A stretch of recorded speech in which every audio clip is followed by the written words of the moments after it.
pray that God will continue to strengthen those who are still on this side of the divide and keep them in good faith, in good health.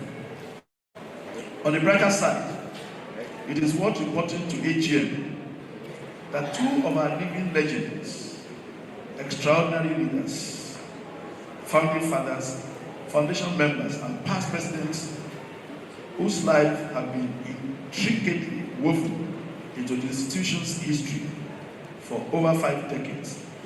Talking of Estes of and Valua, Alaji Aditola Oshote, and Estes of and Valua, Venerable Ladipo Ladapo, marked their 90th birthdays on the 9th and 25th of August 2025, respectively. In recognition of their enduring contribution to the development of the institution joined their families, friends, and well-wishers to give them befitting birthday celebration. I led council and noble members of the institution to the birthday ceremonies in Lagos. Gifts and items were presented to them on behalf of the institution to show our appreciation of their contribution to our profession. I would also like to pay glowing tribute to all my predecessors in office. With grace and humility, I acknowledge their sacrifices, dedication, commitment, and contribution to the progress and development of the institution. My dear noble colleagues, at this point, and before I proceed in this report, I want to remember a colleague with whom we started this journey together 2 years ago. Having been elected into the council as an unofficial member, but who today is no longer with us. Estes Olio and Valua Otuba Oyeni Olagobi departed this world on Saturday, 21st of March 2026, at the age of 49 years. Until his demise, he was even a candidate for election into the position of Assistant National Secretary. He had planned and made arrangements, including flights arrangements, to attend this AGM, and had even paid for attendance of the conference. But this occurrence reminds us once again that man proposes, but God disposes. As a Christian, I know there is a time to be born and a time to die, a time of joy and a moment of sorrow. It therefore saddens my heart to formally report the loss of Estes of Valua, Oyeni Olagobi, and some other noble colleagues to the hands of death during this dispensation. A moment of silence in tribute to these colleagues could be a way to honor and appreciate their contributions to the development of our noble profession. Therefore, I want to join us to please rise on our feet and observe a minute silence in honor of this our departed members.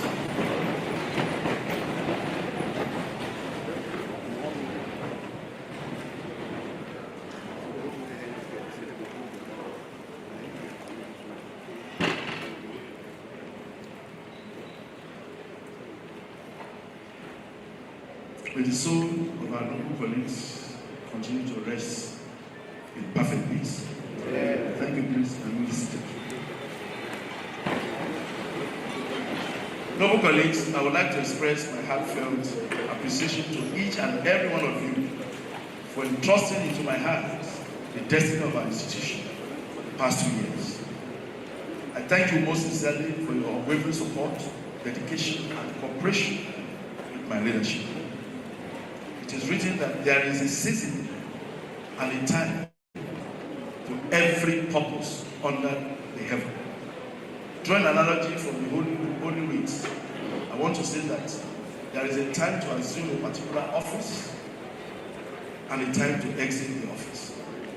Assumption of office might draw and attract a parade of felicitation and congratulatory wishes, but it is one thing for one to assume an office with all the confetti of this world showered on him, is another thing for him to discharge diligently and creditably the functions of the office and fulfill the mandates and goals which he either sets for himself or is expected of him.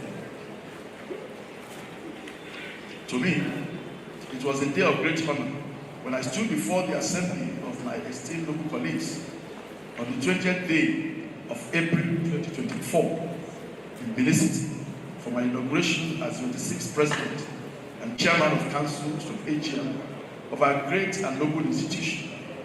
I remember the day as if it were yesterday. Through our collective efforts over the past 2 years, we have bridged divides, strengthened the institution, enhanced our relevance, and inspired commitment to the progress and development of our most cherished profession.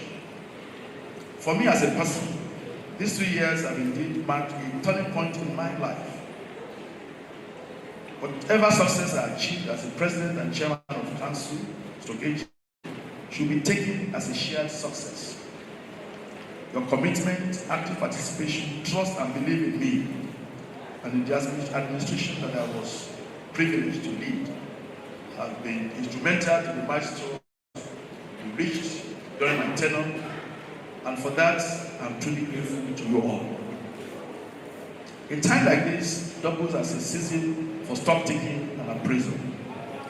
And if one has any meaningful report card to give, he should first and foremost give glory to God for the enablement. Thus I thought that this is the day the Lord has made, and I will rejoice and be glad in it. As we begin today's deliberations, let us remember that every idea and every commitment made here has the power to move far beyond these walls. Our resolve should be to continually build bridges of understanding and plant seeds of harmony and to flourish for generations to come.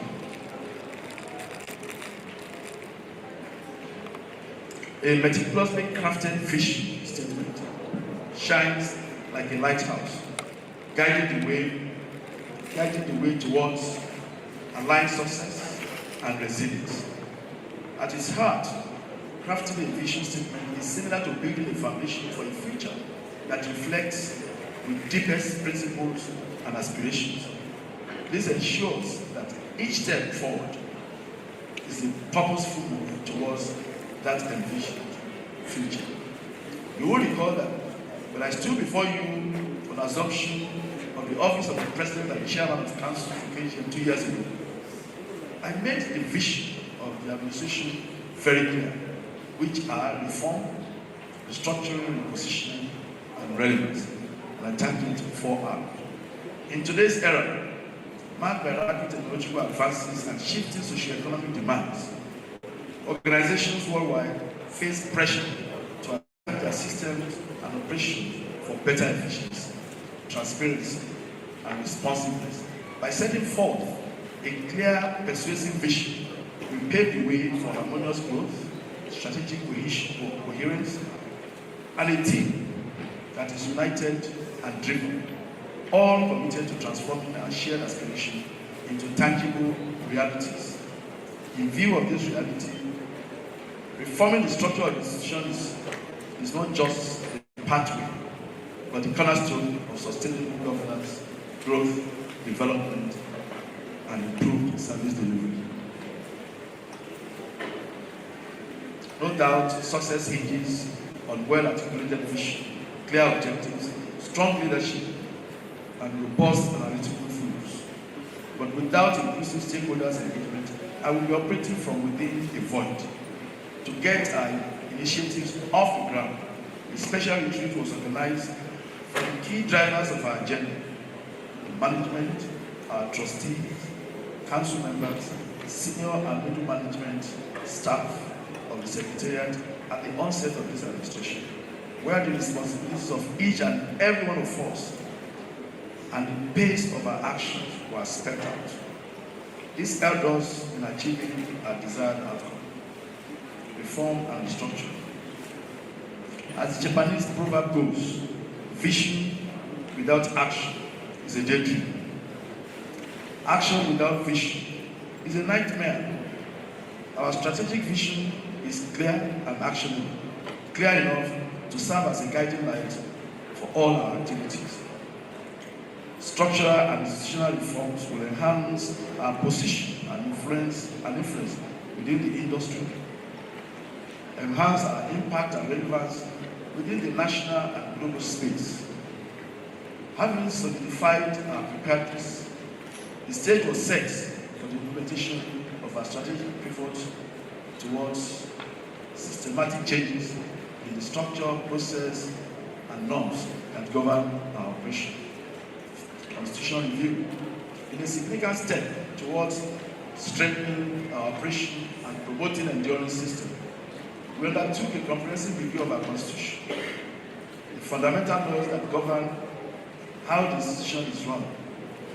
The Constitutional Review presented a timely opportunity to remedy long-standing structural and procedural challenges to development, reflecting contemporary realities and correct systemic encumbrances that have constrained effectiveness within the governance architecture of the institution. Branch restructuring. Growth is the lifeblood of any organization. We were quick to identify the structure and composition of the branches of the institution as a major bottleneck that constrains growth and development of the institution. Understanding the critical role of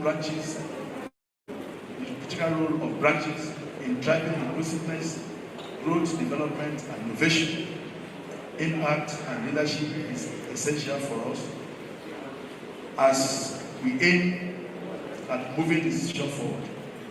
We saw the branches as drivers of development through their unique contributions to the overall effectiveness and accountability of the institution. It became absolutely necessary, therefore, to alter the status quo and attempt a thorough re-examination and review of the branches of the institution to enhance greater member participation, growth, spread, service delivery, impact, and relevance. Starting with Lagos, Oyo, FCT, Abuja, Delta, and Osun state branches, the Council approved in principle the creation of more branches from these existing branches to allow for greater participation in branch activities by members and ultimately ensure development, relevance, and impact. I'm pleased to report that on this, the Delta State branch has been effectively split into us and Warri branches. Osun has been split to Osogbo and Ife-Ijesha. I think Uyo has also done the same. Budgeting and budgetary controls. A key milestone of our reform and structural agenda is our innovative approach to budgeting. The administration carried out significant reforms in our budgeting system and process with the aim of ensuring efficient and effective use of funds. Responsibility demands that we enthrone probity, transparency, and accountability into the management, allocation, and utilization of members' funds. As an institution striving for sound ethical principles, honesty, and devotion, we must adopt a disciplined approach to financial management of our resources if our reform and restructuring exercise will be meaningful. A 2-day training on budgeting and budgetary control facilitated by KSM2G, an African-focused professional service firm established by a team of experienced and highly trained professionals, was contracted from Thursday 12th to Friday 30th of December 2024 to train management, key committee members of the institution, heads and acting heads of departments in the Secretariat. Training highlighted the critical role of budgeting and fostering organizational growth and financial accountability, the importance of budgeting for strategic planning and effective resource allocation. Following from the training, our financial operation was completely restructured. Performance-based budgeting and audit mechanism was instituted accountability was strengthened, and leakages substantially reduced. Financial discipline became the rule and not the exception. Positioning for relevance. The need to reposition our profession and services for greater relevance must be a constant for us all. As an institution, we cannot permanently rest on our laurels. For our long-term relevance, we must constantly innovate and constantly evolve to meet the demands of our changing world. Our success in the aspect of our strategic agenda is visible, undeniable, and unanimously acknowledged by the esteemed members of our noble profession and critical stakeholders in the industry. The ball was set rolling on Monday, July 8, 2024, right inside the seat of power in Abuja, where our inauguration ceremony was held. The Vice President of Nigeria, Senator Kashim Shettima, was ably represented at the event, which had high-profile personalities from the executive and legislative arms of government. Governor of Lagos State and patron of the institution, His Excellency Mr. Abajide Sanwo-Olu, Mr. Wale Edu, Minister of Finance and Coordinating Minister of the Economy, Dr. Zach Adeniji, Executive Chairman of Nigeria Revenue Service, other captains of industry, critical stakeholders in the real estate sector, leading traditional rulers, and distinguished Nigerians were in attendance. The ceremony was chaired by the President of the Nigerian Senate and now our honorary fellow of the institution, His Excellency, distinguished Senator Dr. Godswill Akpabio, GCON. The guest speaker was the leader of the Nigerian Senate, distinguished Senator Dr. Michael Okoye. Jack Welch, the outspoken former CEO of General Electoral, once said, "If you are not moving faster than your competitors, you are already dead.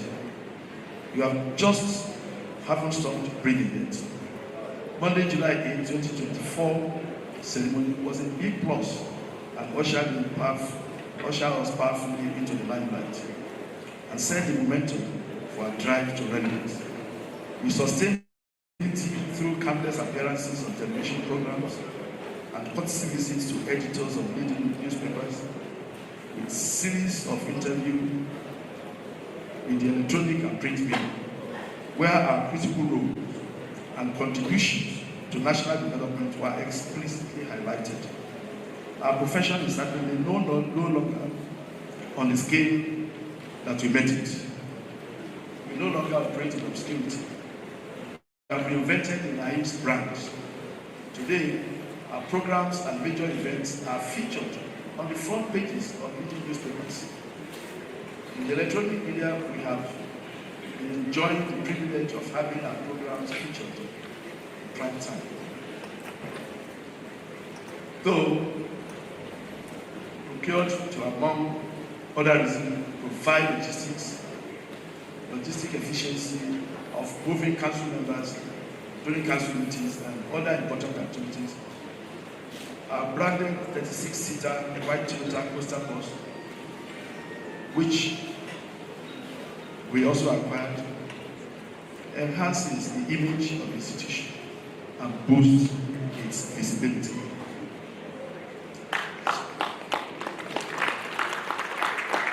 Strategic engagement. In today's unpredictable business world, organizations that master strategic engagement don't just survive, they thrive.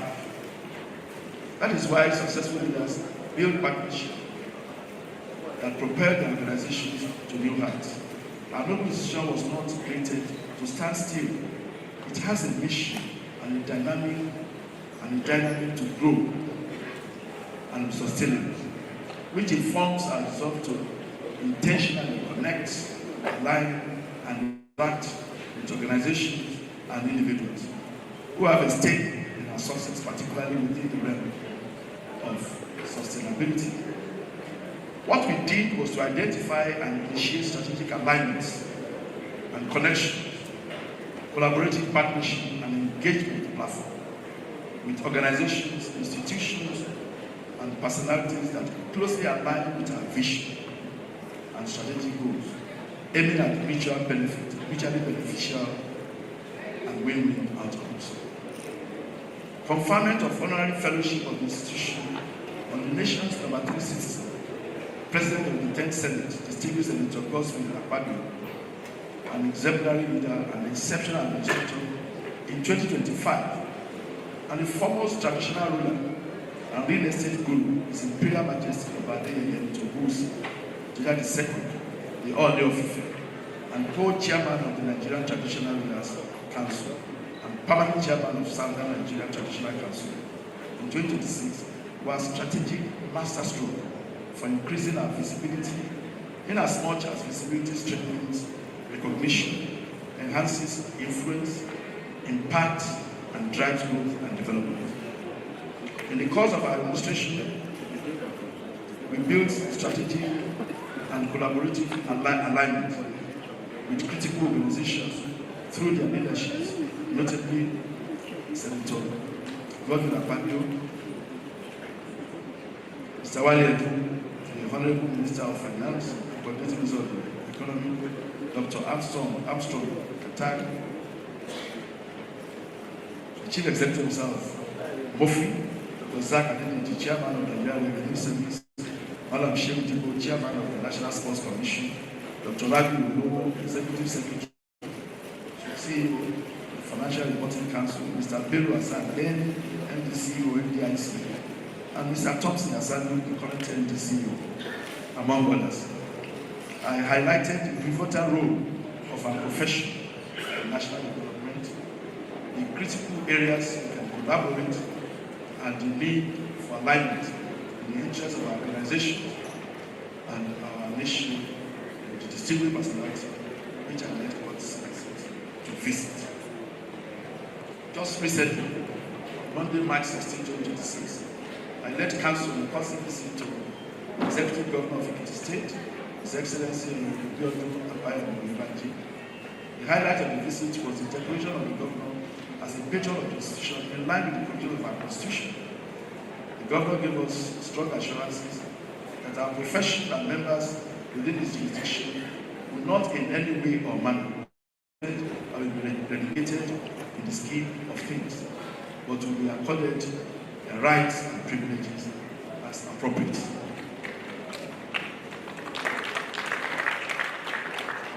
Strategic alignment brings a range of compelling benefits that extends far beyond rhetorics and the balance sheet.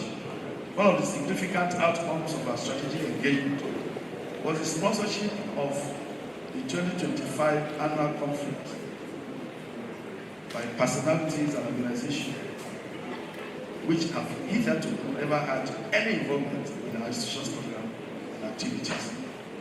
I want to express my profound appreciation on behalf of the institution to the major sponsors of our 2025 conference, including Nigerian Revenue Service, Premium Trust Bank, Sunrise Hills Limited, His Excellency Distinguished Senator Godswill Akpabio, for their generosity to our institution. We also participated at professional events and programs, including the 2024 Accumulated Exposition, conference and exhibition of the Association of Facilities Management Practitioners of Nigeria, construction and engineering in collaboration with Real Estate and Financial Services Group of the Lagos Chamber of Commerce and Industry, seminar on economic impact, sustainability, and future development of the built environment, and public-private partnership stakeholders forum to strengthen Nigeria's anti-money laundering through combating the financing of terrorism. Others are investors and consultants discussions on the path to future development and sustainability of the built environment.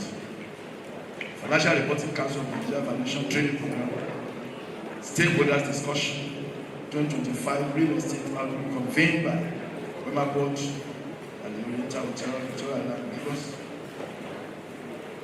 and others too numerous to mention, where I was privileged to speak as either the special guest or keynote speaker. At this forum, I expressed and unreservedly highlighted the relevance of our profession and its huge contribution to national development. I presented our leadership position in the built environment, the influence we wield, and which we will continue to oil and sustain to audiences which included very senior government officials, diplomats, dignitaries from the public and private sectors, with a call to collaborate, harness expertise, identify best practices, and offer policy accommodation for sustainable national economic development. Distinguished noble colleagues, our repositioning for relevance and strategic engagement drive is more than being just a strategic maneuver. It embodies our ambition and core values, constantly reminding us of our ultimate objective.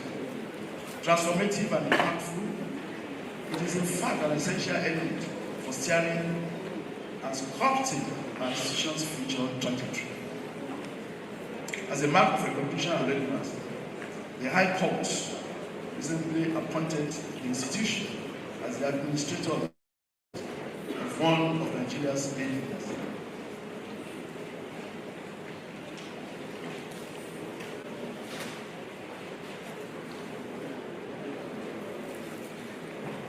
That was the first time we will enjoy such recognition as an institution. This is not just significant. It's not just a significant outcome of our positioning and strategic engagement push, but a metric in tracking our progress and milestones, as well as maintaining the momentum towards the envisioned future. We can boast of a robust relationship with the executive, legislative, and judiciary arms of government at the topmost level today. We must build on this legacy in order to enhance the relevance of our profession and sustainability of our influence. We must shift our focus from transactional benefit to transformational value. We must keep connecting and keep engaging with critical stakeholders. We must ensure that every interaction, program, and service reinforce our relevance within the national space. Otherwise, we will not be able to stand out and effectively impact our landscape. That is exactly what we have done and we must keep doing. Membership growth. No profession can single-handedly solve all the challenges the nation faces today. But they can each play their part and contribute to helping to making the country a better place for the future in different ways. This is true for a noble profession. The state surveying and valuation profession is a super connector profession, essential to building and supporting the nation's economy to flourish, working with governments, regulators, agencies, critical stakeholders, and the organized private sector to build capacity and help accomplish sustainable development.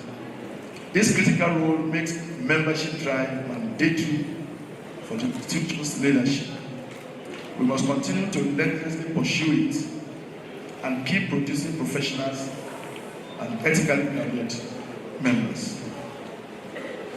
In a pace-setting and significant milestone in the annals of our institution's history, a total of 1,517 probationers were inducted as members by this administration.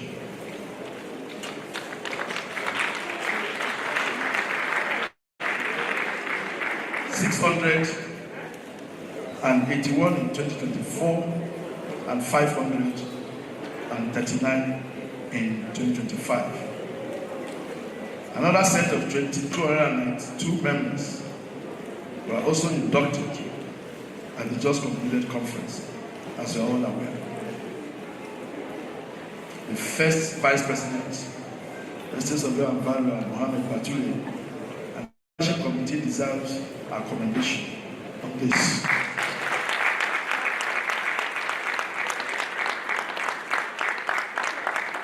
To aid our membership growth efforts, we made affordability one of our strategic decisions. Membership interview pledges by candidates. Membership interview pledge by candidates was made truly affordable to ease the financial burden on the candidates. Fair approval. In another pace-setting milestone aimed at expanding the practice density of our profession and enhancing our impact, 354 firms were approved by 2025-2026 Council, adding to the 117 firms that were approved in the 2024 Council year, thus making a total of 471 firms that were approved in the outgoing administration. We also paid firm approval donation to 100,000. I want to reaffirm here that due diligence was followed in the firm approval exercise. And at this point, I want to commend the second Vice President, State Surveyor Ambassador Dr. Emmanuel Mark, and the Professional Practice Committee for this noble accomplishment. Thank you very much. John Wood Equerry Memorial Lecture and Fellows Induction.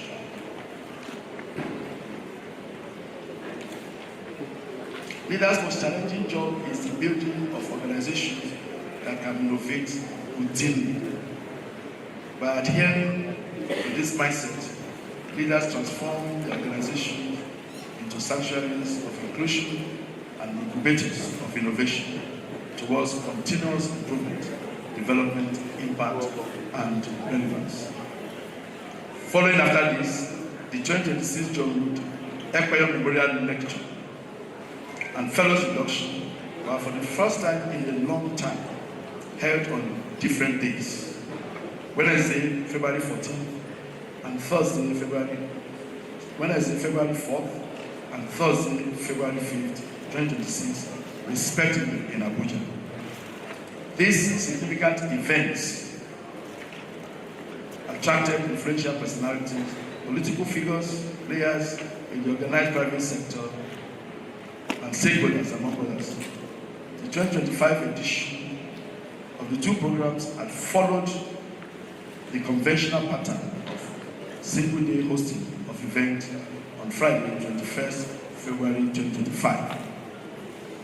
John Wood Equerry Memorial Lecture serves as a platform for exposition on governance and development, where insights, strategies, and visions for a better society are preferred and shared with policymakers and relevant stakeholders. 2025 and 2026 outings followed the same pattern, with the gathering underscoring continuity in leadership and prosperous future for Nigerians.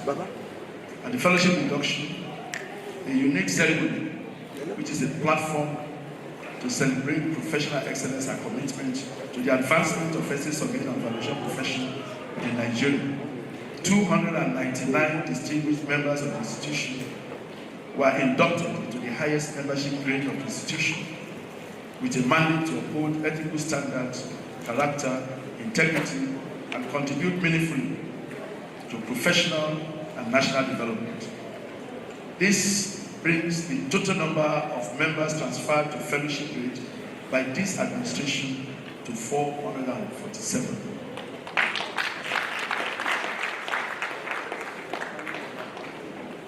And this is the highest number so far by any administration since the establishment of this institution.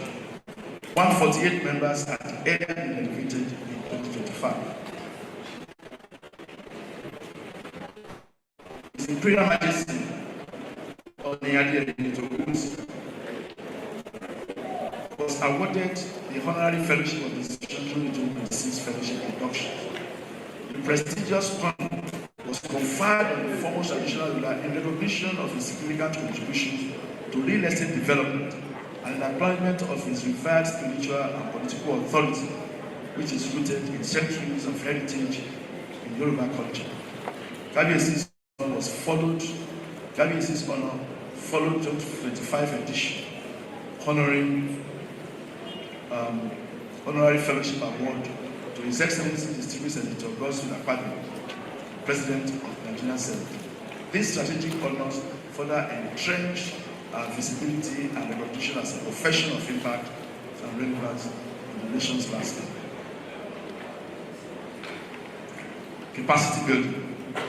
In our fast-paced and competitive world, professional development is crucial for career growth and advancement. Gone are the days when professional development was taken for a buzzword. The pursuit of growth opportunities and skill development in our profession are essential to staying relevant and competitive in practice and in the job market. Our approach to continuing professional development program was anchored on building in our member skill that enhance capabilities and necessary to navigate the business landscape effectively, improving competence and ensuring efficient service delivery in the global best practice. Themes of our MCPD were conscientiously chosen and crafted to meet specific needs and capabilities. High-profile speakers were offered a platform to share insights, experiences, and expertise on the subject matter. Our approach was not just about immediate training, it was about building resilient systems and capacities that endure as the globalized world continues to evolve and expectation for quality service intensify. And I want to thank the branches for their partnership in ensuring that we have relevant MCPs. Naive professional examination. The first component or element of career progression, evidence of possession of necessary skills and knowledge of the profession, is success in professional examination. Hence, professional examination remains a crucial step on the roadmap to becoming a professional member of the institution, and its impact on the future career opportunities of our probationers and graduate members cannot be overemphasized. One can now begin to understand why Council places premium on standard, fairness, and quality on the institution's professional examinations, is insisting on valid and reliable processes and outcomes. Nine professional examinations were during the time of this administration successfully conducted at the approved centers of Lagos, Abuja, Enugu, Kaduna, Port Harcourt, and Bauchi states. Standards, quality, and fairness were ensured and upheld in the conduct of the examinations. In November 2024, a total number of 1,013 candidates wrote the examination. 765 candidates wrote May 2025 examination, while the November 2025 examination was written by 1,216 candidates. The examination processes were generally age-free, and I want to, on behalf of the institution, thank the Education Committee Chair, Estes Oga and Valua Olushi Joshua Adikoke, and his committee members for a true and selfless service to the institution. Commitment to APPN and international organizations. We are of the view that the alignment of strategies by professionals in the build sector is a roadmap to optimizing our impact in society and contributions to sustainable national development. There is need for synergy. Need for closer collaboration, for knowledge sharing, and empowerment for greater impact. This is the guiding principle in our engagement within the Association of Professional Bodies of Nigeria and the international organization to which we are affiliated. Under my watch, the Association plays a leading role within these organizations, actively fulfilling our obligations, including financial commitment, in strengthening our collaboration with the international organizations such as Royal Institute of Chartered Surveyors, Coalition of Surveying and Land Economy, International Real Estate Federation, if you have seen, African Real Estate Society, AFRES, International Valuation Standard Council, IVSC, International Real Estate Society, IRES, International Federation of Surveyors, FIG, for the purpose of knowledge sharing, capacity building, and partnership on empowerment program and projects. NAIS participated actively in the 75th FIABC World Real Estate Congress and the 24th AFRES Annual Conference, which were held in Lagos in June and September 2025, respectively. The institution made substantial financial contribution, which showcases our responsibility as principal member of this association and commitment to supporting impacting outings and worthy initiatives.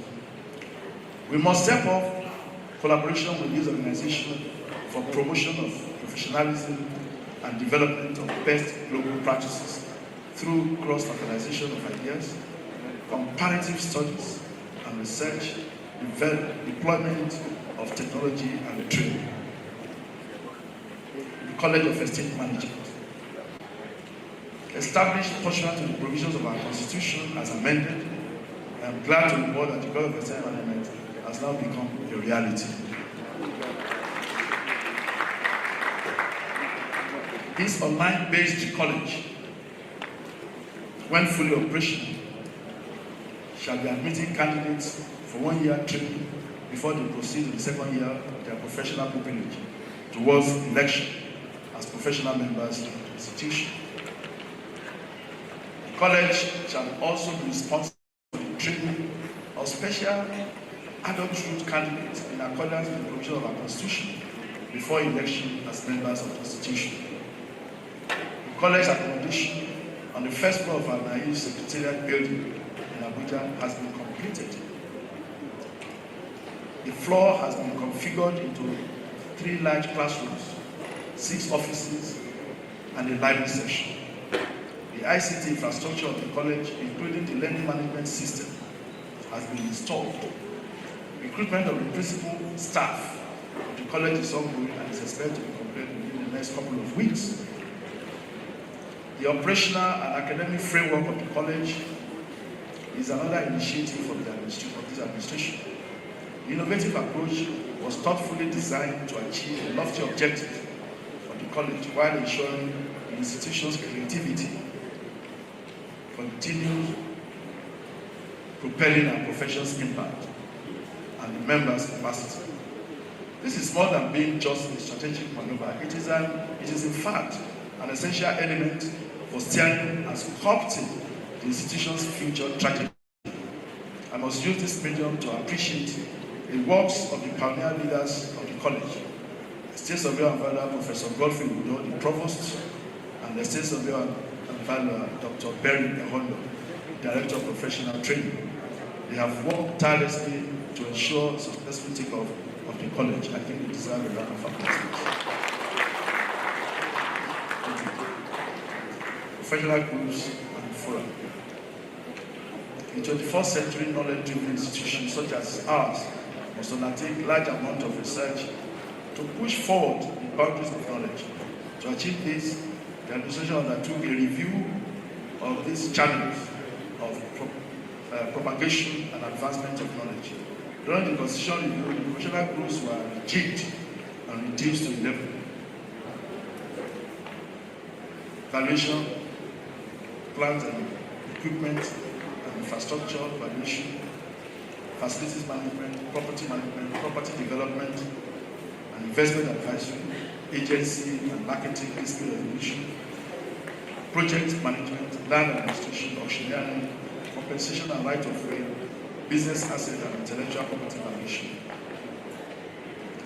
The fora are Women Estate Surveyors Forum, Young Estate Surveyors Forum, Academic Forum, and Public Sector Forum. The Constitution empowers Council to set aside a maximum of 10% of its annual income as support to be accessed by any of the professional groups to forum. strictly on need basis and as approved by Council. With this, we expect the groups and fora to actively engage in cross-fertilization of ideas and sharing of practical experiences geared at increasing the capacity of our members. We have taken steps to implement this vital constitutional provision. The Secretariat. The Secretariat is central to effective governance of the institution. Our staff must not only imbibe the culture of inclusive governance, but must be made to align the vision and agenda of the administration. To ensure this, a retreat was organized for management and secretarial staff at the inception of the administration.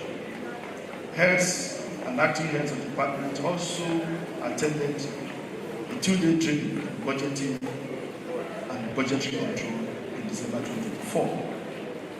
Recruitment to fill vacant key positions of the executive secretary and other offices was carried out by our appointed consulting firm through a competitive recruitment process, and the gaps that disrupted normal workflow by the vacant positions were subsequently filled.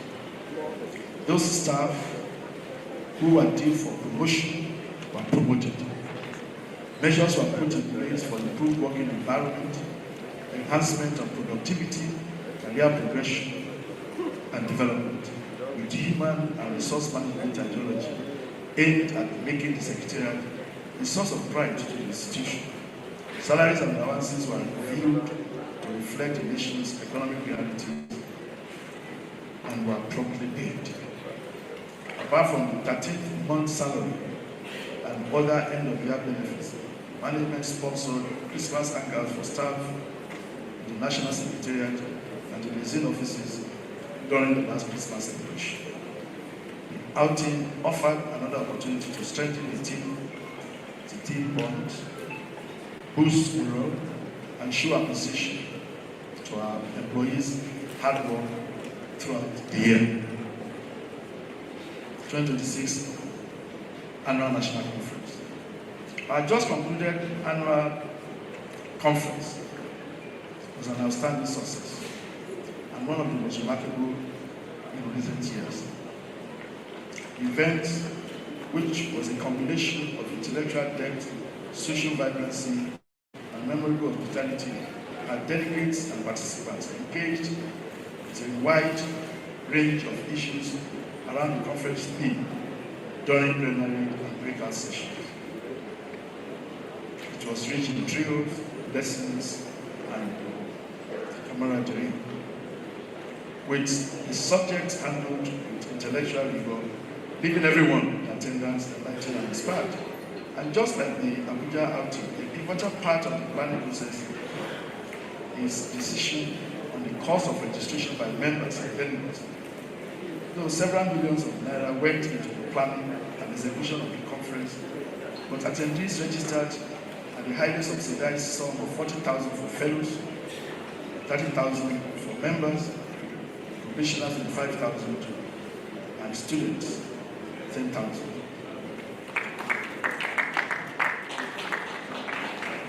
This was deliberate and done in line with the resolve of this administration not to overburden our members financially, allow them to receive practical benefits of membership, and encourage high attendance at our conference.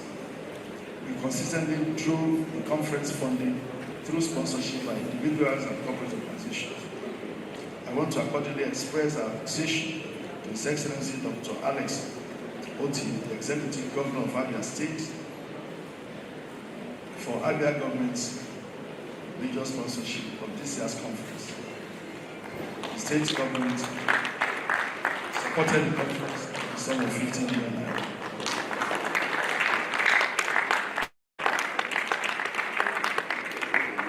That was in addition to offering us the International Conference Center free of charge.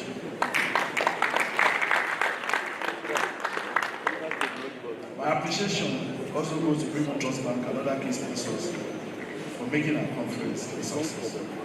I also want to appreciate the Council, Management Committee, Corporate Affairs Committee, Conference Planning Committee, Local Organizing Committee, committee, and indeed dignitaries and participants for making this year's conference so colorful. But the ultimate legacy is in building on this year's achievement, correct the lapses, introduce interactive engagement to equip our members with innovative tools and strategies to address contemporary challenges, and continue to make NICE a model of professional excellence and best practices. Concluding remarks. I'm extremely overwhelmed with a sense of gratitude to God as I take my bow as the President, Chairman, Council, and AGM of our noble profession today. I remain humbled and eternally grateful for the privilege to serve the institution at the highest level, excited at the opportunity to initiate fundamental transformation and leave behind undeniable impact. It has been a creditable journey. As a true believer in improvement, innovation, and growth, I always strive for ways up the ways, things out of nothing, and borders beyond borders, to do things differently and offer the best services. For me, innovation is summation of creativity, conviction, courage, and credentials of leadership. Over the past 2 years, we have navigated challenges, embraced opportunities, initiated reforms, and achieved milestones that speak to the resilience, dedication, and unity of our esteemed members. Though filled with hurdles and challenges, our journey has been one of purpose, progress, and transformation.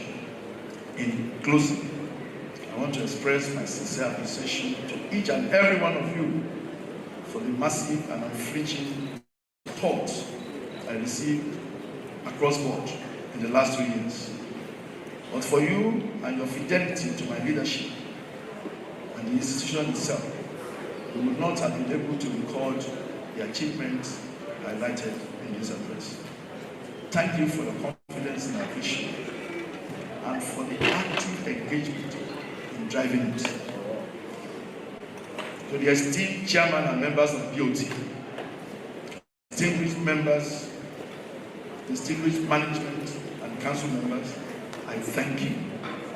Your patience, dedication, and unwavering commitment have been invaluable in steering the administration towards its goal, objectives, and the achievements recorded. I would like to especially appreciate my 2 vice presidents, Esteem Sobio Baturi and Lee Mohammed,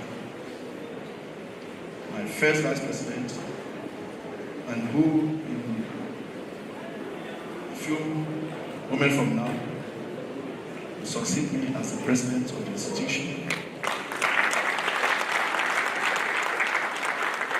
And Esteem Sobio and Dr. Emmanuel Mark, my second vice president, who also in a few moments will step into the position vacated by my first vice president. For the harmonious working relationship at the presidency of the institution in the last 2 years. As we both progress on the leadership ladder of the institution, I wish you equally harmonious and peaceful support from your subordinates. I would also like to take this opportunity to extend my sincere thanks to the Executive Secretary, Mr. Pina Pius, and the Secretariat staff. Your dedication and hard work are at the heart of our operation. Thank you for your relentless efforts and the passion you bring to your roles every day.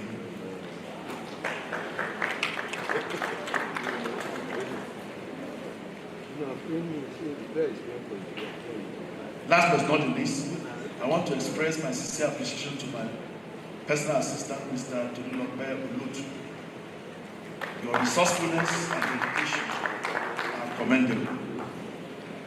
As we proceed with today's agenda, I encourage open dialogue, sincere contribution, constructive engagement, and forward-looking ideas. Together, we can strengthen our institution, expand our impact, and ensure that our noble institution continues to thrive in service to our nation and the entire world. As we move forward, let us remain committed to our core values and objectives. Let us continue to innovate, collaborate, and strive for excellence in everything we do. The future holds great promise, and together we can achieve remarkable and unimaginable success. I'm confident that with the continued support and collaboration of every one of us, with the leadership, the institution will continue to thrive and make positive impact in the lives of our members and the nation at large. Once again, I extend my warmest welcome to all of you and express my deepest gratitude for your unwavering support and commitment to me and to the administration I led in the last 2 years.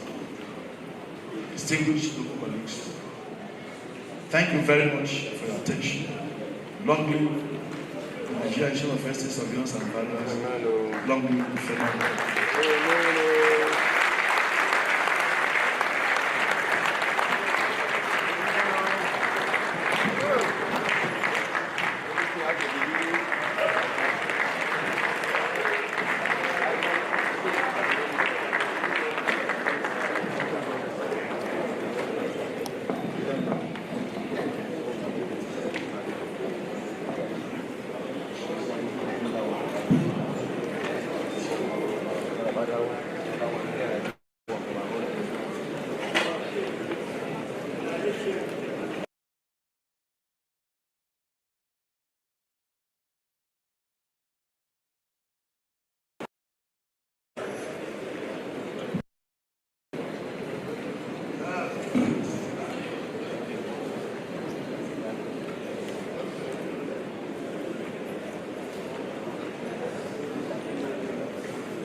Thank you very much, noble colleagues.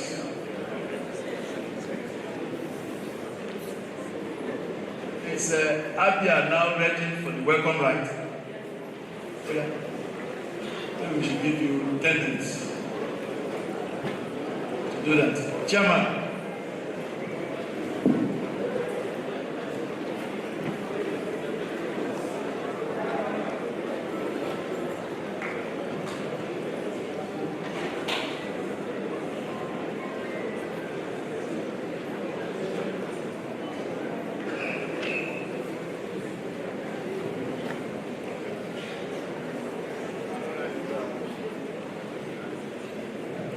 Please. Microphone now. Microphone. Chairman.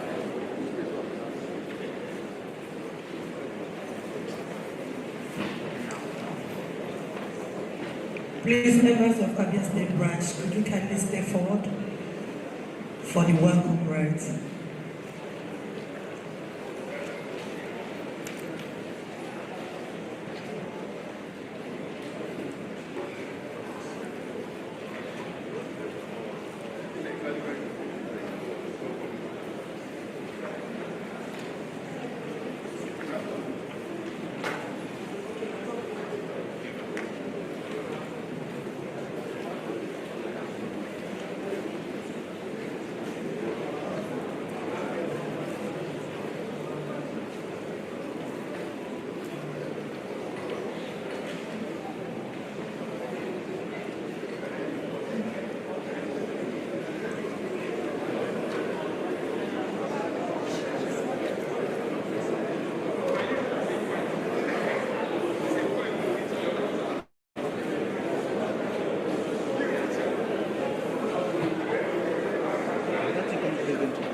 Mr. President and Chairman of Council, BOT, fellows, council members and fellows of the institution and members, like I will always say, in Igbo land, a woman does not touch anything that has to do with Kola. So I am calling on High Chief Tony Oruka to do the official presentation of the Kola. High Chief. Mr. President, sir, First Vice President, Second Vice President, come on.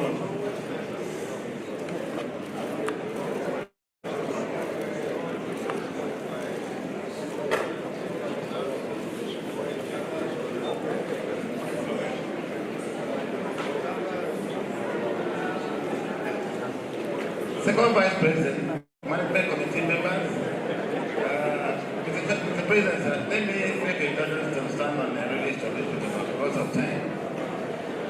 This institution respects seniority.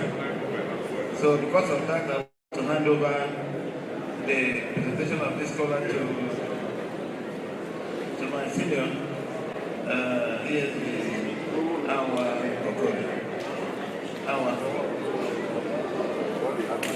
Mr. President, sir, first and second vice presidents, not vices, council members, local colleagues, you're all welcome to Abia State. Since High Chief said that I am presenting this scholar on behalf of the Abia State branch and also as the second ex-branch chairman. So we want to tell you to welcome again. We have welcomed you before, but welcoming you again. I don't know whether this one is a goodbye Kola, but welcome. God bless you. Since you are a high chief, carry on. Thank you, sir.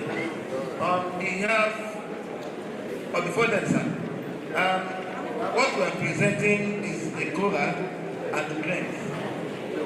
If you look at the stock we have there, it's just a sample of what we have. We have inexhaustible stock of Kola that will go around the whole here. So what you are seeing here is just a sample.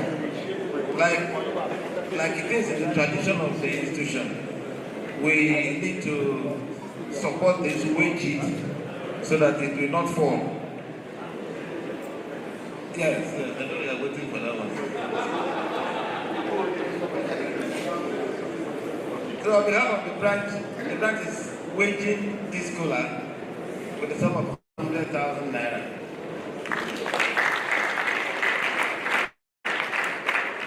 I think this is a better kind of argument than the one we did the other time. That we complete. So I want to support the branch with a sum of 20,000 naira. Mr. President, so just give us some 2 minutes so that the members of the branch will also support it. Let me support my immediate successor in office with 20,000 naira. ESV CMA Machi, I'm supporting with 20,000 naira.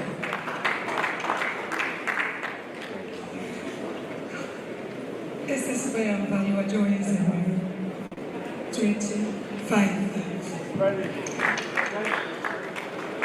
ASVGCS support 20,000 naira. Let's break the tone on the list. ESB Dr. Pichi Oparugu supporting with 20,000 naira. ESV Emenike Okoni, 100,000. Thank you very much. ESB Gideon Edimov 20,000.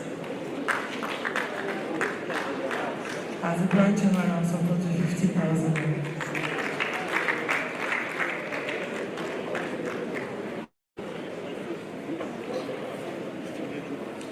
Mr. President, sir, we are done. Thank you, sir. Thank you very much.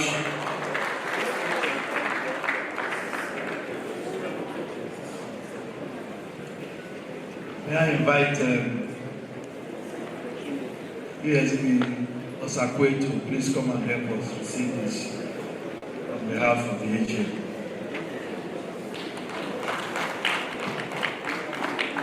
So ESB Chief Osakwe, because academic. Because as a chief, I must also recognize the chief. Mr. President, sir, our first Vice President, second Vice President, Management Committee, members of Council, past presidents, and I think I'll say all other protocols observed. The members of Board of Trustees, sorry, all other protocols observed.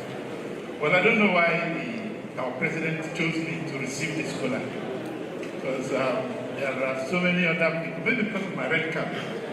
Okay, now I can know why I was identified very easily. But it is my pleasure, on behalf of the institution, to receive the Kola by Abia State chapter.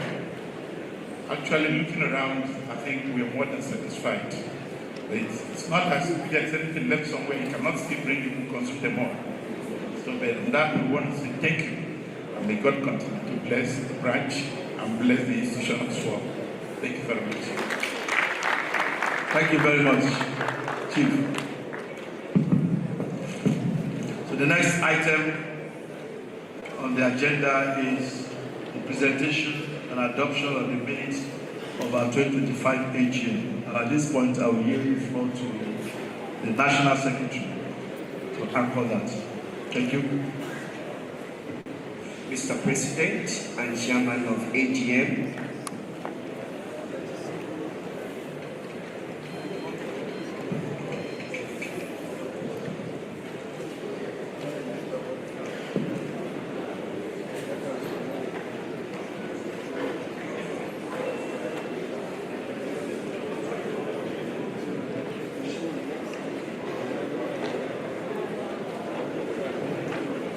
the President, Chairman of AGM, the First Vice, Second Vice, Other Management Officer, Council Member, BOT, Past President present, Fellows of the institutions, Members of the institution, ladies and gentlemen, good morning. This is a presentation of the minutes of the 55th Annual General Meeting held on Saturday, May 10, 2025, at Abuja Continental Hotel, which says for Abuja. We have hard copy and soft copy already sent to our various email addresses. So you just follow me as I take you through this minute in 5 minutes.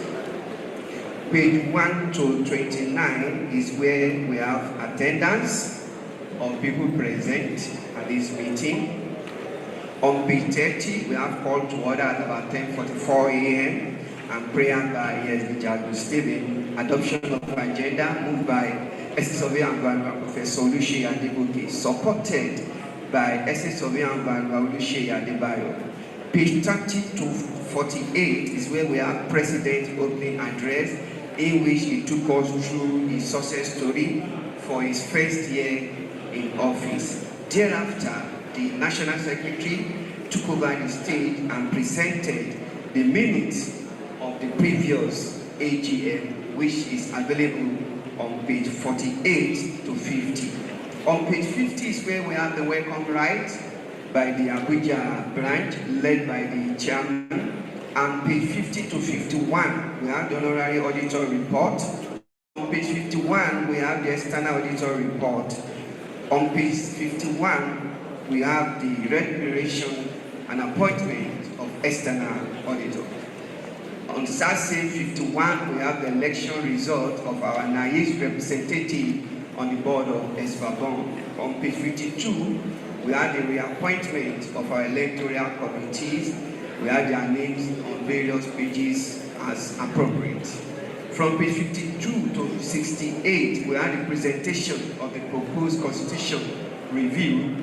And when you look at that pages very well, those affected parts of our constitution are being highlighted in a tabular format for ease of reference.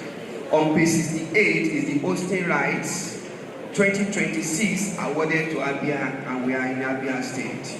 2027 hosting right has been awarded to Ondo branch. On page 69, we have any other business which focus on our venture, support for branches, insurance for senior citizens who are over 70 years, Association of Estate Agency in Nigeria. These are some of the worries of our members in that meeting, which the President clarified their doubts. On page 69, we have the closing and adjournment.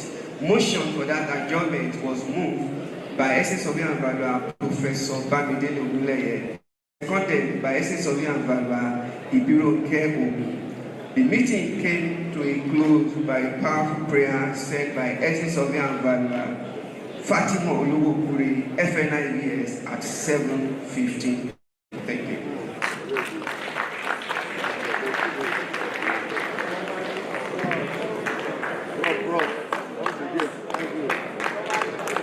Thank you very much, Professor.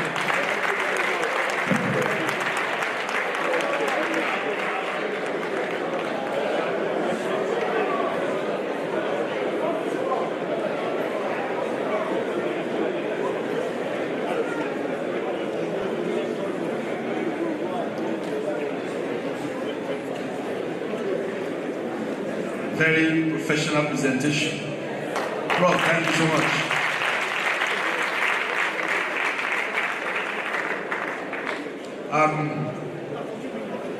Can I have a motion to accept this for discussion? Estate Surveyor and Valuer, Professor Mu, and former Anambra Chair, Chris Okabueges. Second, thank you so much.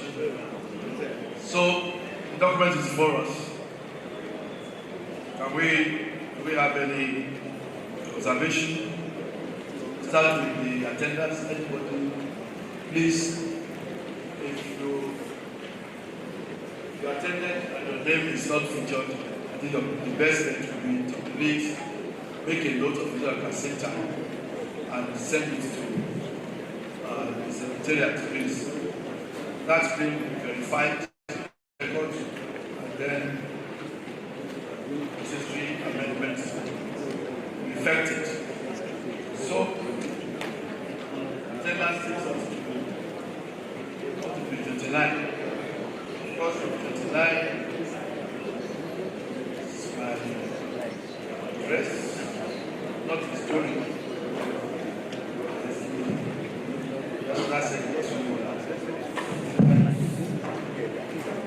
And that ends page 48. The title of AGM is 24. 5, 6, 7. Of course, the Constitution review highlights have been meticulously scheduled for ease of reference. Page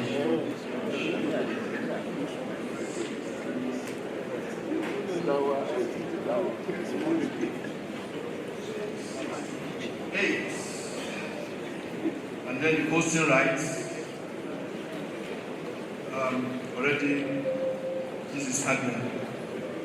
Then the 2027 was also ceded to Ondo State. And because of this AGM, we'll be hearing from them if they are still interested in hosting us. 69, that's the end. So, any observation?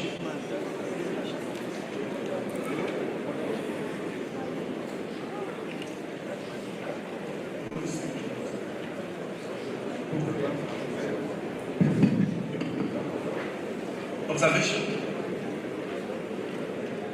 So that means the minute was perfectly written and presented. So, Prof, thank you so much.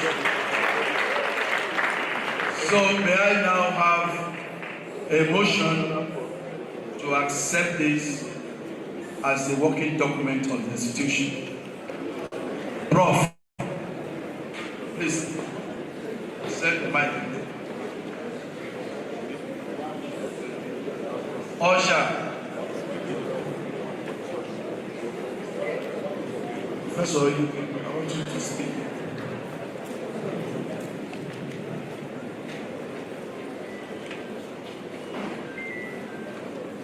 Having carefully gone through the document, and our colleagues did not find anything that is not in order, I'm pleased to move that this document, Secretariat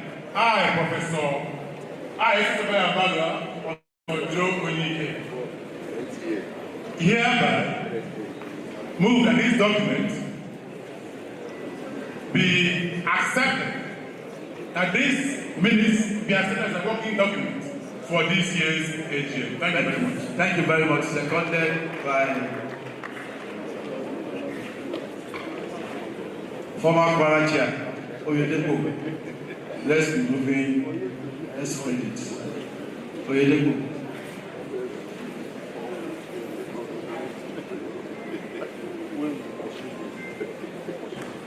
Aye, SS of Yampala, we will be on a second dash. Thank you very much. So that is done.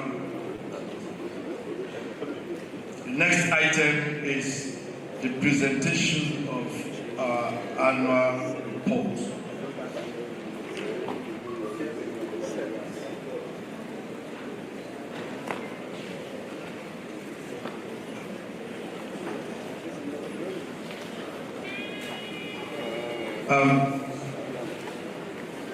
National Secretary to present our annual report.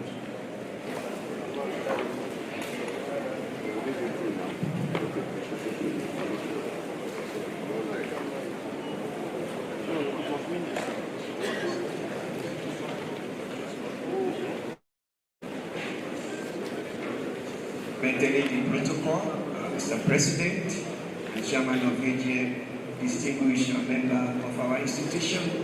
We have about 230-page document for the annual report for 2026. We'll take you through these reports in 9 minutes. The President had earlier presented his speech, which was taken from page 5 to 19. Then beginning from page 20, we have Secretariat report, which you will see the attendance for management officer and council officer. If you go to page 20, you will see specific activities by the secretarial staff, which has to do with the publication of the financial year, the national MCD, and our support, the members' induction that took place in Lagos, the John Wood Empire Memorial Lecture, Fellowship Induction. We provided Secretariat support for all these functions. Membership updates. We've realized the fact that despite our repeated calls to members to update their record, some records are not still properly captured at the Secretariat. We resort to write each of the branches, because they are close to their member, to call a meeting and refine and fine-tune their membership duty. We send it to all the branch chairmen. Unfortunately, out of about 32 branch chairmen, only 17 branch chairmen responded. We have received their input and we have updated our database accordingly. Number 7, exemption from payment of annual subscription, affected member listed. Number 8, deceased member, about 23, as received from staff, from branches. Number 9, member group life assurance scheme have been paid to qualify deceased financial members. Number 10 is our NAIVS e-library. As promised, our e-library is live, is working, and can be accessed on www.elibrary.naives.org.ng. Make do of that portal. Millions of journals books, and other repository for your research. 11. Acquisition of poster bus for ease of our movement. I'm sure some of us have enjoyed that poster bus. Number 12, acquisition of QuickBook 23 Accountant Edition to ensure that our financial records are seamless and we have real-time tracking record. Number 13 is the engagement of our cleaners. The College of Estate Management, we've done the partition into offices. The ICT is currently being installed. Page 15 item purchase of generator. At the Secretariat, we took delivery of 2 giant generators, 400 kVA and 165 kVA to support power supply to the institution. Secretariat staff were provided with new working tools such as computer, desktop, printer, etc. across our liaison offices. We also provided support for the investigation of the State Governor. We have compiled 2014 to 2016 major council decisions. 19, effort is being made to ensure that we fix the second lift. Item 20, we have nice property well listed, our vehicle, perfection of title, fencing of Guaripa land has been completed. We've also engaged facility manager to manage our National Secretariat, VI property, and Ikeja property. 21, we are at the process of conducting asset identification, documentation, and tagging of our assets. We are also deploying Microsoft Office 365 for ease of administrative purposes. 23, the revised constitution has been sent to various chairmen, which we expected them to have delivered it to their members accordingly. We have staff secretariat record. Tonight, we are going to have long service award for secretariat who have served us for more than 10 years. They will be celebrated and appreciated tonight. This is one of our initiatives to encourage our staff and to support them to greater productivity. We have reports from Enugu and Lagos liaison office. That will end the Secretariat report. On page 38 to 39, you have the BOT report. Page 39 to 62, you have the first Vice President report, which has to do with activities in membership committee and the induction of 539 candidates on 4th December 2025, the professional groups, among others. Page 63 to 153 is the second Vice President report. 161 firms were approved. We have 26 branch reports, and we have reports from Women Wing as one of our fora. From page 153 to 157, we have report from Finance and General Purpose Committee. Page 157 to 162, we have the report from Corporate Affairs Committee. From page 162 to 173, we have report from Privileges Committee. In that report, you will see the induction of 299 fellowship candidates on 5th of February 2026. In that occasion, we also had the opportunity to perform the investigation as the 9th honorary fellow of our institution. His Imperial Majesty Onirisha Adeyemi Babatunde Enijogun, which is CFR or Jaja II Oni of Ife. Oni of Ife, thank you so much. 73 to 213, we have the education report which centered on performance of candidates, exam and practices, among others. 213 to 2020, we have report from Research and Development Committee. 221 to 224, we have the report from the Editorial Board, and I'm sure we have laid our hands on the journal latest, newly released by that committee for your research purposes. Page 224, page 224 to 235, we have the activities of NCPD.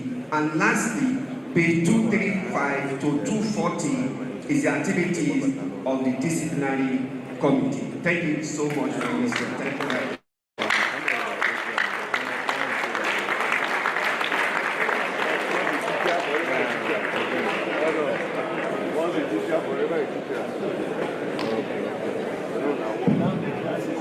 Thank you very much, Prof. again.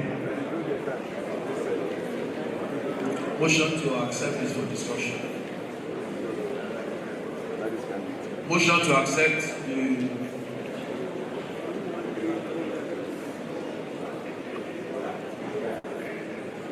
Louis Afolabi move and Electoral Pabo second. All right, the report is before us.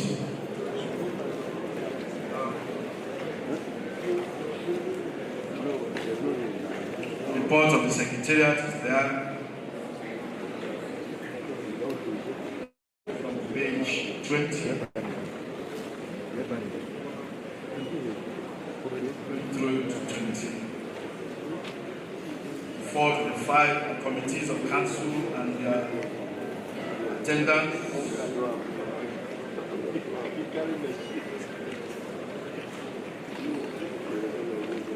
Deceased members. 28, 29.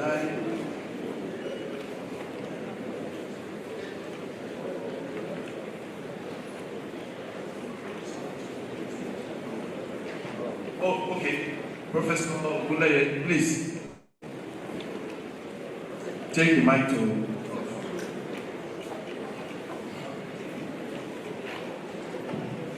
Thank you very much, Mr. President and Chairman of Council. Page 28, that's under item 8, deceased members. I can see under number 6, Justice of Balua Ayola Oludotun from Oyo. Again, if you go to number 14, you see Justice of Balua Oludotun. That's why also from Oyo. I want clarification. Are they the same or is only one person? If not, it should be corrected accordingly. Thank you, sir. Thank you. I think it's actually, that should be an error. So thank you. Secretariat, please take note.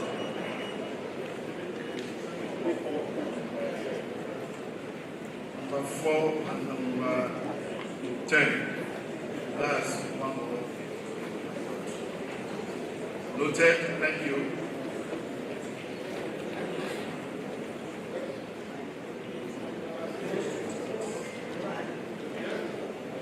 Any other observation? Okay, Prof.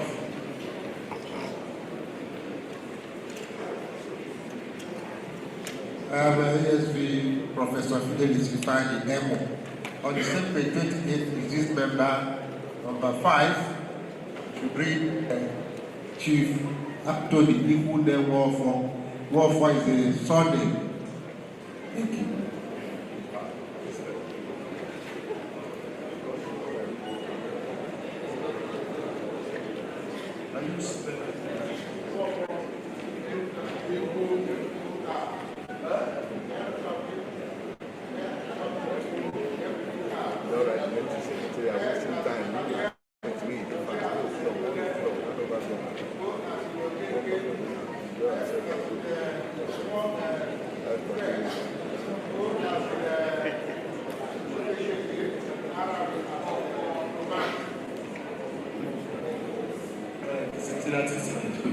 Got that? You don't mind, you can write it and give it. Okay, thank you. Thank you. Any other comments? 29. Is anybody listening up with that? Okay.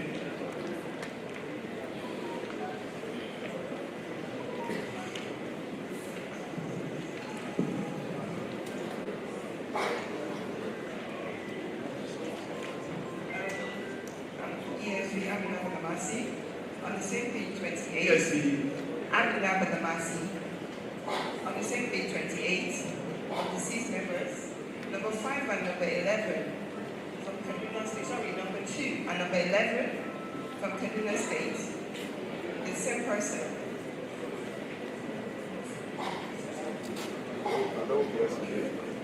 thank you. Any other comments? Page 29.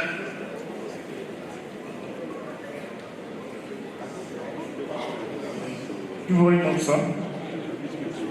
Is ESV Dr. Benjamin Ikemode from Oshun. Now you can Disha branch by the grace of God. Where is he? I'm here, sir.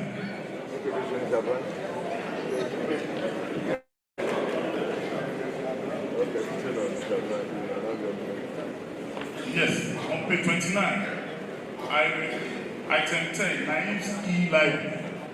As an academic myself, I'm indeed proud to hear that Naif now has an e-library, a functional e-library. I think we need to celebrate the institution for this milestone. When we go outside Nigeria, we know that other professional institutions, like the American Real Estate Society, the Pacific Real Estate Society, they have functional electronic digital libraries.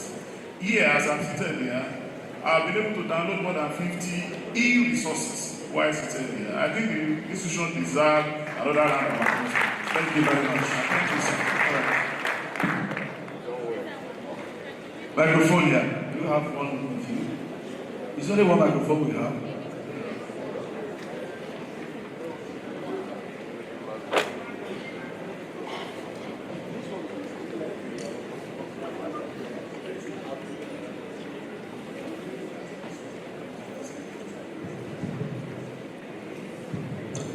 Good afternoon, sir. My name is E.S. Villain. On page 80. 80? Yes. We are not in 80 yet. Sorry. Page 29, 28. Please, microphone here. Yes, be okay, sir.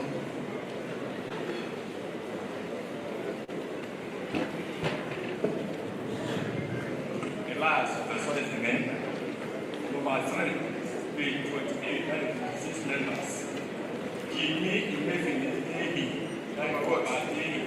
Number what? 3.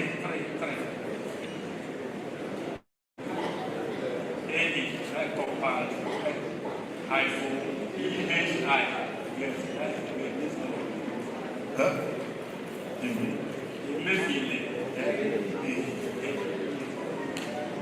Thank you. Page 29, 28 again.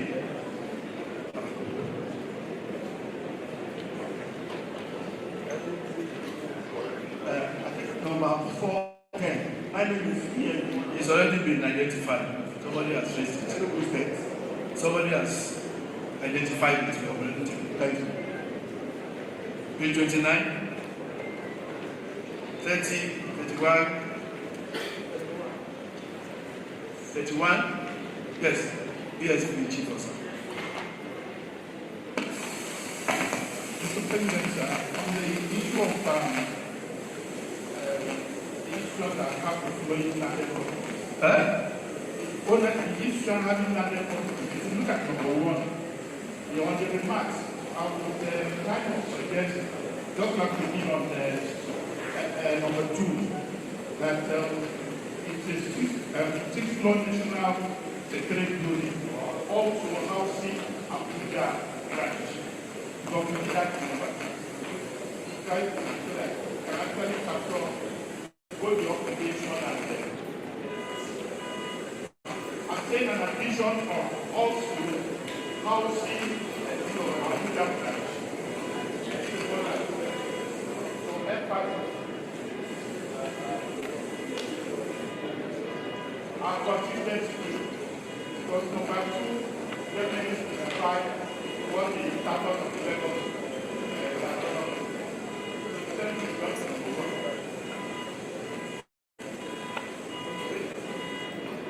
Okay, noted.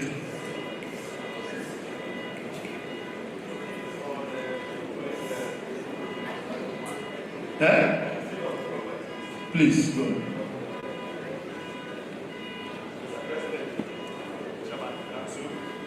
I am Mr. Surveyor Dr. Kola Awomati. I'm going to talk about the highest properties, and I find this only national properties, as only the national institution properties. What happens to the state branches? I know that, like I do, like Ever. So maybe Ekiti, Oshun, Although those are supposed to be listed as the institutional property because the national institution contributed to, not all, at least to my knowledge, most of them. So, constitutionally, because no property exists except under the trusteeship of the youth. So I think this will be there. But I want to thank you because I really have another opportunity. You really, SSLB and Value achieved adequately along it, has really performed so well. And live in my spirit because I've told you that you have taken us to a level that has not been reached before. Thank you so much. God bless you. Thank you. Thank you. I think the issue of the properties is made a very valid point. All properties, whether states supposedly owned, national belongs, there is only one institution. I think there are some errors in one of the CFOs, or maybe two CFOs that we saw. For instance, the Lagos building, where the CFO was issued as Naiv's Lagos State branch. I think I've made that clear to make that clear in council. There's nothing like Lagos State branch in law. The law does not recognize Lagos State branch. It is our own creation. So all titles to this land must read Nigerian Institution of Estate Surveyors and Valuers, simple, and we are under the custodianship of the national virtue of the Board of Trustees responsibility. So I think you made a good point. Subsequently, I'm sure the incoming administration will ensure that states actually comply. I think some of them have sent in their CFO, so we should have listened. You are right. So we'll get that done. Okay, which one information?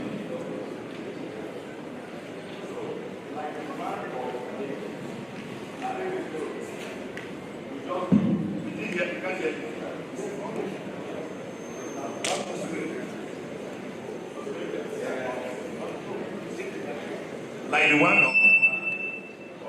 of Lagos, what we just do is simple.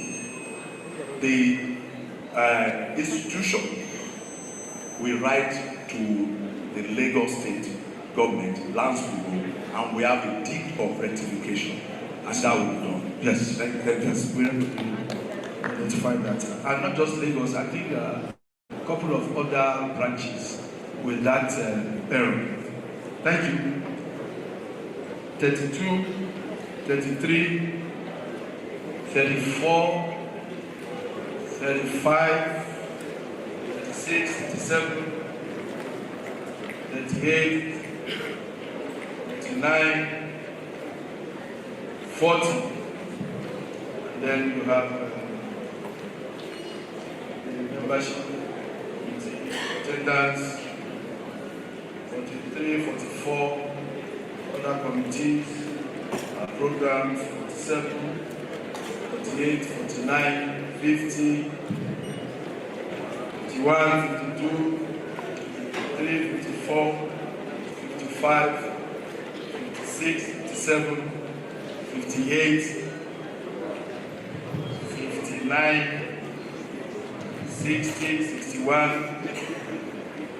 62, 63, 64, 65, 66, 67, 68, 69, 70, 71, 72, 73, 74, branch activities, 81, through to 80.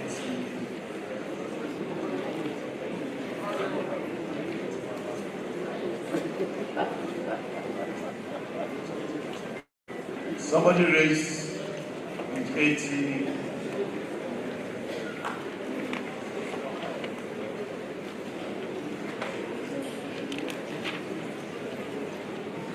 Good afternoon, sir. My name is Dissolution. On page 80, firm approval, number 145. It is written as Larry, Auditor and Associates. It should be written as Larry, Auditor and Associates. Thank you, sir. And you're right. So 90, 91, these are branch reports. All right. Mr. President, my name is Secretariat, Delta State Branch. Okay, I want to discuss Delta State Branch. Branch. Okay, all right.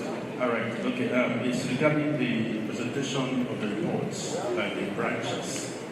I want to appeal if the Secretariat can have a template to enable all the reports to have the semblance of the same, so that we don't go seeping into the. We do actually. Council has an approved format. The only thing is that most branches don't comply. So, noted, which we do. 9, 90. Okay. I'm the President, Chairman of the Council. I'm ESD Terrence of Beyene. I'm looking at page 67, firm registration. 67, firm registration. We have passed that stage now. You know what? Sorry, we won't be able to go back. Just make your observation, write it in paper and send it to us. So let's move on. I think there's somebody at the back that wants to say something again. Okay, nobody. So 99, 100. Please, we need to end this AGM as quickly as we can. 104, 105, 6. 7, 8, 9, 10. These are all branch reports. 123, 124, 5,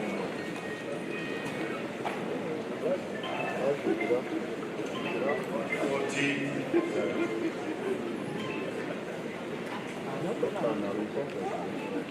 So you want to do online? 147.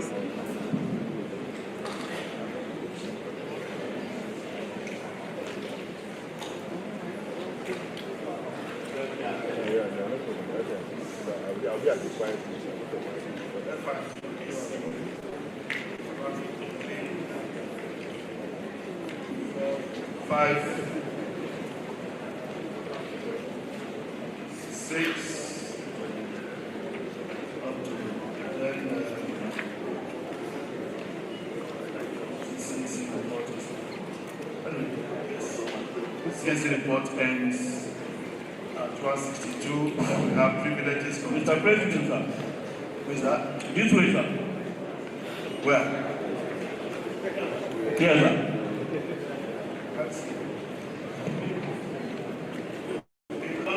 160 Musa Jubril Talim, yes, Musa Jubril Talim. Page 114. We are ready. We are on 163. Can you please make your comments, write it out and send it to us, please? Okay, no thank you. 163, privileges committee report. 165, 66, 67, 8, 169, 170. Education committee, 173.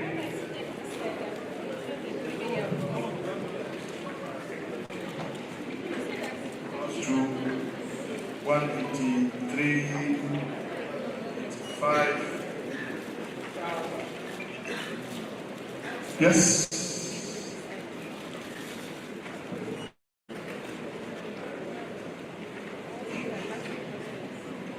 Mr. President and Chairman of Council, from the Education Committee, I noticed the major omission. Which page? Omission of what? It cut across the committee's report.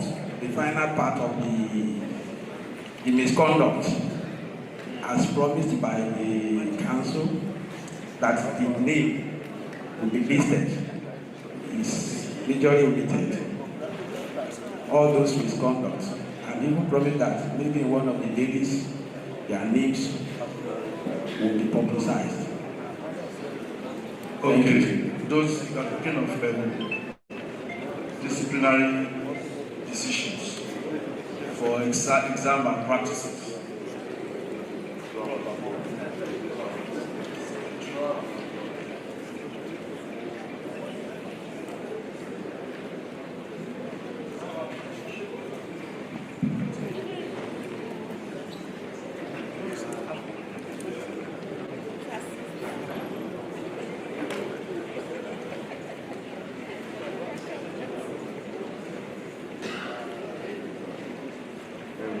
Okay, sorry for that, noted. It wasn't our intention to cover misconduct. I think it was an oversight. The points the chairman of the Electoral Committee raised is that some candidates were disciplined for malpractices, examination fraud, and so on, which can had actually taken fair position on. I was expecting that to form part of the report to the AGM. So we apologize for the omission. It will be updated in the next AGM report. Thank you. Page 191, 193, 95, 97. Still all exam education committee reports.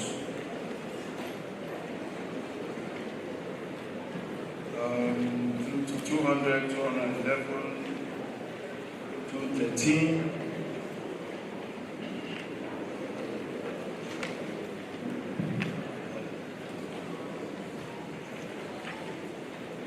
Then research and development from 213 to 215.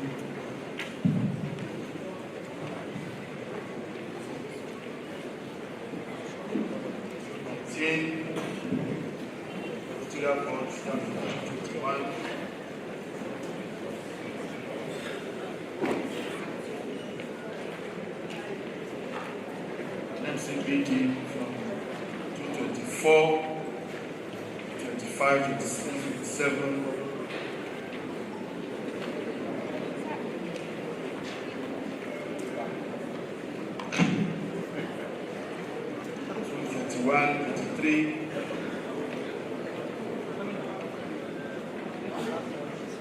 And then the AGM, the disciplinary committee report.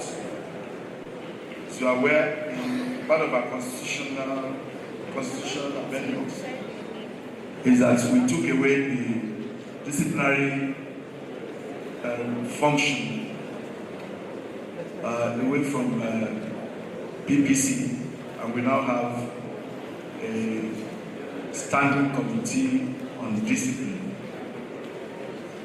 for the first time. And this is a report from 235 to 236.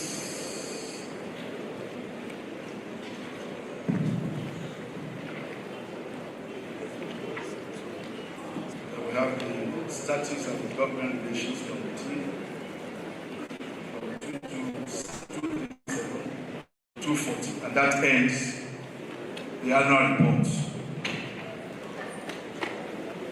So, I take it that there are no further comments. So, can I have a motion now to accept this annual report as the working document of the AGM as amended. Yes, motion, Mr. Osini, and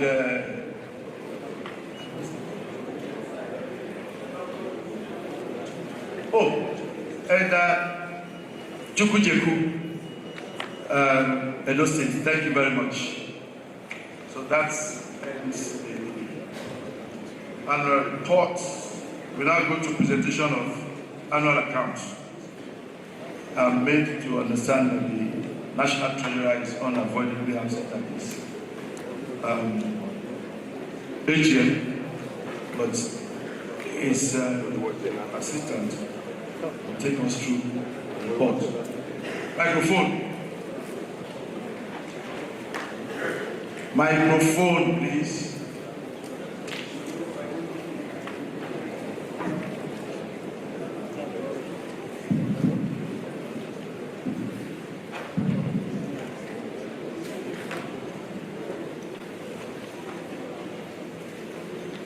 The financial report we are considering is in page 37. Mr. President, Chairman of Council and Chairman of Auditor, Mr. First Vice President, Fiscal Vice President, members of the Management Committee,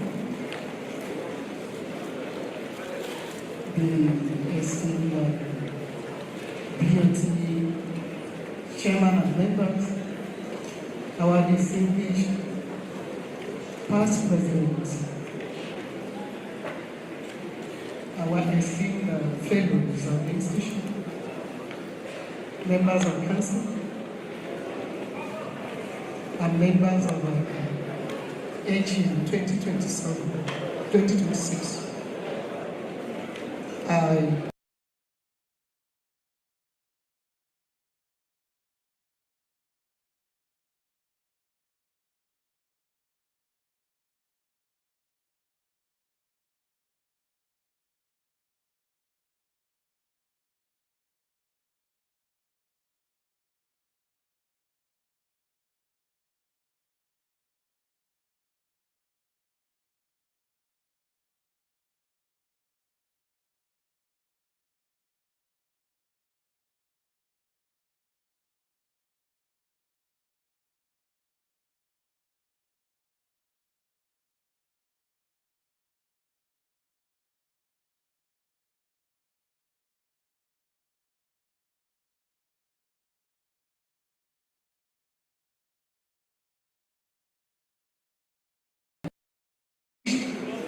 Council member, General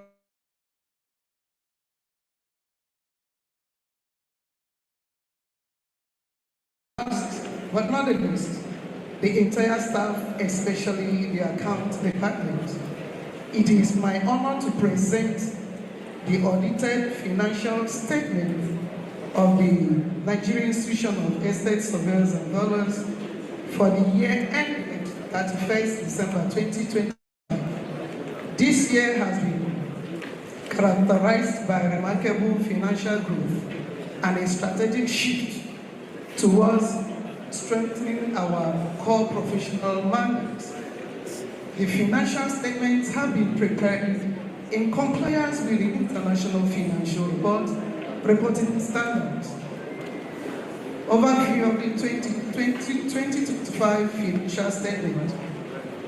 In the year under review, the institution recorded a strong financial performance in 2025 with significant growth in income and a corresponding increase in operating activities through the year. Below are the highlights of the year 2025 financial performance with the comparative figures of 2024. We can look at the figure there. We see the charts for 2025 and 2024, increase/decrease, and increase/decrease for both of them. The summary of it, the income performance, total income increased by 78.6 from 1.02 billion in 2024 to 2 billion in 2025, representing a growth of 802.4 million naira. Members' subscription increased by 3.1 from 291.5 million to 300.6 million, reflecting growth in membership during the year. Operating activities income grew significantly by 121.1%, rising from 638 million to 1.41 billion, driven by improved performance in annual conference, corporate development program, induction and fellowship programs, and professional examinations.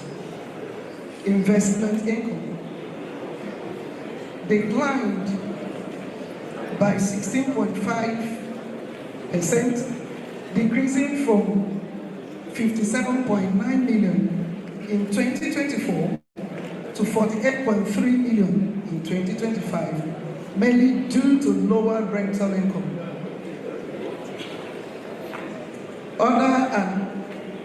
Other and interest income recorded a strong increase, rising from 33.3 million in 2024 to 63.8 million in 2025, representing about 91.5% growth. Revenue mix. Operating activities remain the largest contributor, accounting for 77.4% of total income, followed by members, subscription 16.5%, other income 3.5%, and investment income 2.6%. Overall, the institution experienced strong income growth in 2025, driven largely by the expansion of its operating activities and improved revenue generation from its program. Expenditure. Operating activities, you can look at the table there.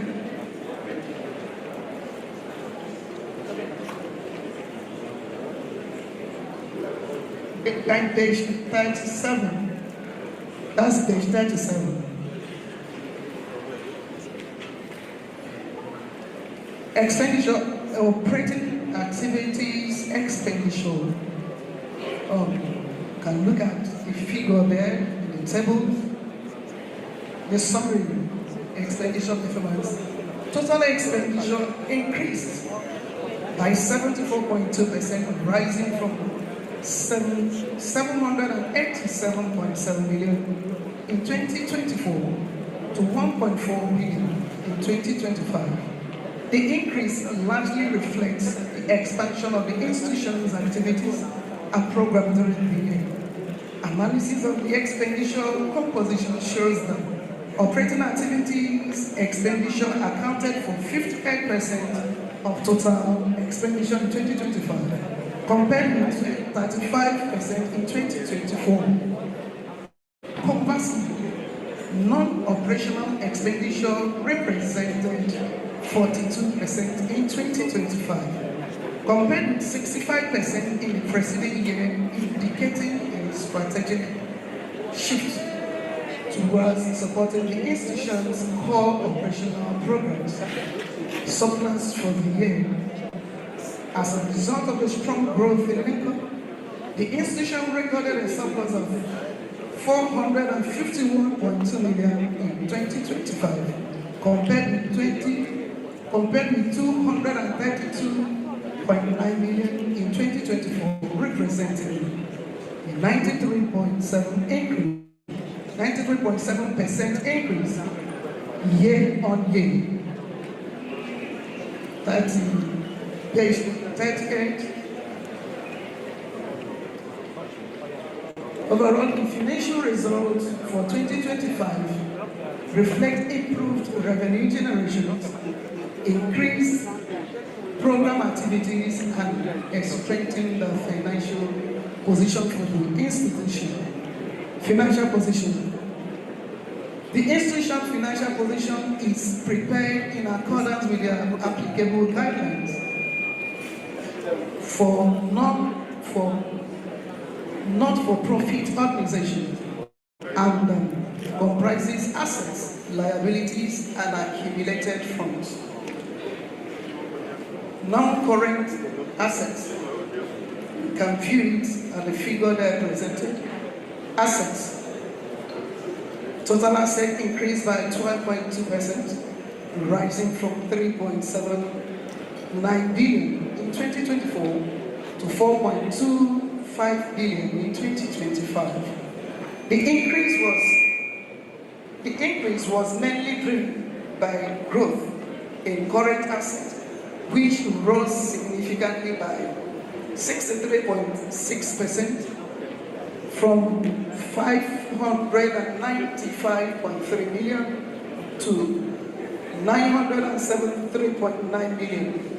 Non-current assets increased modestly by 2.6% from 3.19 billion in 2024 to 3.24 billion in 2025. Included within current assets in cash and cash equivalents, which increased substantially from 238 million in 2024 to 681 million naira in 2025, reflecting improved liquidity during the year. Liabilities. Total liabilities decreased slightly by 3.9% from 273.8 million naira in 2024 to 263.1 million naira in 2025. The institution does not have any long-term borrowings, and therefore all liabilities represent current obligations. Fund reserves. The accumulated fund representing the accumulated excess of income over expenditure for the year increased by 23.4%, rising from 1.93 billion in 2024 to 2.38 billion in 2025. This growth was largely driven by the surplus generated during the year. The institution's financial structure remains strong, with total funds and reserves representing 55.9% of total assets in 2025, compared with 50.8% in 2024. Additionally, the ratio of total liabilities to funds and reserves improved to 11.1% from 14.2% in the prior year, indicating a lower level of financial obligations relative to the institution's reserves. Overall, the institution maintained a sound financial position in 2025, characterized by asset growth, improved liquidity, and strengthened reserve base. Conclusion. Dear noble colleagues, as we reflect on a solid year of remarkable achievement, the outlook of our institution remains highly positive, with some of the best talents among us and a collective commitment to excellence. Our efforts continue to position the institution strongly to seize the opportunities ahead. I would also like to take the opportunity to remind all members about the institution's insurance policy to ensure uninterrupted access to the numerous benefits available to financial members. We encourage everyone to pay their annual dues before the deadline of 31st December of each year. Thank you for your dedication and support as we strive to achieve even greater success together. From Estate Surveyor Manuel and Haji Olamide, and the International Committee. Thank you very much. That was a good introduction to your incoming role. I think she deserves another round of applause. That's good. Noble colleagues, can I have a motion to accept this for discussion? Motion.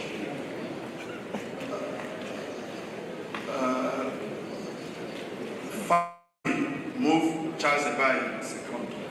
Thank you very much. So, the report is before us.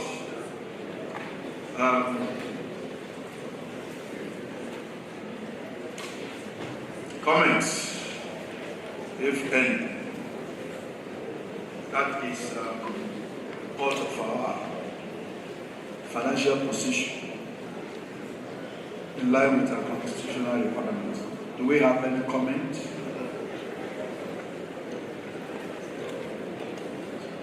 So it shows that we are all happy with the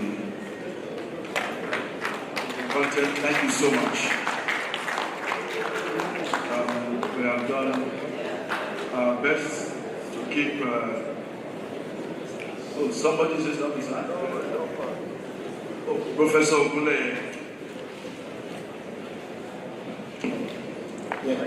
Thank you very much, Mr. President, for giving me the opportunity.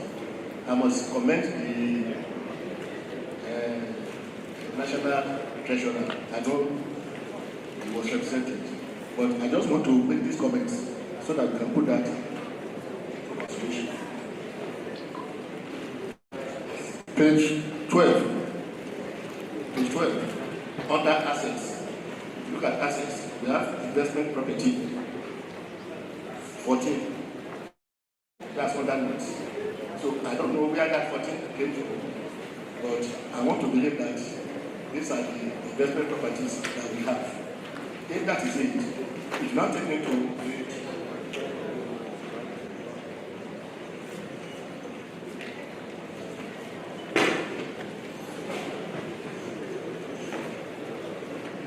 if you take again to page 41, where we have under 4.04, we have rent receivables. And then there we have 4 items for the property. So I was wondering, 4.04 rent receivables under page 41. Yes. Rent receivables. Yes. Yes, exactly. We have 4 properties here, and that was taken to a comment made by earlier by Mr. Awolaja that we have national property and then we have state property. So my opinion is that sorry, Dr. Awolaja. My opinion is that it's as if we have not added other state property into this. Otherwise, we have only building at Akure on those things. So I guess we should try as much as possible and add the other properties that we have so that the rent receivables will be increased and then the capital value will go higher. Thank you, sir. That's just an observation. The rent receivable will be higher. Yes, sir. No, we are not getting any rents that are not captured from any properties outside this one.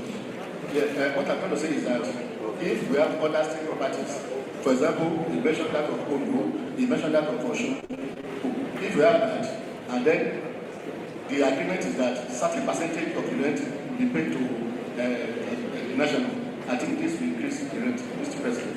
Yeah.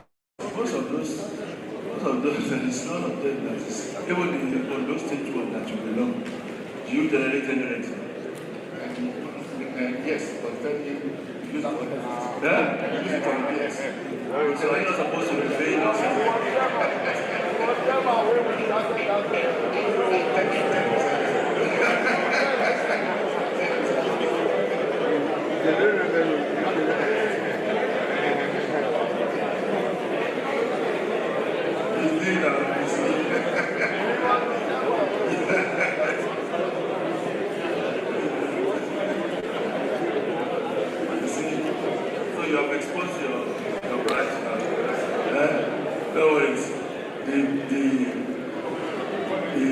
dimming light will be big, but today has had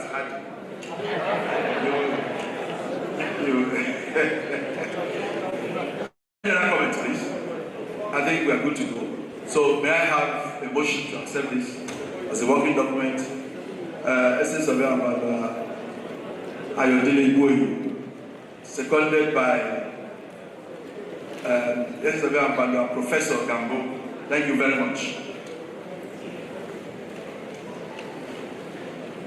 The next item is the presentation of the Honorary Auditor's report. May I invite our Honorary Auditors to please come forward and present their report. Please, can we clap for them? This is a national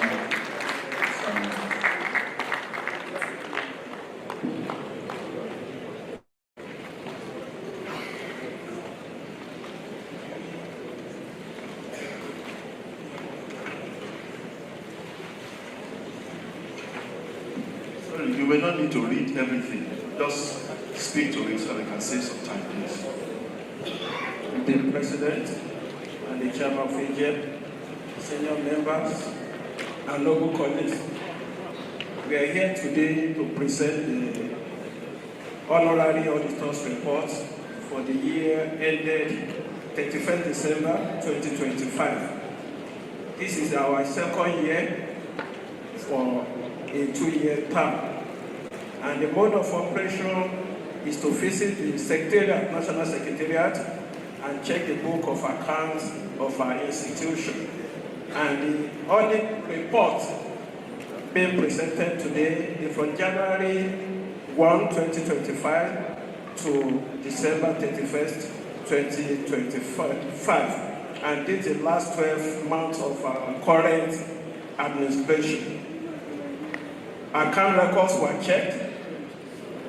The files were well documented, and on the book of accounts, we vetted the book of accounts of various banks which our institutions' money is being domiciled.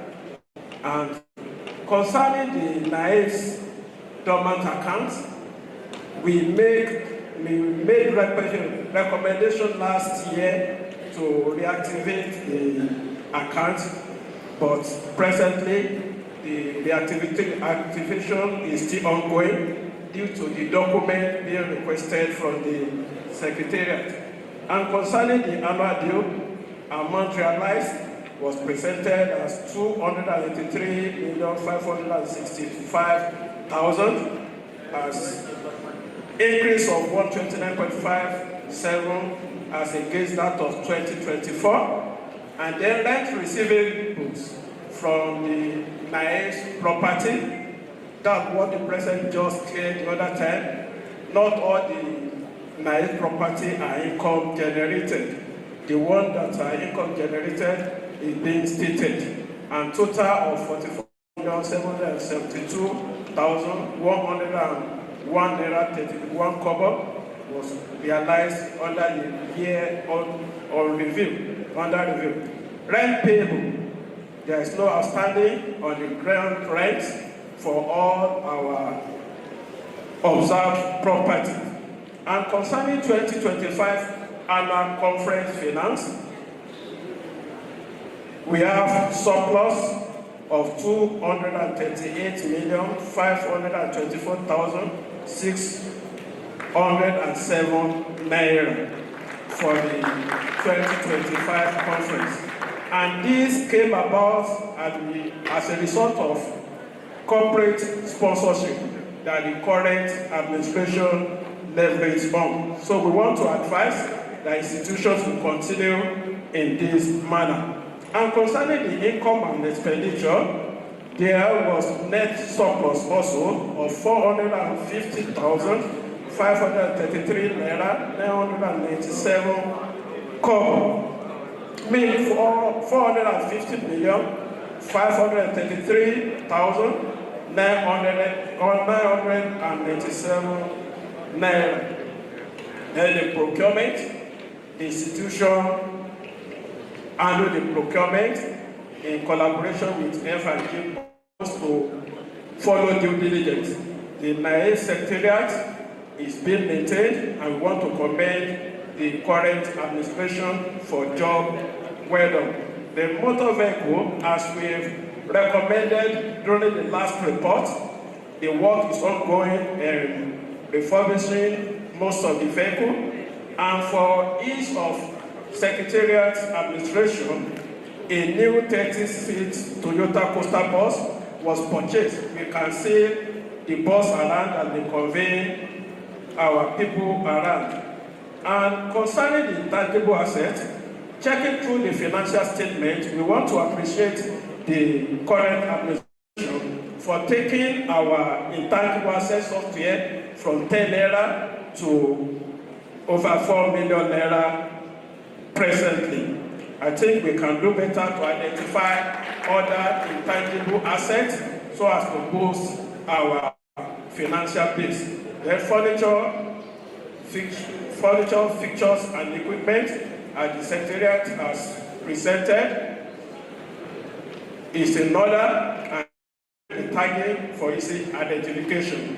Educational books are the physical record of 1,032 contemporary professional books across various aspects of our profession is being documented at the Secretariat, and we want to enjoin our institutions to take advantage of subscribing and request for these books for the use of their various institutions.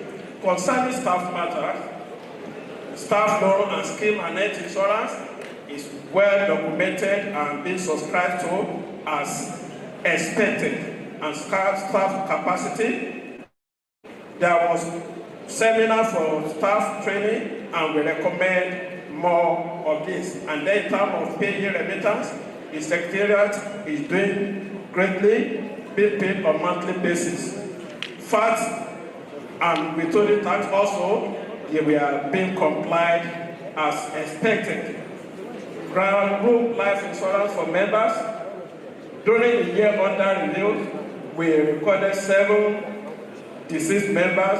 Some were being paid, some are during the preparation of this document. Insurance company, they were documenting for the payment, and some were not paid because they were indebted to the institution. Also, we recommend further that those of our senior members that have been exempted from subscription, there should be a package as a welfare package to their family. We still recommend that welfare package. And concerning legal matter, we want to appreciate the current administration. There are 2 legal issues that have been on ground for long, and 2 of them during this year under review. The case of EFC Solomon Borone and Niles has been settled out of court, and they are waiting for the term of settlement. Also, the case of Niles against Kola is already being concluded, and the judgment is being awaited by the legal counsel so that we can see the outcome of the thing. Generalized administrative process, we want to appreciate all the Secretariat staff for comporting themselves and for attending to correspondences and managing the Secretariat as expected. In conclusion, Mr. President and Chairman of AGM, senior member of our great institution, noble colleagues, we thank you for our opportunity to serve the institution in this capacity as honorary national auditors at this period. And we want to enjoy every one of you, especially the management, to look into this book. Here we make recommendation to please follow suit. Thank you for your time. Lovely Nigerian Institution of Justice, Orders and Values, lovely Federal Republic of Nigeria, God bless you all. Justice of Dr. Adewale Adedogun, and next is Sophia Alfano Oluseyi Abdul as Honorary National Auditor. Thank you very much. Please give them a round of applause. Thank you. May I have a motion? motion to accept this for discussion. Motion.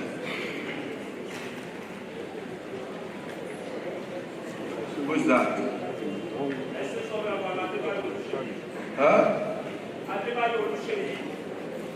Seconded. There are no women among us. That was one thing now. Okay.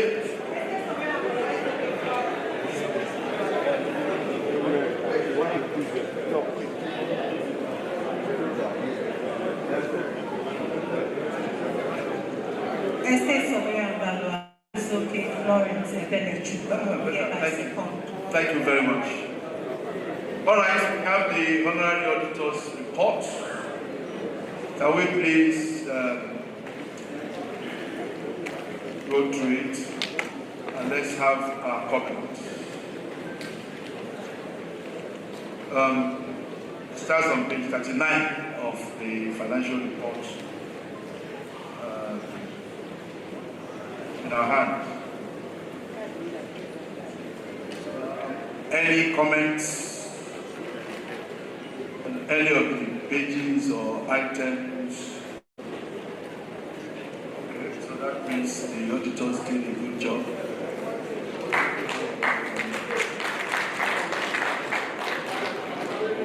Oh, Professor Emo. Yes, on the case between the institution and the Minister for Works and Engineers, the same judgment was given in January. Why can't we know the outcome at this stage here to know exactly what the judgment was? Thank you.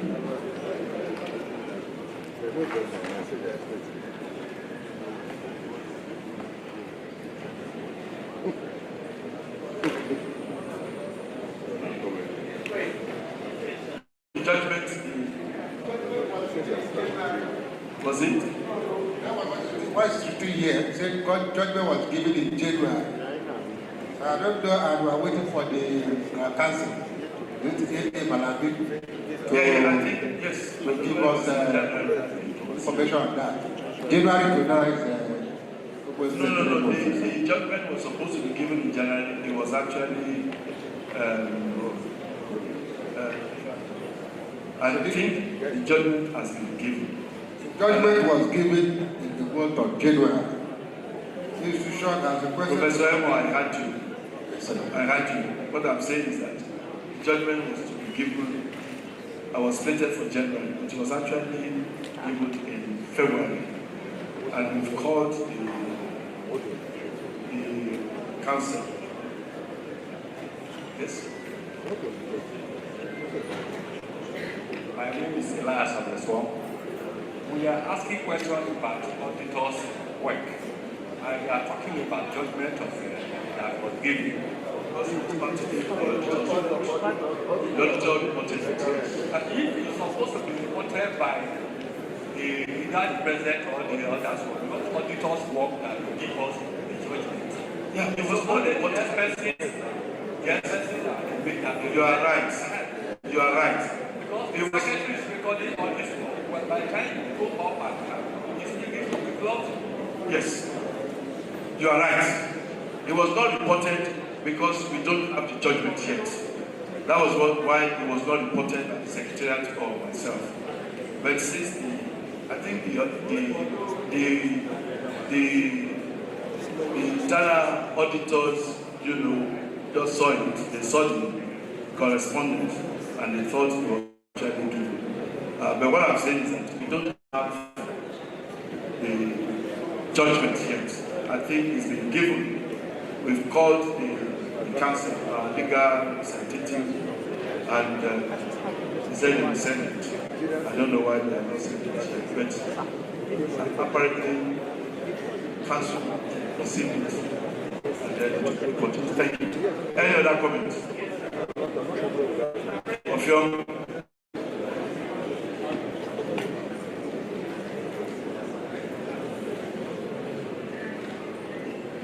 Thank you, Mr. President. Standing on existing protocol, Mr. President, respectfully look at the group insurance and recommendation of the auditors. Page what? Page 44. Yes, sir. Group 4.14. Group life insurance for members. Mr. President, I will respectfully want management to inform us. If you look at that paragraph, you want to support the suggestion of a previous audit report for the introduction of health insurance to cover hospital bills and permanent disability, also welfare package of the family of the exempted.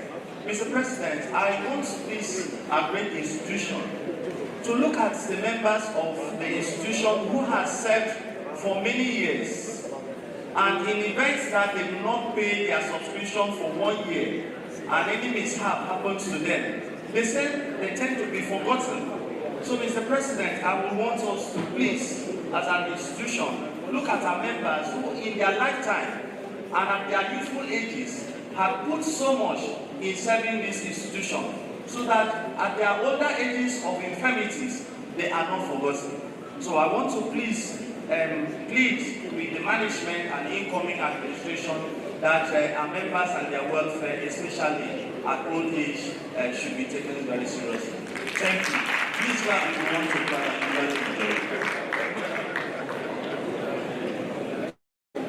Well, your contribution is noted, but I think we need to understand that the institution is not an employer of members. It's an association. Each and every one of us has our practice. And our practice should take care of our medical and otherwise. What we have done with this group life insurance is to show our members that in addition to their own provision, the institution takes of them. And we cannot, you see, we have law. If you keep creating exception, you will find out that a large number of people will not pay their annual dues. And when the unfortunate happens, they will expect, where do we get the money from? You know, because for anybody to be entitled to that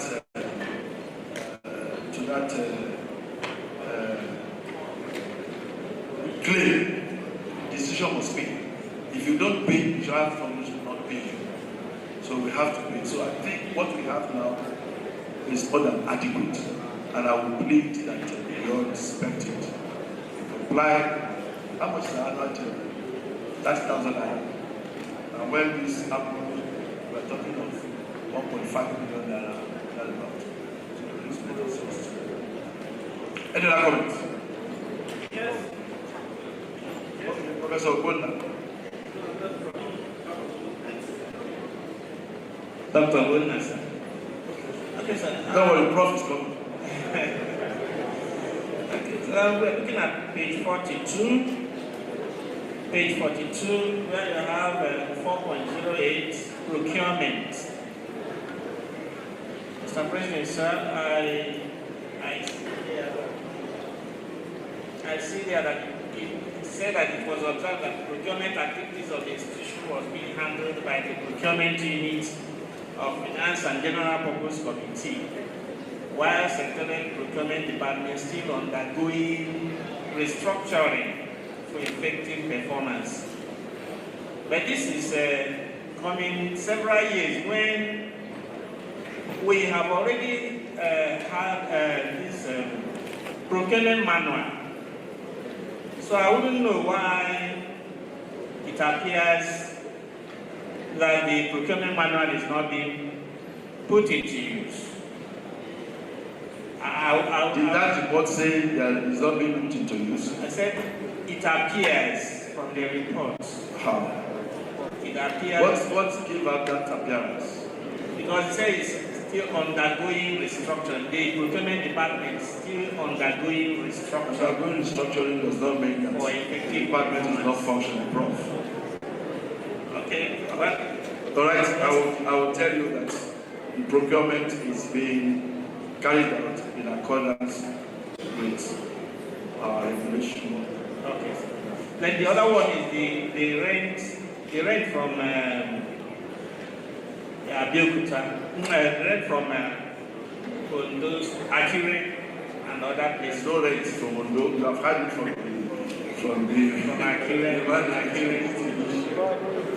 properties. And then all these properties will be listed so that we know our stake. Yes, they have raised that. We have our stake, percentage stake in each of those states. Doctor, we have had that. Thank you very much. Any other comments? So, can I have a motion?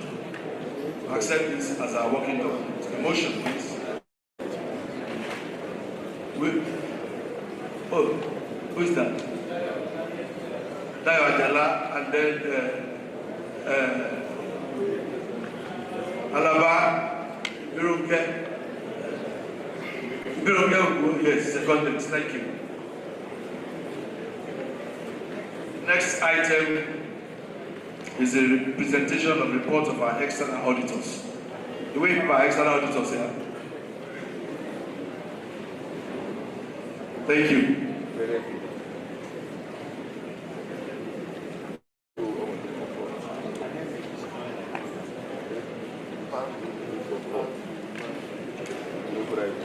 The 26th President and Chairman of Council, EFB Chief Dr. Victor Adekunle Adunke, the Awokosomoluabi Udua of the South, the first Vice President, EFB Malam Bature Ali Mohammed, the second Vice President, EFB Dr. Emmanuel Mark, members of Management Council, Chairman and members of Board of Trustees, revered past president, council members here present, professional colleagues, both elders, fellows and associates, ladies and gentlemen, good afternoon. My name is Olufemi Jayesimi, the managing partner of OJC and Associates, Chartered Accountant, the auditors to naive. Our report can be found on page 9 of the financial report earlier circulated, and I will read. Independent auditors report to the members of Nigerian Institution of Estate Surveyors and Valuers.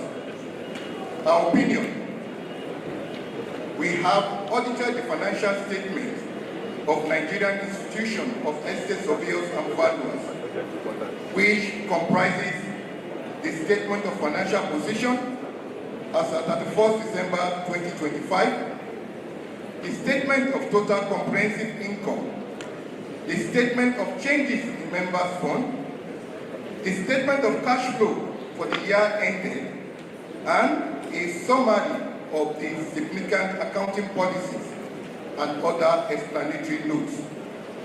In our opinion, the financial statements give a true and fair view of the financial position of the institution as at 31st December 2025 and of its financial performance and its cash flow for the year ended in accordance with the International Financial Reporting Standards and the requirements of the Nigerian Institution of Estate Surveyors and Valuers Constitution. Basis of our opinion: we conduct an audit in accordance with international standards on auditing. Our responsibilities under those standards are further described in the auditor's responsibility for the audit of the financial statements section of our report.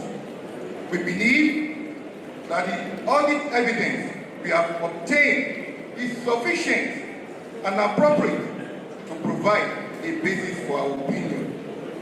Independent. We are independent of the institution in accordance with the International Ethics Standards Board for Accountants Code of Ethics for Professional Accountants. We have fulfilled our other ethical responsibilities in accordance with the International Ethics Standard Board for Accountants Code of Ethics for Professionals. Other information other than the financial statement and auditor's report. The Council is responsible for the other information. The other information comprises the notice of meetings, details of officers and council, past chairman, report of the honorary secretary, the report of the council, and the president's activities report. Our opinion does not cover other information, and we do not express any form of assurance, conclusion thereon. It is our responsibility to read the other information, and in doing so, consider whether the information is materially inconsistent with the financial statement or with the knowledge obtained in the audit, or otherwise appears to be materially misstated.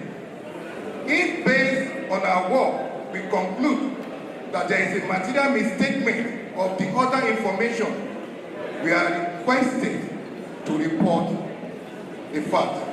In this case, we have nothing to report in this regard. The Council's responsibility and those charged with governance for the financial statement. The Council and those charged with governance are responsible for the preparation and fair presentation of this financial statement in accordance with the International Financial Reporting Standards and the Institute of Chartered Accountants of Nigerian Act.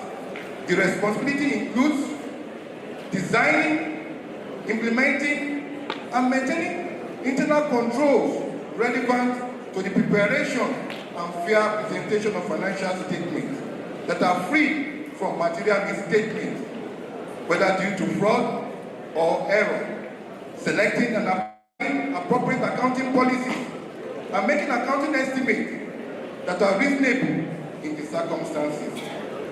In preparing the financial statements, the Council are responsible for assessing the institution's ability to continue as a going concern, disclosing as applicable matters related to going concern, and using the going concern basis of accounting unless there is a legislation that either intends to repeal the enabling act of the institution or has any realistic alternative for to do so. Auditor's responsibility for the audit of the financial statement. Our objectives are to obtain reasonable assurance about whether the financial statement as a whole are free from material misstatements, whether due to fraud or error, and to issue an audit report that includes our opinion. Reasonable assurance is a high level of assurance, but it's not a guarantee that audit conducted in accordance with international standards of auditing will always detect a material misstatement when it exists. Misstatements can arise from fraud or error and are considered material if individually or in the aggregate they could reasonably be expected to influence the economic decision of users that have taken on this basis of this financial statement.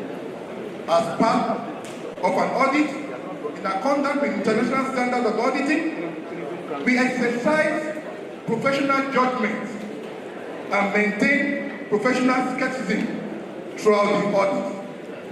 We also identify and assess the risks of material misstatement of the financial statement, whether due to fraud or error. We design and perform audit procedures responsive to those risks and obtain audit evidence that are sufficient and appropriate to provide a basis for our opinion. The risk of not detecting a material misstatement resulting from fraud is higher than from one resulting from error, as fraud may include collusion, forgery, intentional omission, misrepresentation, or the override of internal control. We obtain an understanding of internal control relevant to the audit in order to design audit procedures that are appropriate in these circumstances, but not for the purpose of expressing an opinion on the effectiveness of the institution's internal control. We evaluate the appropriateness of accounting policies used and the reasonableness of accounting estimates and related disclosure made by the Council. We conclude on the appropriateness of the Council use of going concern basis of accounting, and based on audit evidence obtained, whether a material uncertainty exists related to events or conditions that may cast significant doubt on the institution's ability to continue as a going concern. If we conclude that a material uncertainty exists, we are required to draw attention in our auditor's report to the related disclosure in the financial statement. Or, if such disclosures are inadequate, to modify our opinion. Our conclusions are based on the audit evidence obtained up to the date of our auditor's report. However, future events or conditions may cause the institution to cease to continue as a going concern. We evaluate the overall presentation, structure, and content of the financial statement, including the disclosures, and whether the financial statement represents the underlying transactions and events in a manner that achieve fair presentation.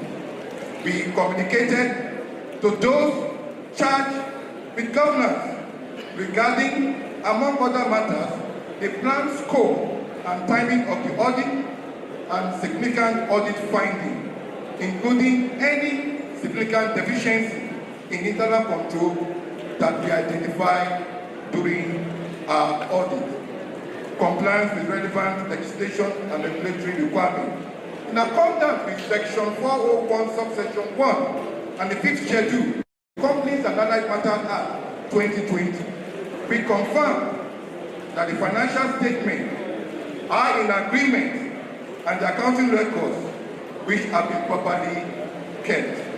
In accordance with Section 407, subsection 1 of the Companies and Allied Matters Act 2020, we confirm that we received all of the information and explanation that were required for the purpose of the audit, signed by my good self, let me join with the engagement partner for OJC and Associates, dated 28th of March 2026. Mr. President, sir, your meeting, sir. Thank you very much. That is the external auditor's report. I'm sure we are aware that it's not subject to our debate. It is a report, independent report showing how we have operated. Thank you very much.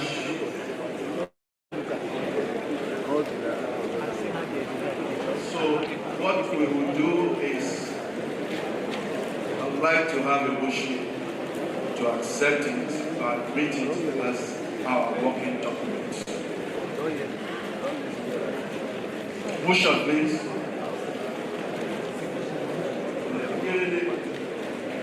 Can I implement the house?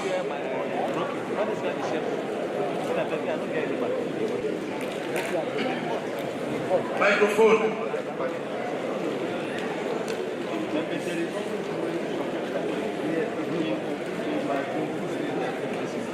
Mr. President, sir, I am Grace, DSV Grace Adedayo. I hereby support that the document be accepted as a working document for the institution. Thank you very much. Thank you very much. Please, let us appreciate our external auditors, please. Thank you.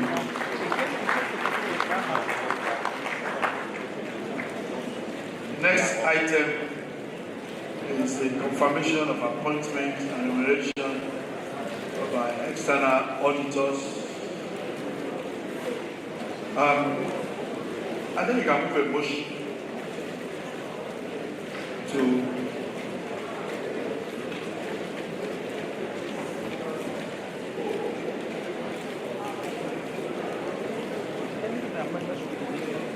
I understand that our external auditors have exhausted their statutorily required number of terms. So I would like us to, I'd like the AGM to allow council to appoint external auditors, which will then be brought to AGM for reconfirmation at the next AGM. But I need a motion to empower the council to appoint and also negotiate the remuneration of the new auditors. Motion, please.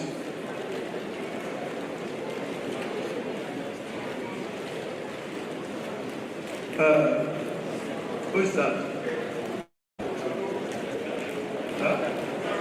Oh, seconded by who? I want a lady. There's a lady. Let's balance it. Yes. Thank you. Gender sensitive. So the council has been authorized to fix to appoint new auditors and also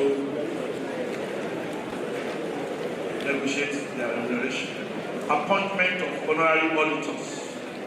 Our constitution will know that there are supposed to be two fellow and associates. So motion, please.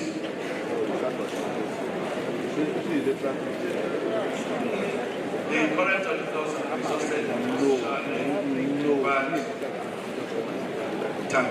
So we need to appoint new honorary auditors now. Motion, please. Nomination.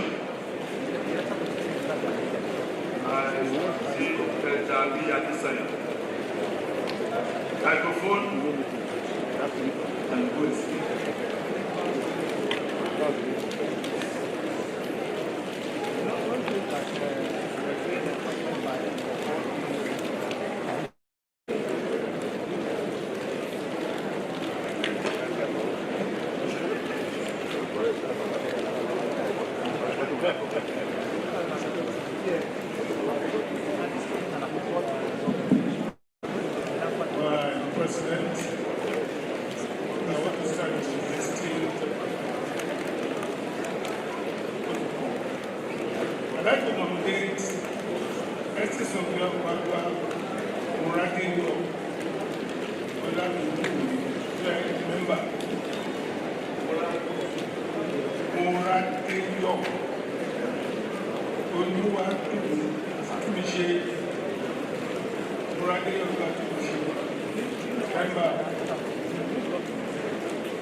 Any seconder?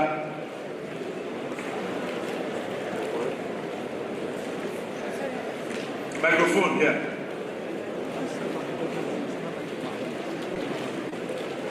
Thank you, Mr. President, for recognizing ESP. Thank you. So we have a member, we need a fellow. Any nomination for a fellow? No nomination?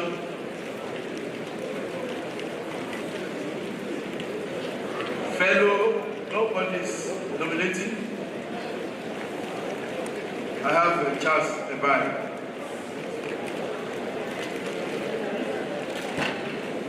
Hi, Charles. Okay, I'd like to nominate Abdurrahman from Katraba as the point is, I think we need to answer. And this president is okay. Any seconder for Abdurrahman? Yes, the Abdurrahman. Okay, Professor Gambo. But the point is, can I see is PSV Moradi or Oluwatumishe? in this AGM? Oh, you are there. Thank you very much. Is ESB Abdurrahman here? Okay, ESB Abdurrahman. So they are both here. So, oh, you want to talk? Please, microphone. Microphone here. Yeah, no, just recorded as a second. Mr. President, sir, in view of my actions, thank you very much. That nomination is declined. Any other nomination, please? A fellow?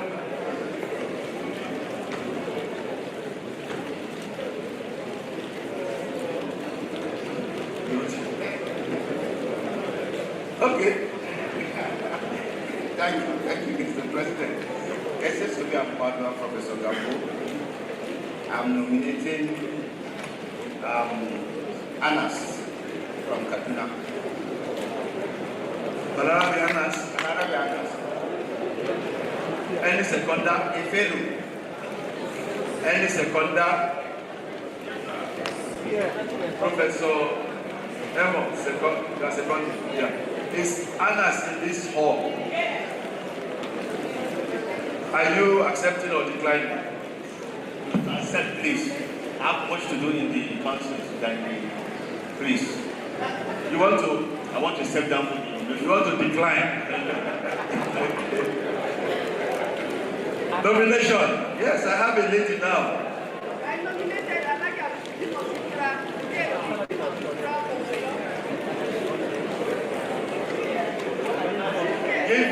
Give her the microphone, please. I nominate Alaga Shukura from Oyo. The first person that was nominated is from which branch? No, you can't have two. Let's have a fellow. Does it mean we don't have fellows that can?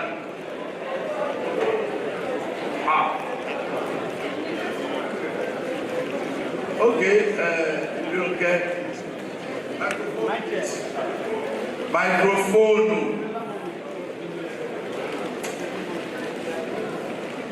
Mr. President, sir, I would like to nominate ESB Isa Jato from Edo branch. Isa Jato nominated. Any seconder? Oh, plenty. Okay. Acting chairman of the board, Professor Tugeli second Isa Jato. Is Isa in this AGM? Can we see you? And can you please confirm you are accepting? Are you accepting, Isa? President, I will accept. Thank you so much.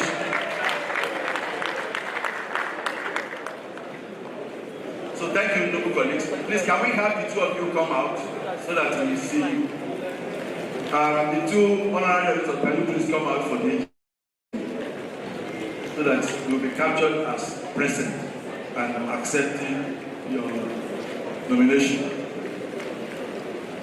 Orande Oluwatomishi, member, and Isa Jato fellow, please come.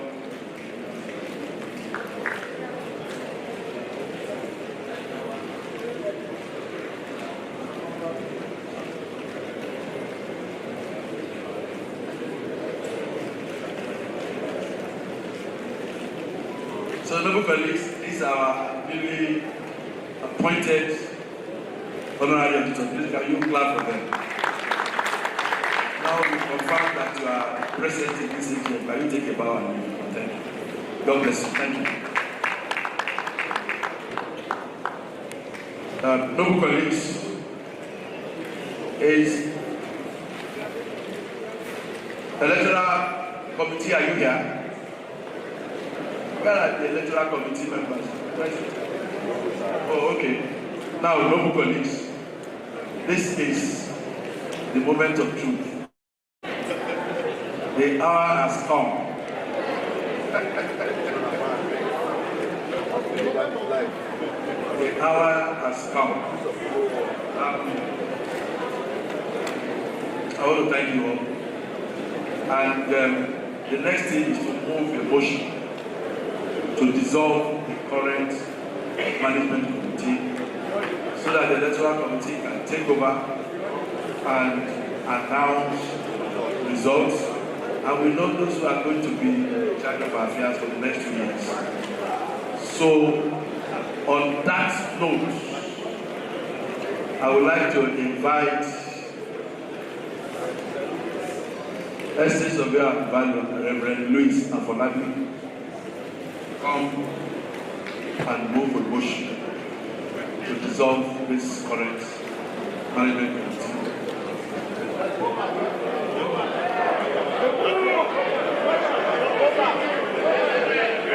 Mr. President, and all protocols, having served the tenure of this administration for 2 years, diligently,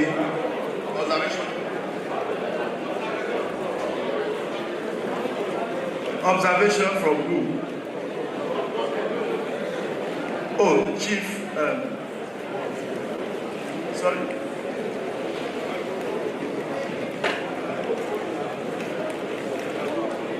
That you have observation. Microphone, please.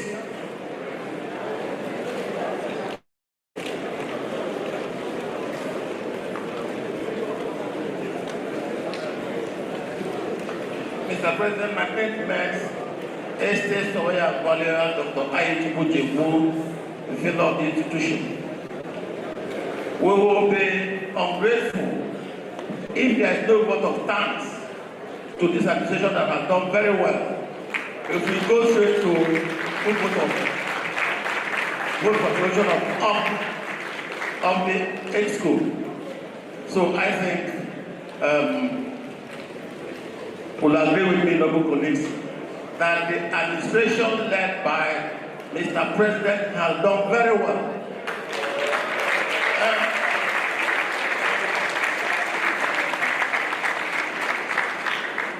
I think they deserve a voting clap.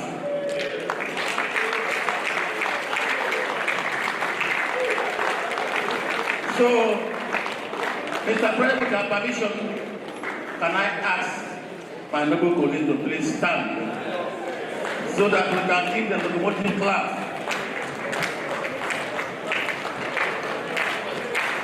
No, that's not that. Those of you who have entered train know how train moves.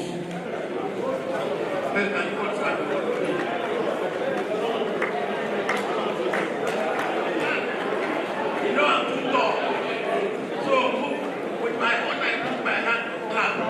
Follow the speed of my hand. 1, 2, 3, go ahead.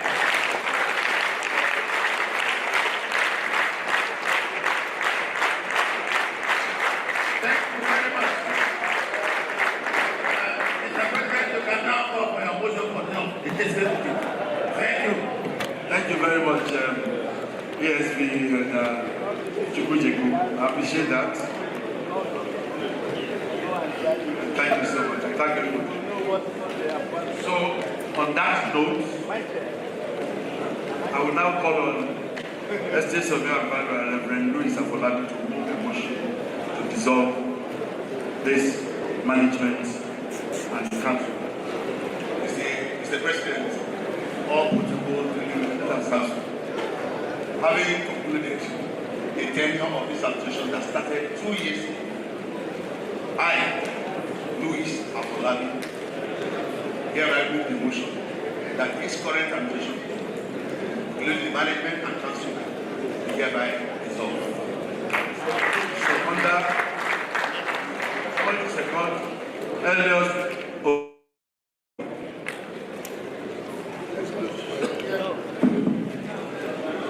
My name is Estate Surveyor and Valuer Elliot Orupabu.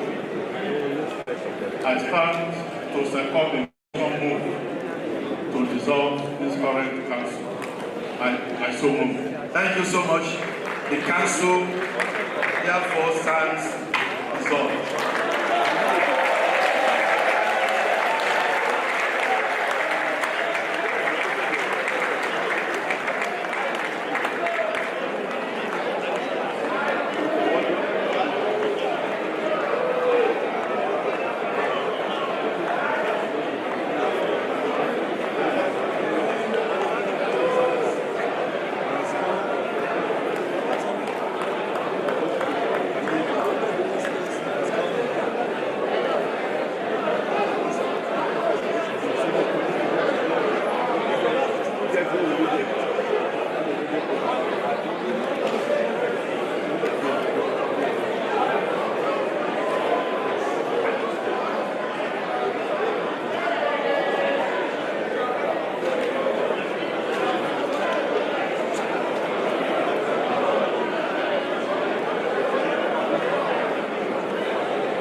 Electoral committee, please.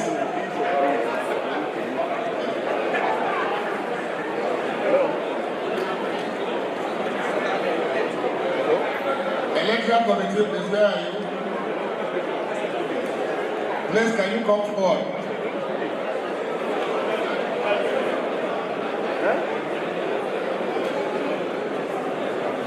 Chairman and members of the Electoral Committee.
Good afternoon, noble colleagues. There's a missing wallet here. SS of Ambala Emmanuel Chima, is here. There's a missing wallet.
Secretary of the committee.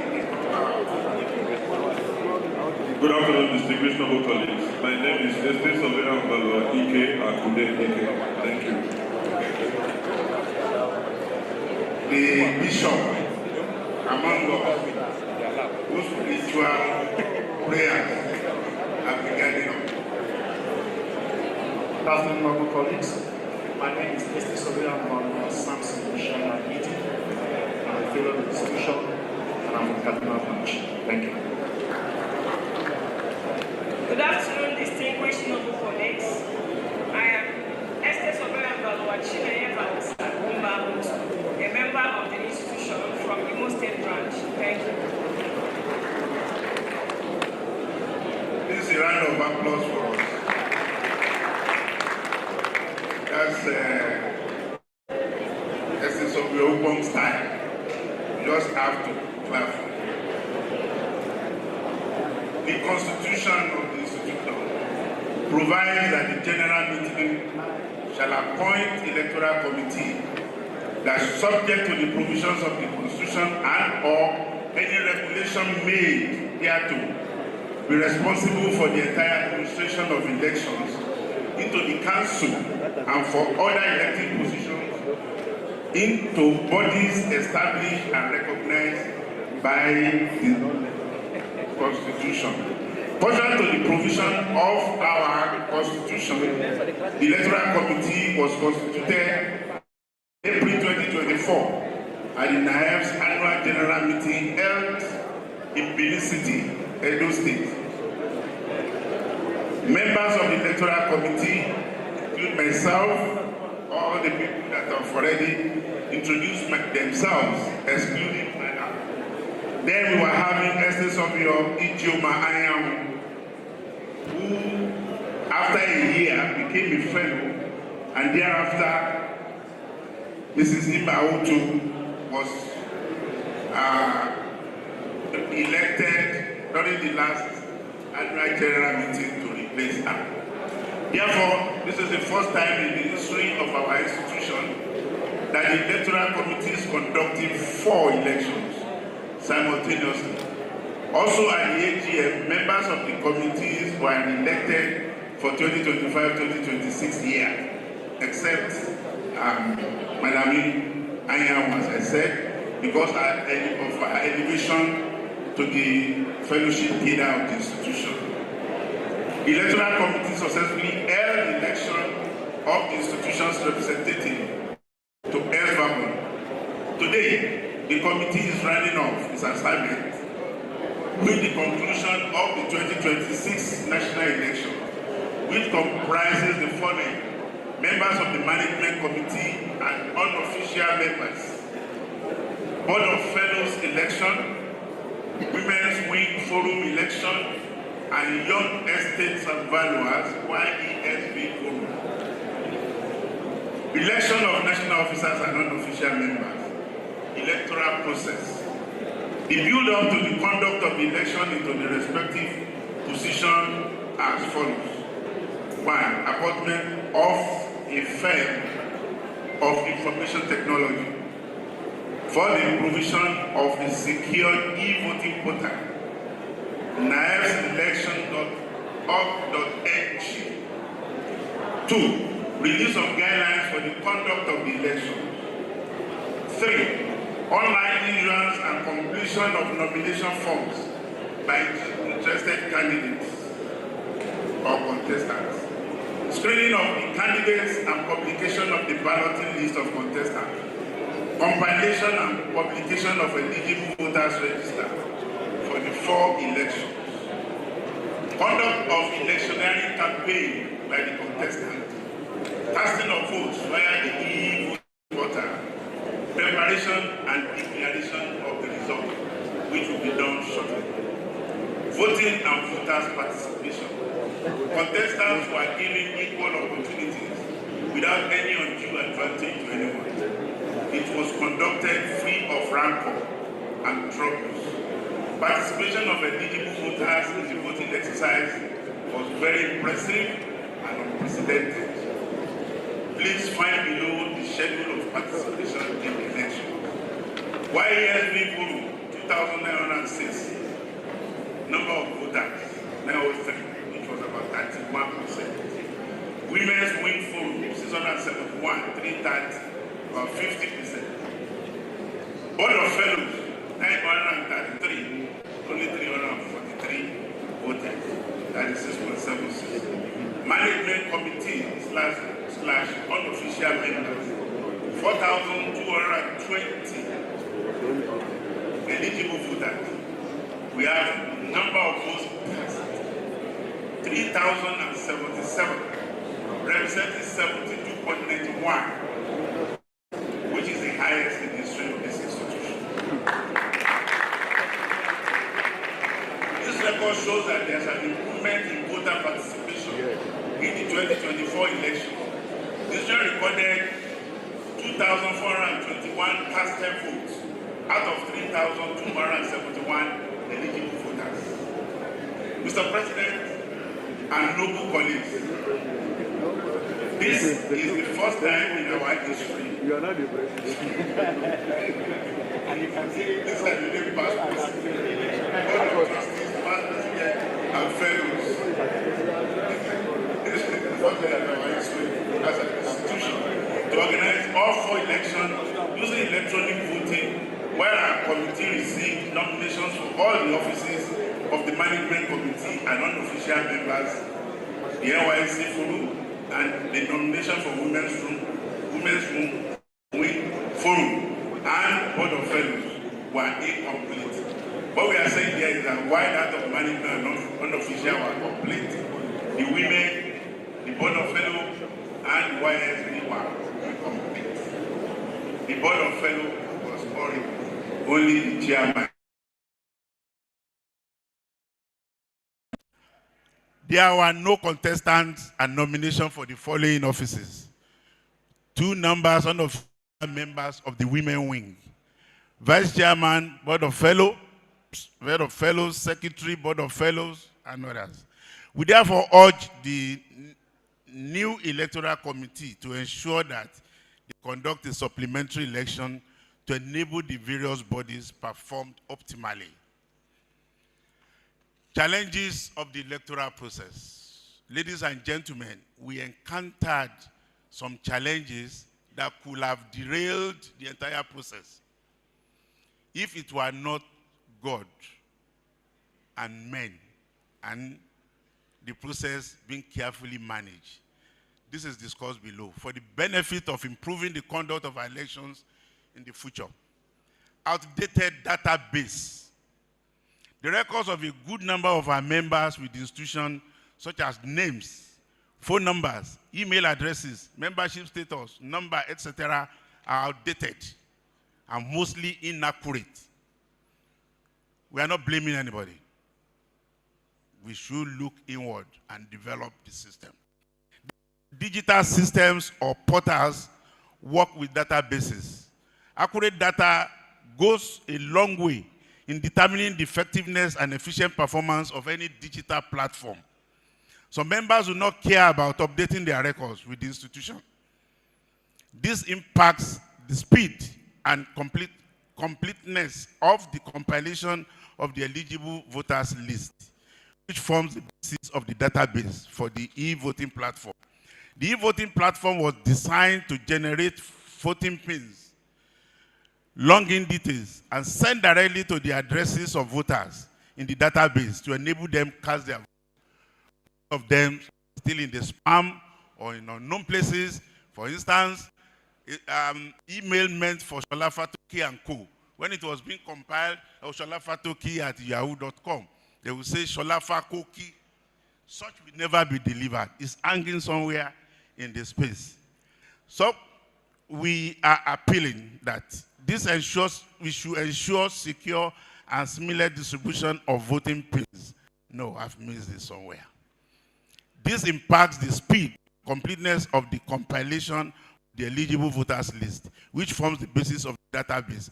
The e-voting portal was designed to generate pins, login details, and send directly to the addresses of voters in the database to enable them cast their votes. This ensures secure and seamless distribution of voting pins for maximum participation. Help me.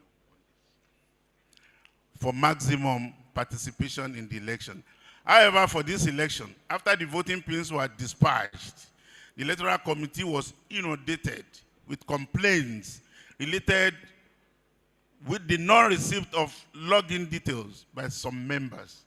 Meanwhile, all the auto-generated login details have been dispatched by the portal to the registered email addresses that members have with the institution.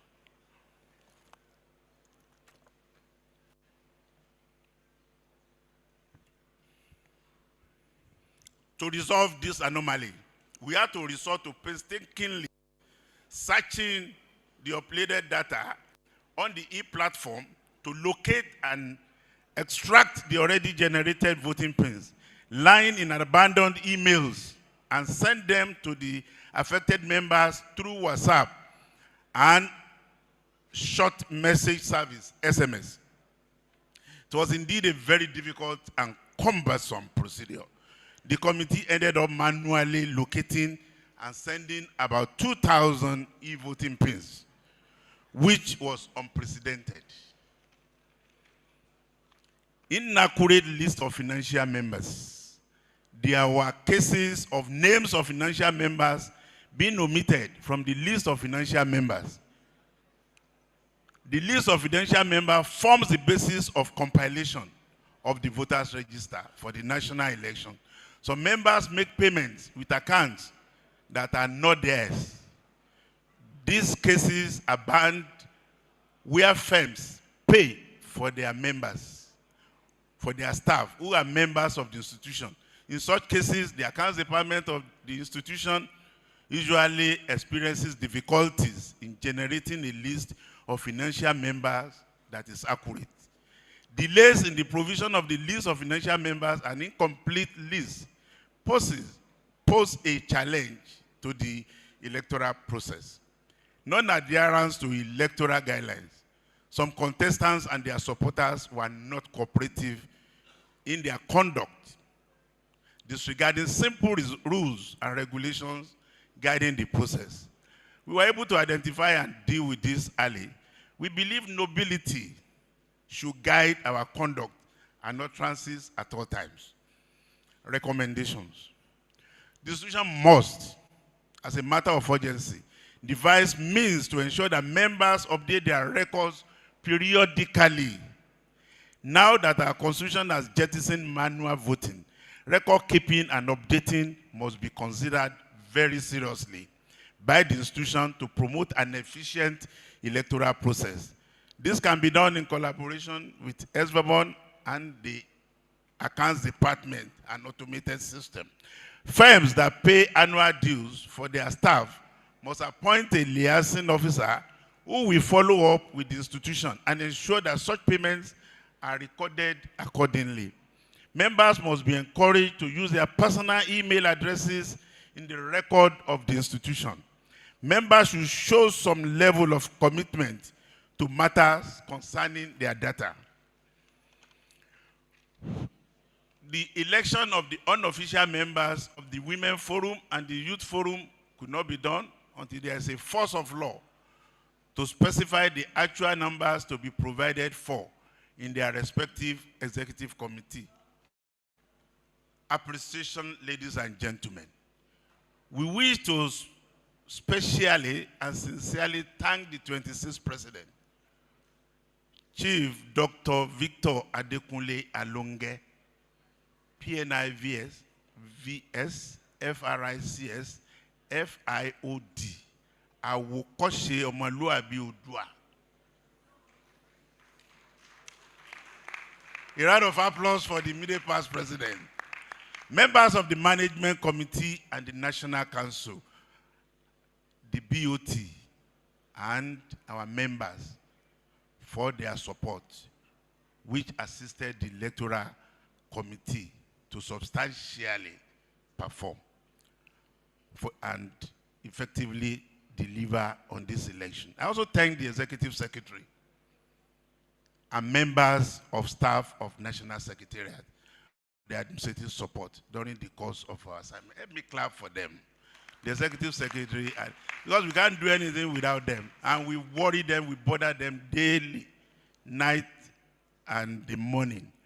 We sincerely appreciate all the contestants, despite the bullying, the abuses, everything we got through, and their agents, eligible voters, and members of this for their support and compliance with the guidelines and processes for the conduct of this election. Thank you for believing in us and working this path with us as partners towards a better lives. I wish to use this opportunity to appreciate members of the committee for their steadfastness. This is our eagle high. when all of us have gone through things, you now say, Mr. Chairman, let's look at this thing this way. And that is it. For our steadfastness, commitment, and sacrifices, this is our engine room. He does not sleep. In the last 1 month or so, he has not slept. And he was abused. He was bashed. Threatened. Yes, threatened. Somebody said, there's so many. Our bishop, Baba, stand up. Stand up, Baba. We are proud. That's the father. If we are meeting in Abuja, he will come all the way from Kaduna for a meeting. And that's our mother, the Thatcher, Margaret Thatcher, of very intelligent and very accessible. Without them, this election wouldn't have been successful. Conclusion, on behalf of these members of this committee, we wish to state emphatically that all our actions and inactions in the course of the conduct of these elections were intended to discharge our mandate without fear, favor, or compromise. In view of the foregoing, we sincerely apologize to any person or persons or group or groups who may have felt aggrieved in one way or another during the course of the electoral process, to please forgive us. We also wish to congratulate those who emerged victorious from the process, reminding them that it's a call to serve, and to those who did not make it this time, to try another time. God bless the Nigerian Institution of Estate Surveyors and Valuers. God bless the Federal Republic of Nigeria. Thank you. Thank you. Thank you. The results.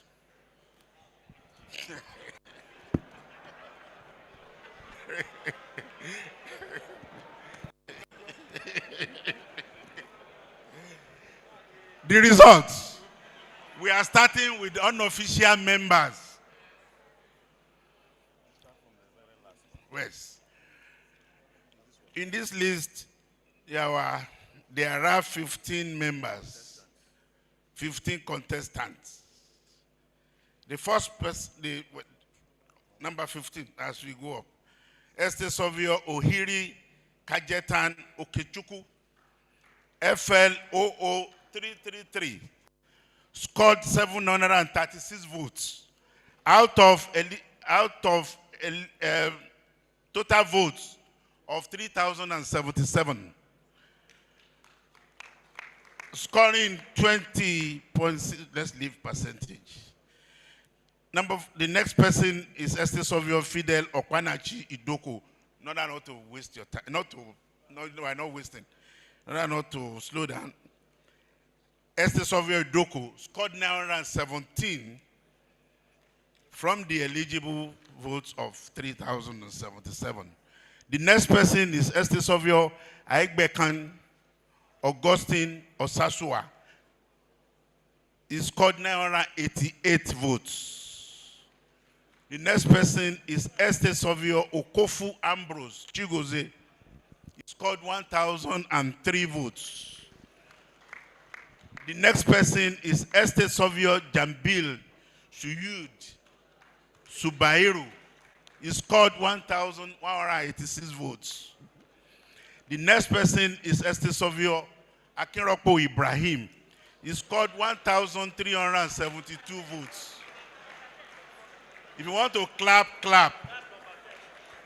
The next person is Estate Surveyor Adedoye Adekunle. He scored 1,376 votes. The next person is Estate Surveyor Olabode Abiodun Assis. He scored 1,514 votes. The next person is Estate Surveyor Monday Ngozioma Aiwe. He scored 1,519 votes. The next person is Estesovio Adebayo Oluseyi Emmanuel.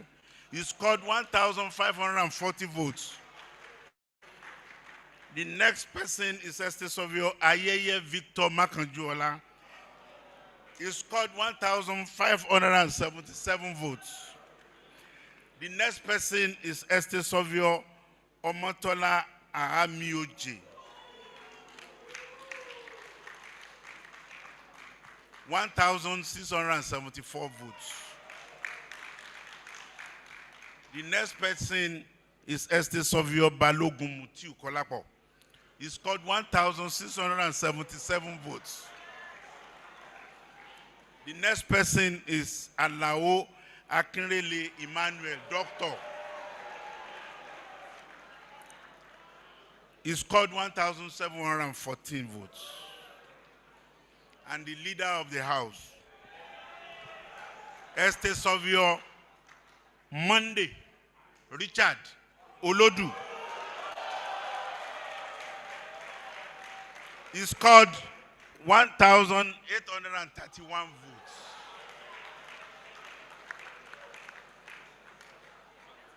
The next one.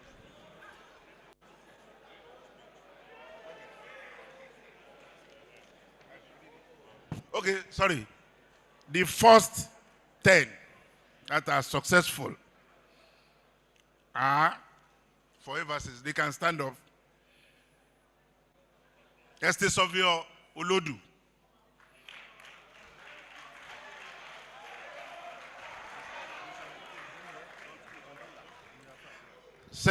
Estesovio Alao Akinrele Emmanuel, doctor. Estesovio Balogun Mutiu Kolapo. Estesovio Omotola Ahamioje. Estesovio Ayeye Victor Makajuola. Estesovio Adebayo Oluseyi Emmanuel. Estesovio Monday Aiwe. Estesovio Olabode Aziz. Estesovio Adedoye Adekunle. The last but not the least, Estesovio Akinropo Abraham. These are the 10 members elected to go to our council as unofficial members. A round of applause for them.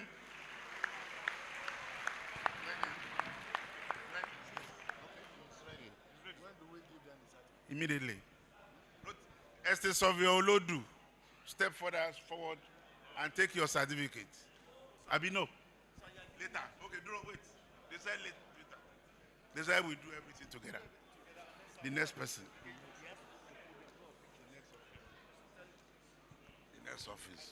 How did you arrange the... We don't even know, but let's just take.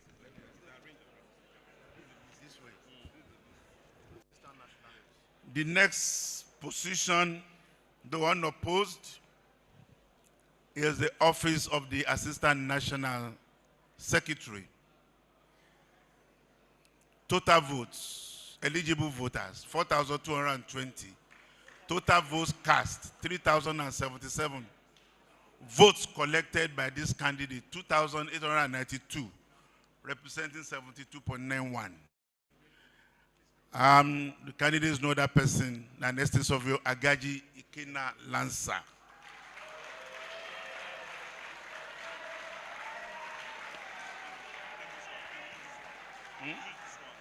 This one now.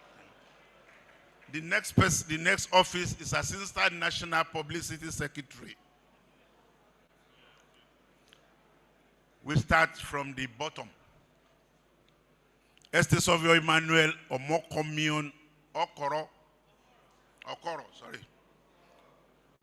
Sorry, you just accept me. Membership number 4948. Total number of votes in this particular elections, 3,077. Is called 727. The next person is Estesovio Azan Aliu Madaki. He scored 802 votes. And the first person is Esther Sovio Iwamaka Vivian Ufoma.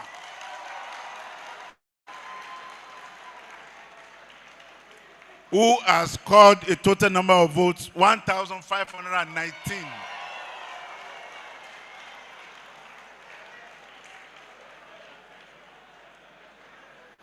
The next office is that of Assistant National Treasurer. 2 candidates, Esther Sovio Inobeme Kennedy Amegbe. He scored 917 votes. The winner is Esther Sovio Odebode Oluseyi Ayodele. He scored 2,048 votes. 2,048 votes. Office of National Public Secretary.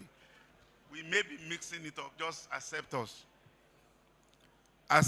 National Public Secretary, no other person than Esther Sovio Olamuju Ayodele Adetunji. He scored 2,885 votes out of the total votes cast of 3,077.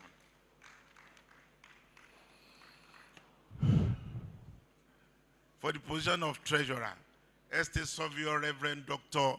H.M. Esther Ukona. She scored 2,891 votes from the available votes of 3,077, scoring 72%.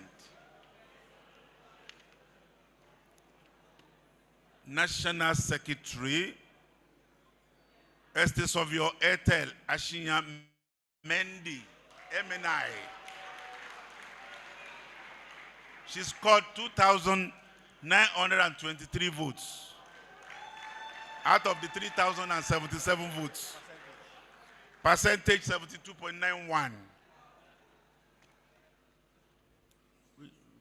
Aha.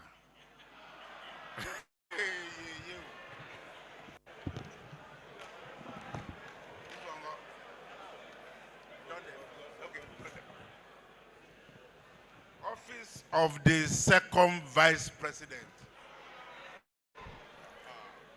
Office of the Second Vice President. Put your hands together.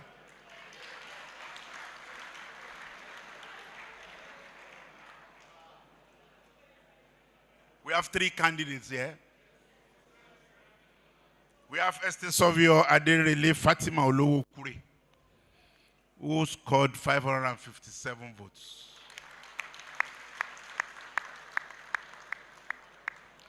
We have Esther Sovio Adedotumba Mbola, who scored 1,150 votes.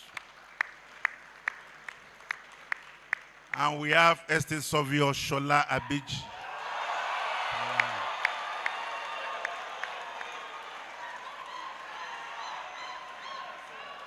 who scored a total number of votes 1,351.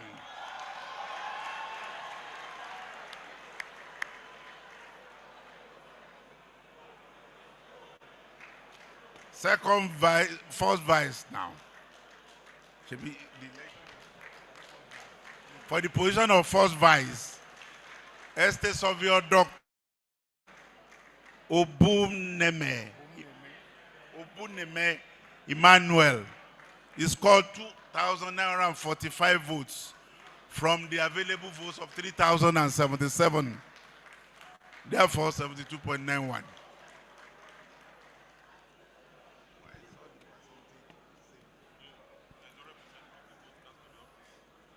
When we were doing the manifesto night, the manifesto in Abuja, I said if it's in the contemporary world, you will be called president-elect.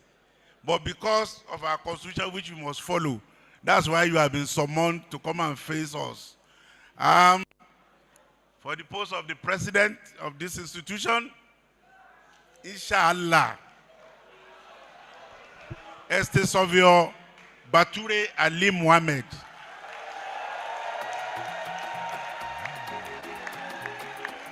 He scored a total number of votes totaling 2,980.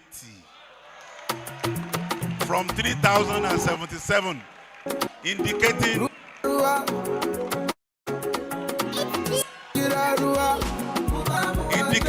that is generally acceptable to all of us. Please support him. Rua, Rua, Sinkira Rua, Mubamu attention. You day inauguration, Achilles and temptation. Allah ya kawo solution, solution, who day celebration, kuma jubilation.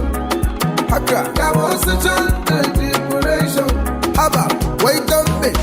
Sinkira ruwa yanzu ruwa na ta dukansu. Sinkira ruwa yanzu ruwa na ta dukansu. Ruwa ruwa ruwa na ta dukansu. Sinkira ruwa yanzu ruwa na ta dukansu. Ruwa ruwa ruwa na ta dukansu. Sinkira ruwa yanzu ruwa na ta dukansu.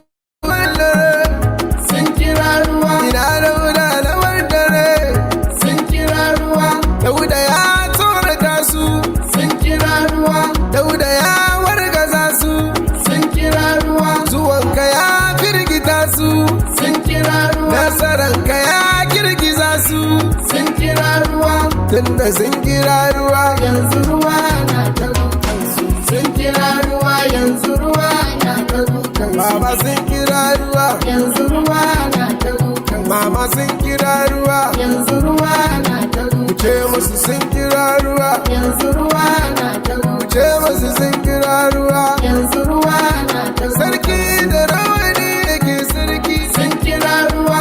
Babu rawani sojin gona, sun kira ruwa. Abinda daɗi jama'a kun ji, sun kira ruwa. Mahaukaci ya taulaka shi, sun kira ruwa. Kuwa rawa, tarakin tashi. The emperor, the conqueror, the champion, the lion is here. Zobu, Zobu, Enyimba, Toya dike, nenu dike. Toya dike, nenu dike. Iye jamara dike ruenu, ekwe chenjigo. Iye jamara dike ruenu, ekwe dagarigo. Onga basi, ona mekasi. Onga basi, ona mekasi. Ekube dike, ibe dike kwe. Wadi manaria, achaluko dike. Clear the road for Musabi. Step aside for the game changer.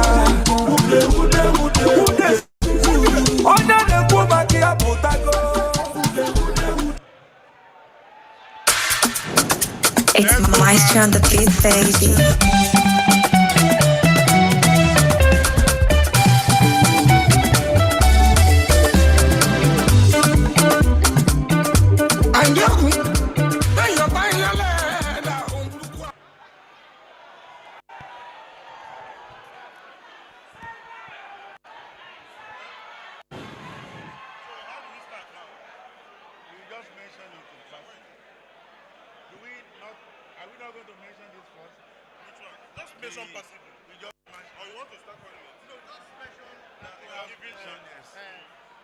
Hello, let us sit down. Let us be seated.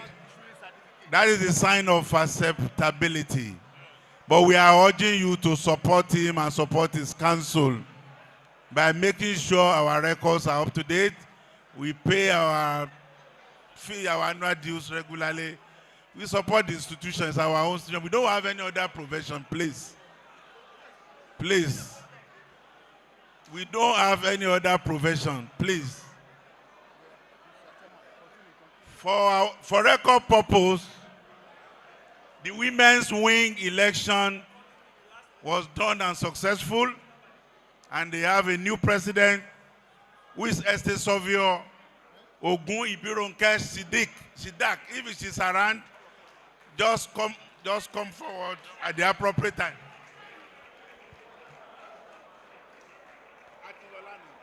Chairman, not president. Oh, sorry, chairman. Essesovio Ogun Ibironke Sidak.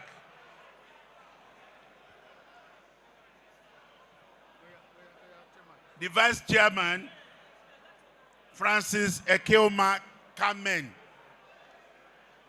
National Secretary for the Women Wing, Essesovio Abiona Blessing Tuashe. The treasurer, Essesovio Jimon Shukura Adekemi.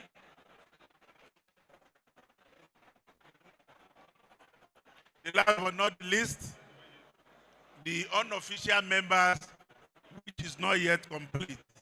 Essesovio Ngozi Lilian Ohaeto, Essesovio Asuaru Chidima, Ufwanya Divine Love, Essesovio Oluchi, Tina Oluchi Omeri. Those are those elected for the women's wing. And for the young Essesovio Precious Perry was unopposed, though it's called Max, but we don't want to go through all this once again. National Vice Chairman, unopposed, Essesovio Salami Ige. National Secretary for the Youth Wing, or the Youth Forum, Essesovio Sani Ibrahim Omeisa.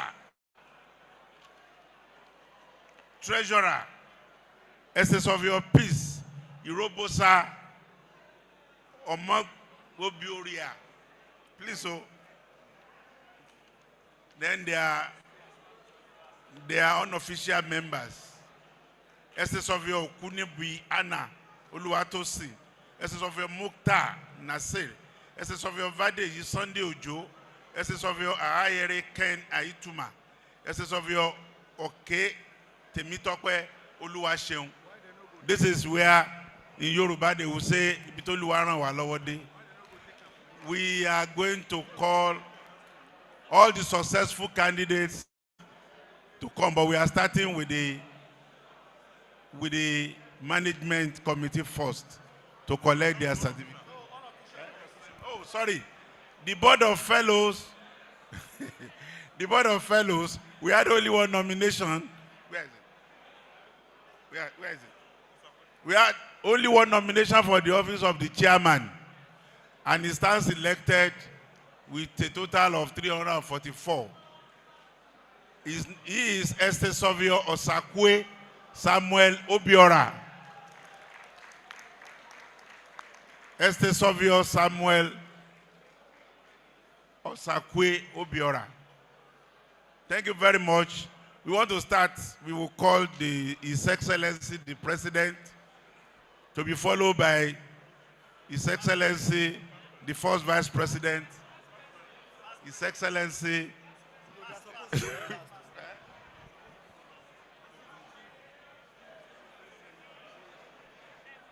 okay. We are being advised that we should not take the presidency yet, because like what we have just seen now, once it's done, the whole hall will become empty. So we are starting with the other official members. Abi? Yes. Hmm?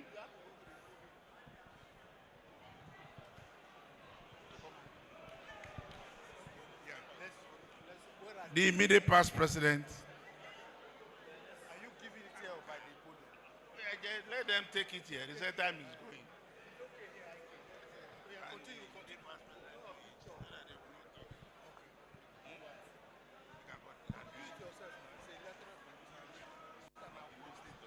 Akinrokpo Abraham. Akinrokpo Abraham. Adeoye Adekunle. Anybody that is not here should see the secretary to collect.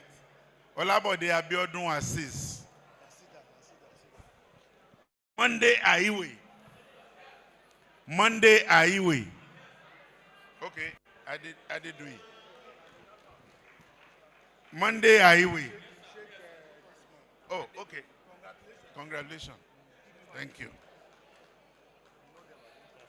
Okay.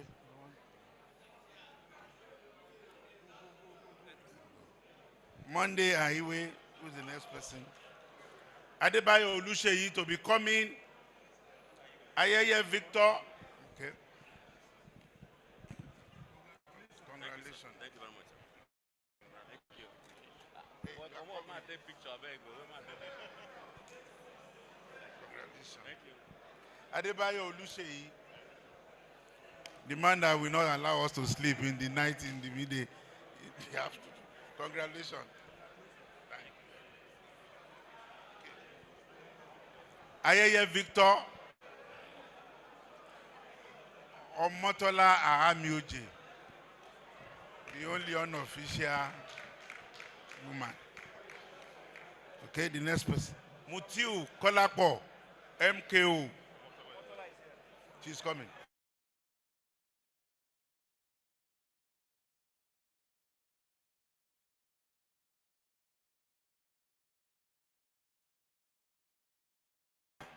I hope you will treat her gently. Only one woman among 9 men.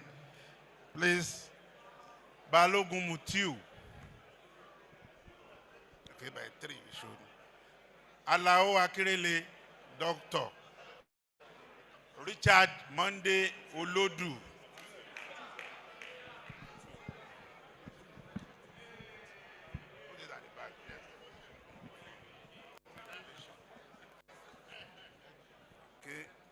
Alao Akinle, Deputy House Leader.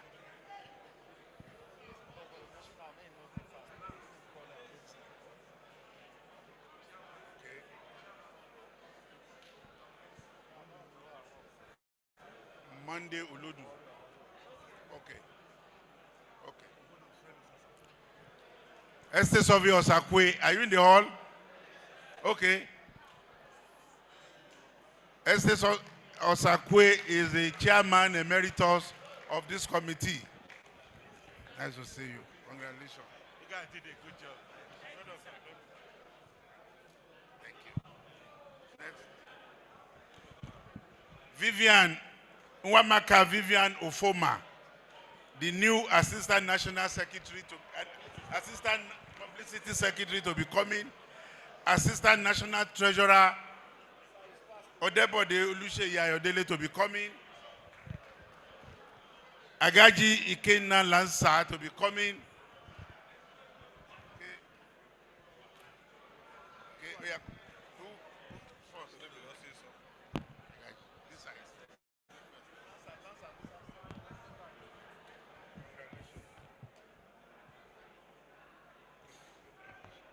Hold on.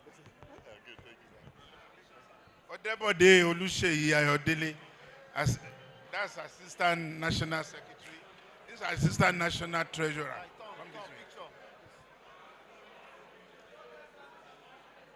Okay. Olamoju Ayodele Adetunji, the National Publicity Secretary. Okay. Estate Surveyor Nwamaka Vivian Ofoma. Congratulations. Assistant National Publicity Secretary. The substantive National Public Secretary. Congratulations.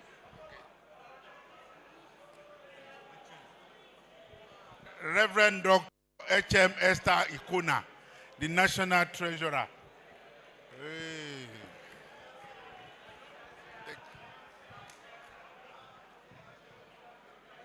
Thank you. Congratulations. Estate Surveyor Etel Ashinya Mendy. NIM. Aben Nemai. Aben Min. Okay. Shola Beji to be coming. Madam, congratulations. Thank you, sir.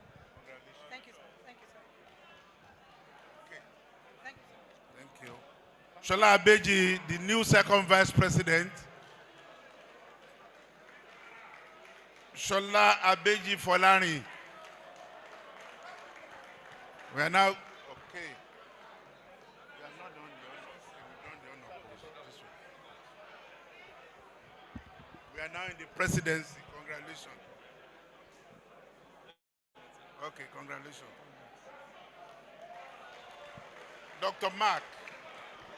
Dr. Mark, first vice president.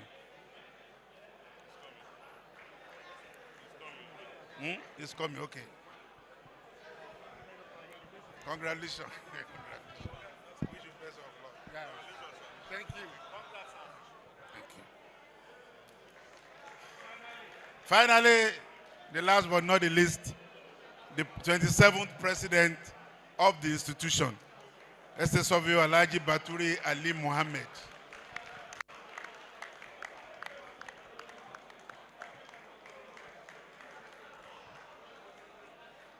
That for us? Congratulations. Congratulations, sir. Congratulations. This will not for us. Thank you. Congratulations, sir. Thank you.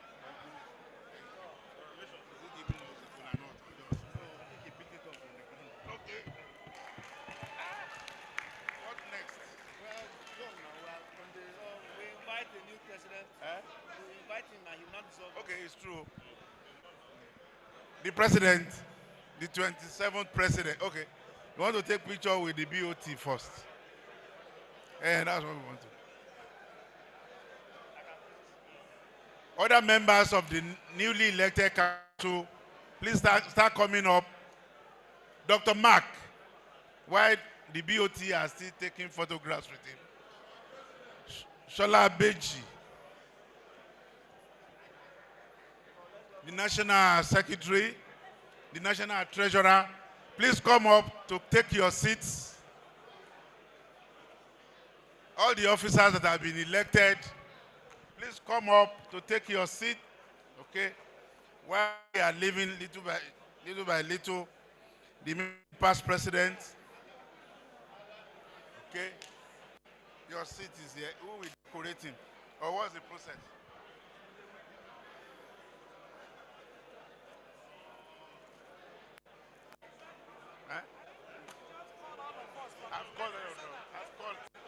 Please, all the newly elected council members, who will decorate the president? Or is it at the night? Or is it in the night? Now, aha.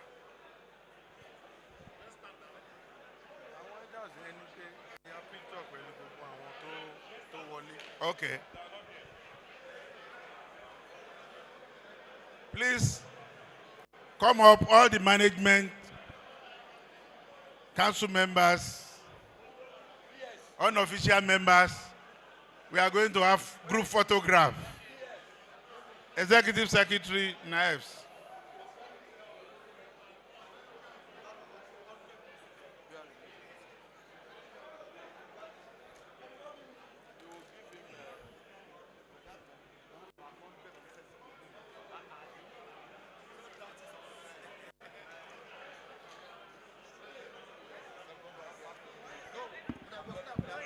We are going to take, when they put, we will take pictures with him and then the unofficial members.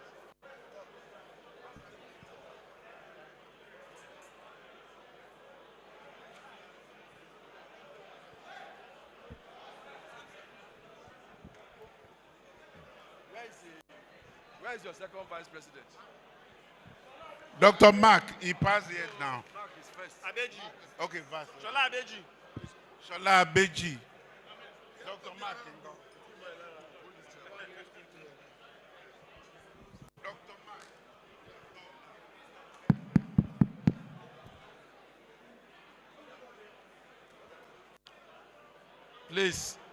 Please, silence, please. Mr. President,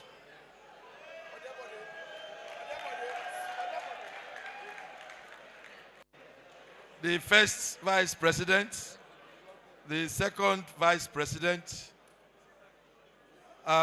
management committee members, council members, it is my greatest pleasure and honor from the depth of my heart to decorate my worthy successor, Estate Surveyor and Valuer Malam Ali Baturi Mohammed, as our 27th president. Today, 18th of April 2026. It's my pleasure. My heart is joyous and I do it with happiness today.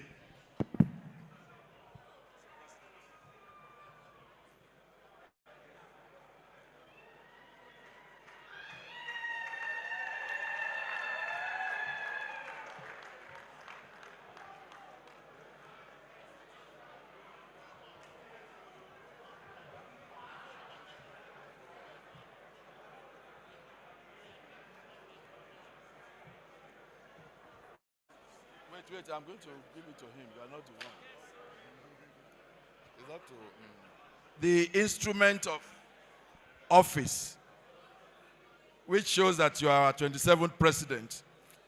It is my pleasure to decorate you with it and hang it for the next 2 years with pride. Thank you.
أعوذ بالله من الشيطان الرجيم بسم الله الرحمن الرحيم.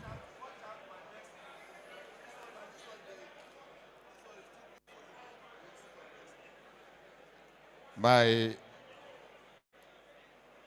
immediate president, sir.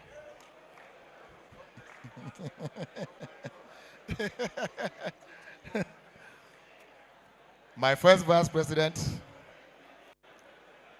second vice president, newly elected unofficial members of council, other branch chairmen and members of council, past presidents, here President SARS, chairman and members of board of trustee, elders and fellows of the institution, distinguished members of the institution, my dear noble colleagues, I am delighted and honored to stand before you today, profoundly humbled by the trust that each and every one of you has placed on me today to serve you as the 27th President and Chairman of Council of our great institution.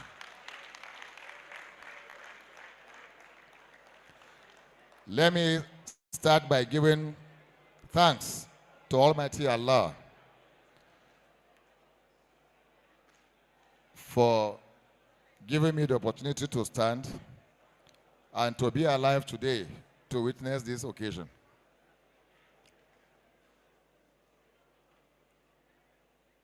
And again, thank him also for giving me the privilege to pilot the affairs of this institution.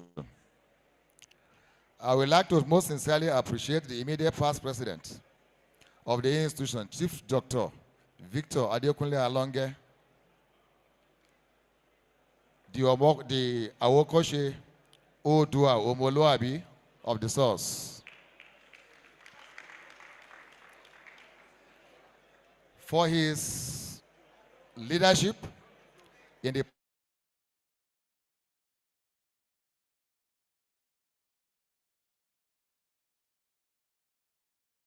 of our great institution. I also want to express my heartfelt gratitude to each and every one of you for the confidence reposed in me. I count it as a privilege which should not be taken for granted, please. While accepting this responsibility with utmost gratitude, I make a solemn pledge to you at this venue today to work tirelessly to justify the mandate and to serve our great institution with passion, dedication, integrity, strong sense of duty, and unwavering commitment in the advancement of the objective of our most cherished institution and our noble profession. Distinguished noble colleagues, we are all part of today's epochal and yet another milestone in the annals of our great institution. Permit me to please most respectfully to state that this acceptance speech will be grossly incompleted without commending our founding fathers who laid the foundation of the institution 57 years ago. I am using this opportunity to pay glowing and eternal tribute to these great pioneers of our noble institution. I salute my predecessors, veterans, great and erudite professionals who have paid and continue to pay their dues in the building and nurturing a profession that remains a source of pride to every one of us, a profession which is recognized and respected across the global community. Our responsibility now is to strengthen and further build on the structure we met on the ground, and that we shall do it with clarity of purpose and renewed energy. As essence of yours and valuers and critical stakeholders in the nation's polity, we will play a vital role in the shaping the future of this great country.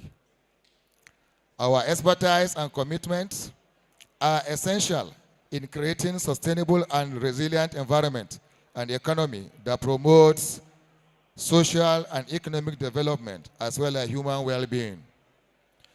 Distinguished noble colleagues and esteemed members of our great institution, inasmuch as our contribution to national development are significant, The perception of estate surveyors and valuers in Nigeria shall remain a matter of strategic importance to this new administration. Our visibility within the national and global space shall be strengthened.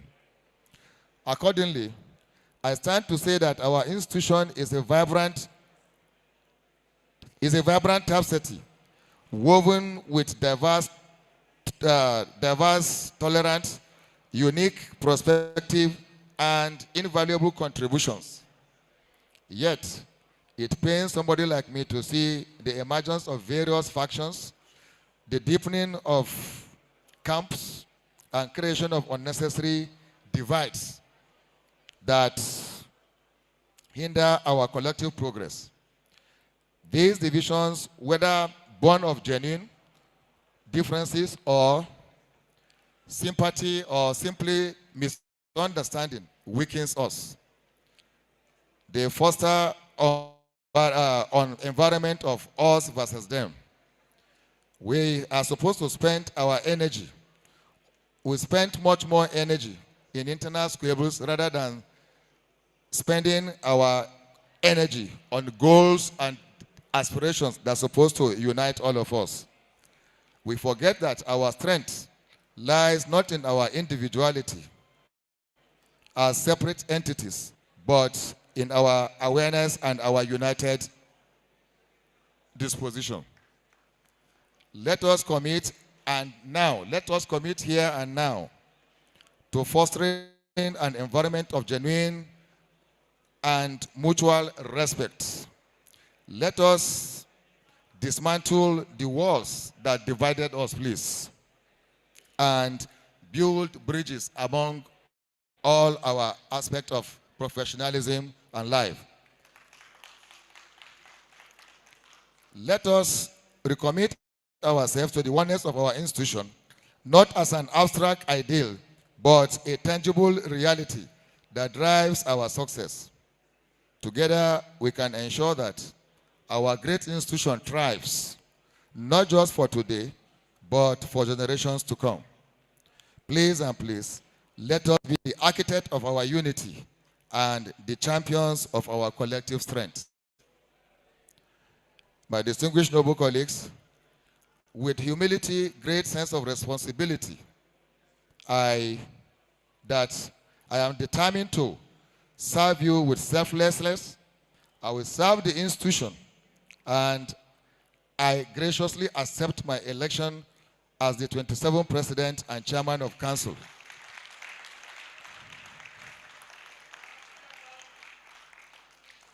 Given our shared and most cherished values and the inviolable essentials in our foundation, in our founding fathers, I promise to hold there the great position of trust and responsibility unanimously reposed in me or on me by all of you.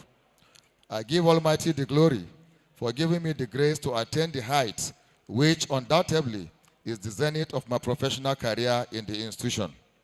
I promise to live and to lead NAEF's ideals, to stay within all honesty, integrity, and professionalism. I will not betray the invaluable trust that each one and every one of you have bestowed on me.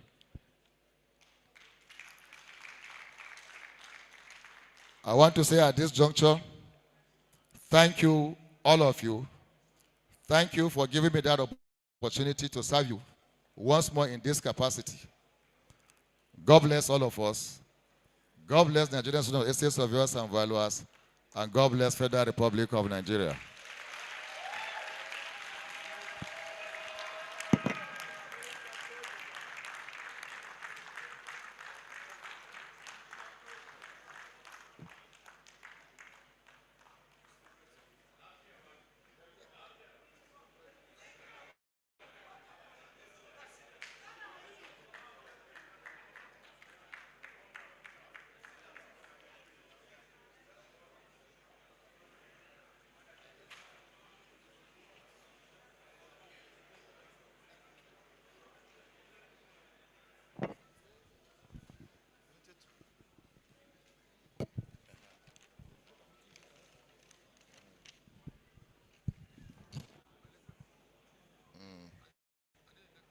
Yes, no, yes, yes, yes. Distinguished noble colleagues, let's continue with the rest of the program on our agenda for today. I think we are starting with item number 11, appointment of new electoral committee. Are we following? So please, I am calling for a nomination. Okay? My past president, sir.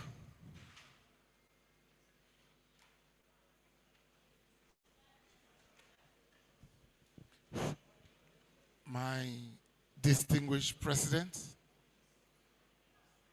management, council, my past president, trustees, noble colleagues, I nominate Estate Surveyor and Victor Roland.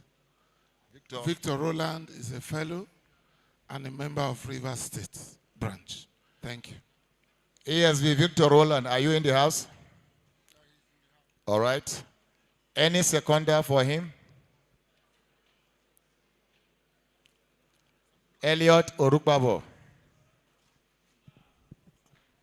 My name is Estate Surveyor and Elliot Orukbabo. I stand to second the nomination. Thank you. A second nomination for a second fellow. Yes, Auta, former Nasarawa chair. My name is Yakubu Autaruna, a fellow of the institution. Your mic. My name is ESV Yakubu Autaruna, a fellow of the institution. I'm nominating Mr. Kingsley Ode, an estate surveyor and valuer. Estate surveyor and valuer, Kingsley. Ode, a fellow of the institution. Ode, okay, a fellow of the institution too. Is he present? Plateau State branch. Is Kingsley Ode present? Or is online? Online? Where is he online? How do we? Yeah? Confirm from the ICT. Let's confirm if he's there.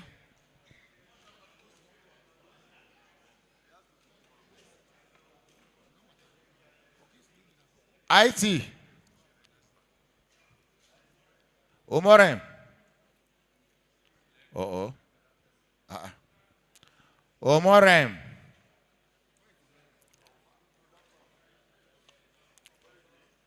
Yes. Where is our IT man? Confirm, please, if ESV Kingsley Ode is Omorem not there?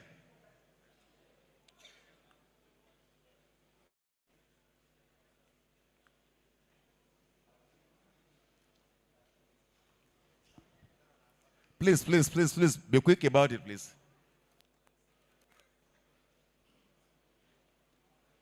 Eh? He's not online. So, we'll step down that nomination.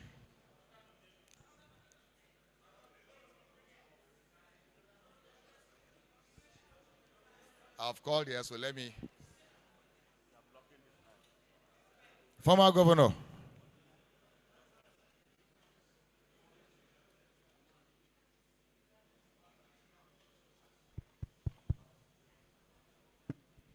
Thank you very much, Mr. President and Chairman of Council. Estate Surveyor and Valuer Tanikbola Olasokomi. I stand to nominate Estate Surveyor and Valuer Femi Adesina from your branch, a fellow of the institution. Femi Adesina from Oyo branch. Is he here? I'm seeing 3 hands, 4 hands. Who is the Femi there? Let the Femi alone stand.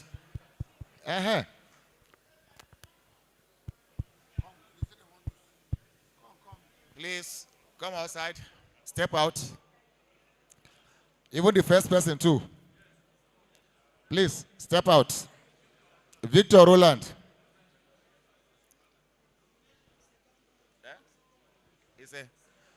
Please, a seconder for Femi's nomination.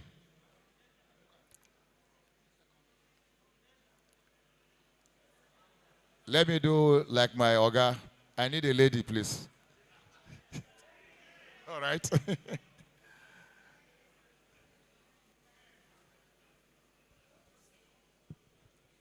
Thank you, Mr. President. I'm ESV Dr. Victoria Odufa from the Polytechnic Ibadan, Oyo branch. I second the motion. Thank you very much. We have 2 fellows now. It's supposed to be 5. 3 fellows, 2 associates, if I'm not mistaken. So, nomination for the 3rd fellow. Estes of your Babatunde, sir.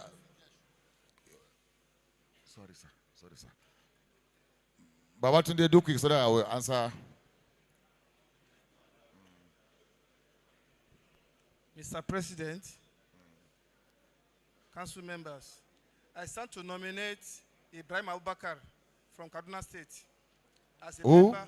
Ibrahim Abubakar. Ibrahim Abubakar. Yes, as a member of the. Is he here? Fellow or associate? Associate. Member. Oh, Abubakar. Associate. Sorry, member. Okay, come outside. Any seconder for his nomination? Adamu Kasumu.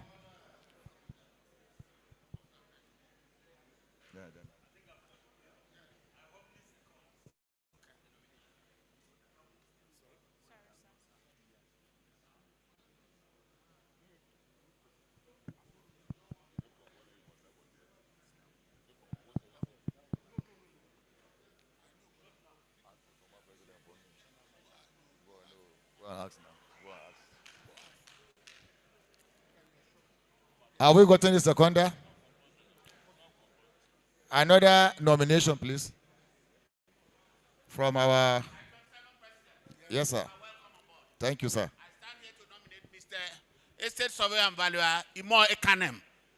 Estate Surveyor and Valuer, Imo Ekanem. Imo Ekanem from Cross River State Branch. From Cross River Branch.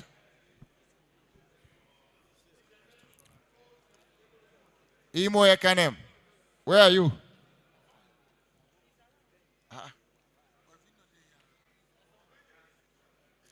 He went to ease himself.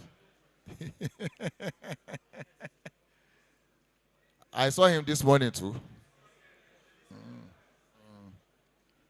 He's around. All right. Seconder. Louis Afolabi. I, ESV Afolabi, hereby second the nomination of Imo Ekanem as member of the General Committee. That makes it 4 in number. And in the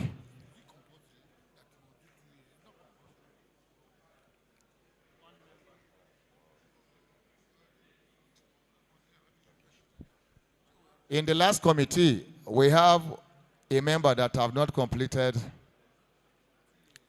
2 years. Next year should go, yes. Next year should go. We'll elect another person.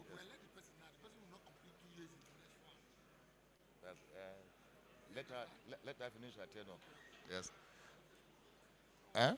So, yes, sir. We have nominated 4 now. With the lady, that's 5.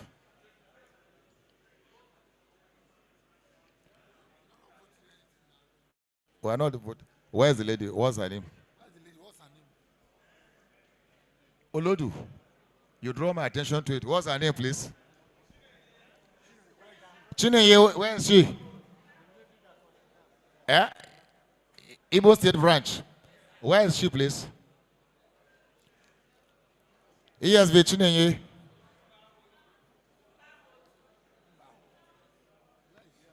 Where is she? She's around. All right. But distinguished noble colleagues, we have Estate Surveyor and Valuer Victor Roland, Estate Surveyor and Valuer Femi what? Additional. Estate Surveyor and Valuer Abubakar Ibrahim. That is 3. Imo Ekanem 4. And Chineye making 5. I think they are complete for the committee. Do we take it unanimously? Observation?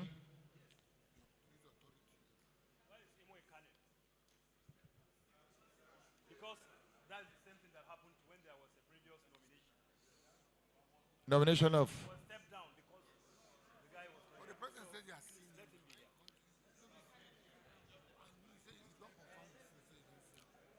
I also saw him this morning.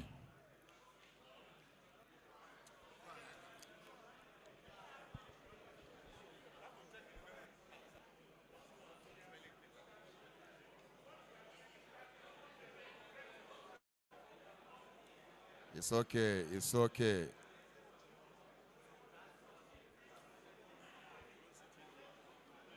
Yes, yes. What do you want to say?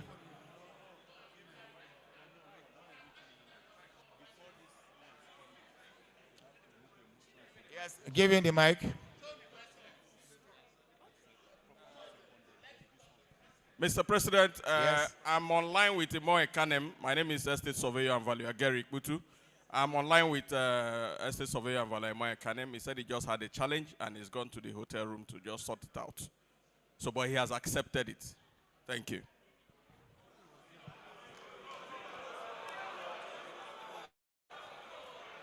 My distinguished noble colleagues.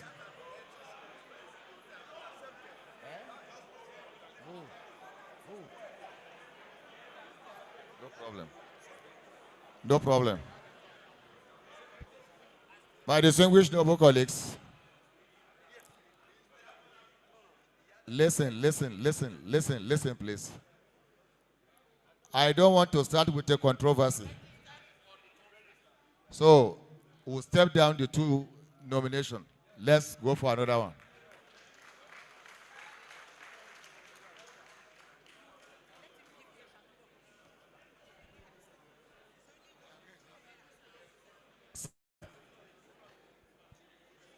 Yes, Chinenye. Are you there? All right. So that makes it 2 members, 2 fellows. So we need, I thought, 1 more fellow. Estate Surveyor and Valuer Gambo, Professor Gambo.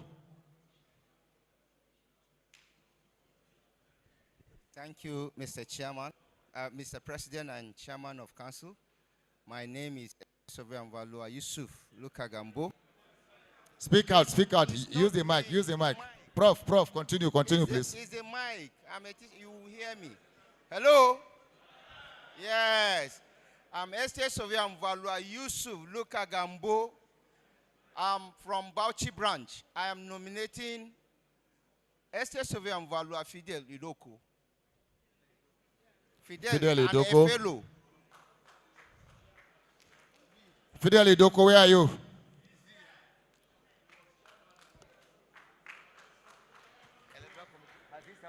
No.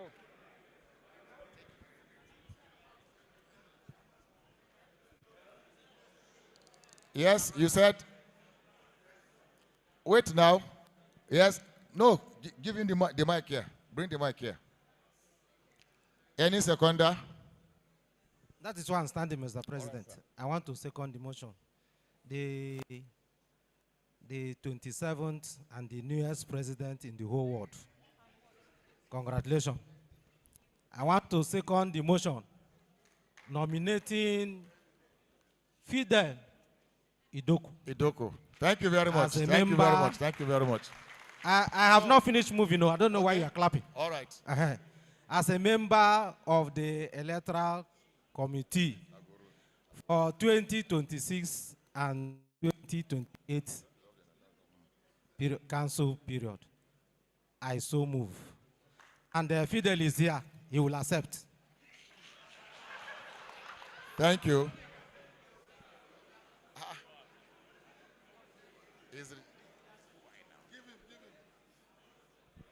Please give him the mic.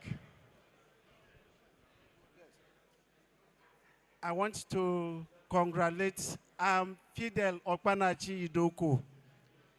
I want to congratulate the new ESCO. And I believe that all you have said will continue to follow you and see what you do. However, I want to honorably ask if I can be forgiven to decline the appointment, please. You are declining the nomination. Yes, sir. On personal ground. Problem. I do not want to be an absentee member. Thank you. Thank you for being honest with yourself.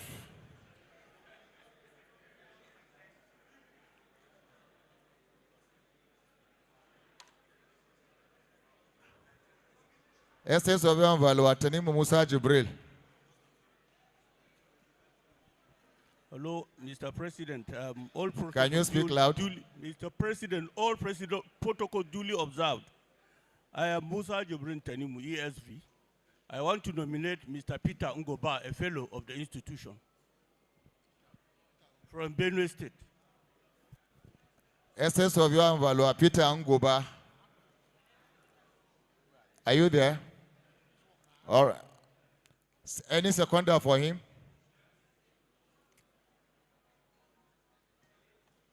ESV Abu. I want to support the nomination of Estate Surveyor and Valuer Ngoba Peter.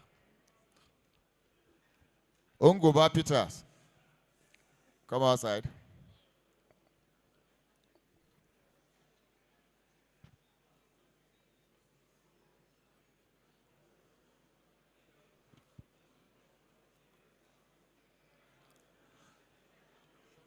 Noble colleagues,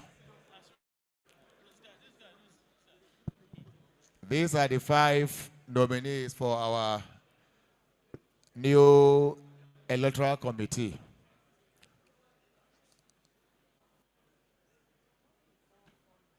So, unanimously, we have voted for them, right?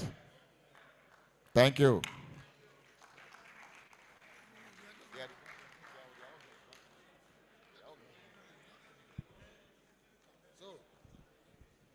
Thank you. You can take your seat.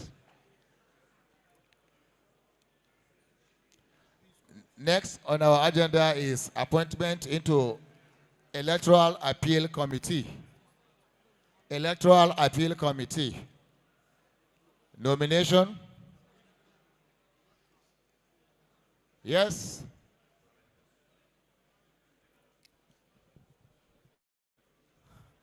I'm Estate Surveyor Valua Akinpelu Akimola from Ondo State Branch.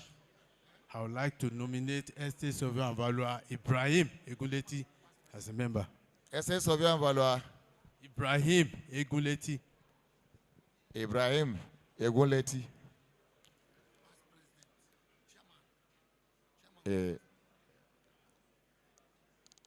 Yes, a fellow or member? Any seconder? Come out.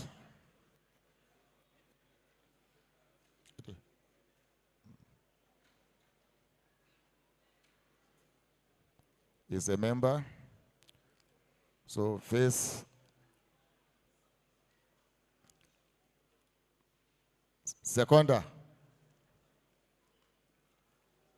Nobody seconding? Yes. Pastor Akerele.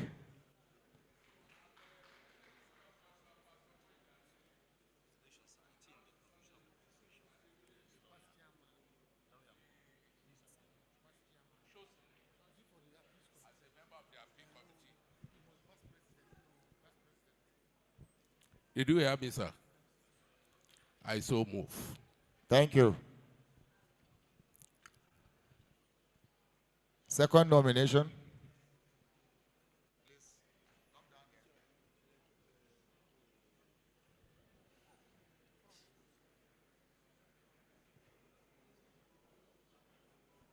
Mr. President, I want to nominate Estate Surveyor and Valuer John Boo Amayebo, MNI, as chairman. Why are you laughing? I want a He's the seconder. past president, and the rule say that a past president President has to be the has to chairman. be. And he's, apart from Alonga, he's the youngest. He has, his blood is hot. And you are MNI. So I nominate him. Are you not the youngest? You are the youngest past president, immediate past. You are the youngest. You will serve us tea very soon. Thank you very much. Thank you very much. I need a seconder, please. Yes. Give the man behind him. Okay. Yes. Collect the microphone. Give past president Abonta, please. My president, I thought you saw my hand up, and I said seconded. I'm sorry, sir. I'm seconded. Thank you. The bull.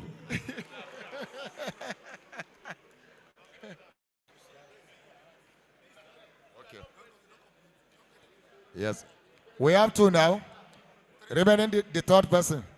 Bokwe. Is it a lawyer or somebody who read law?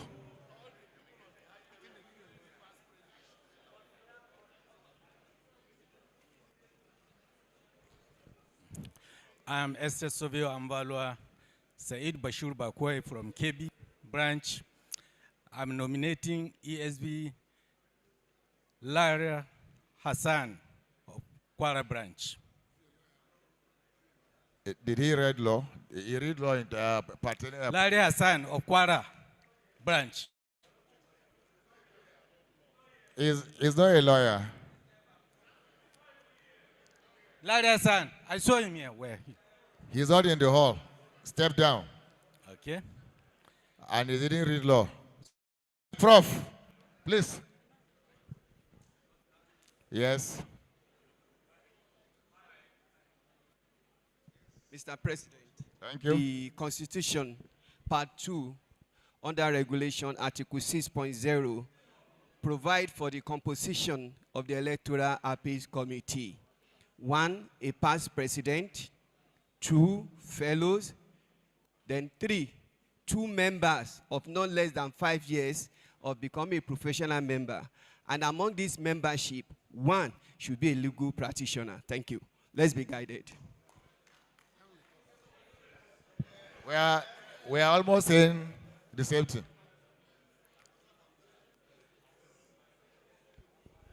Yes, can you, all of us have had the constitutional provision, right? Can you give Ogbonna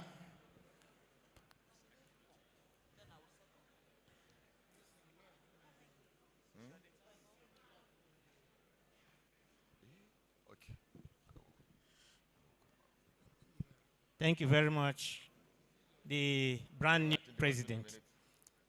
I want to respectfully nominate Estate Surveyor and Valuer Ike Agubike. He's a legal professional. Ike what? Ike Agubike. Agubike. Is he here? He's a legal practitioner. Is he a lawyer too? Yes. So come outside. Where is he?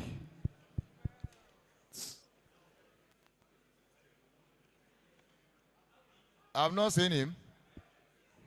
He is not around. Eh? He is not in. Another nomination, please. Where is he? No, they didn't mention you, Elliot. He mentioned somebody there, and he's not here. So, let's step that nomination down. Let's move. He's not here. Former Imo chair.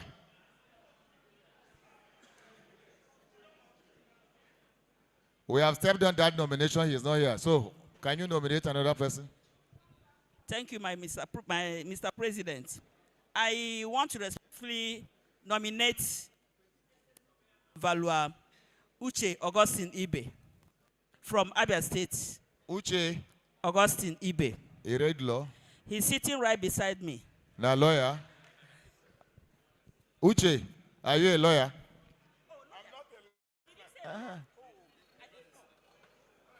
Okay. Yes, 5 of them, okay. All right. Stand up, stand up, stand up, stand up. Uche, any seconder for his nomination? Any seconder for his nomination? No seconder. No, nobody is. Chris, ESB Chris, please. Come outside, Uche. My chairman of council, Esther Sowe Ambalua Chris Okabwe, Anambra State, I hereby support the nomination of ESV Uche Kibi. So how many now? Where is the lawyer? Elliot Orukbabo, please. Give us a lawyer. Or you should be in the committee. I want to produce a lawyer. My name is Elliot Orupabo. I want to profoundly nominate Mr. Profound, ESV Sam Ukbong, as a member. ESV Sam Ukbong. And he's a lawyer.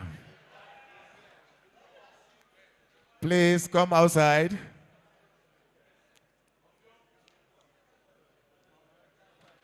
Samuel Ukbong. Good. Secondment, please.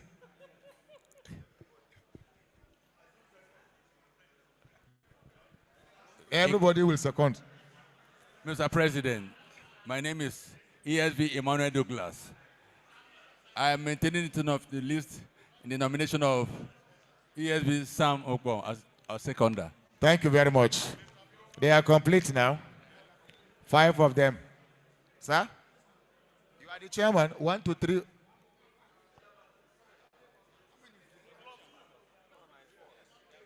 Okay. Okay, you are 4. So remaining another member. We have 3 here now. Where's the 4th one? 3. 3 people are standing here with Jambul 4. So we want another person. A woman, please. A woman, yes. A woman who is a member. Elliot, you are nominated. Yes, I will see.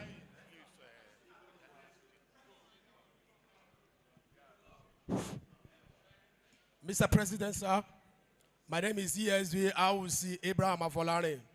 I stand to nominate ESV Felicia Kwao from Kaduna branch. Felicia Kwao, are you here?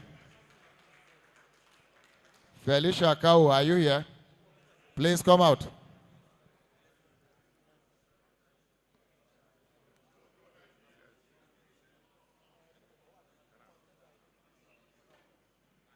Seconder, please, while she's coming out. You are seconding. Elias Officer has seconded, please. So,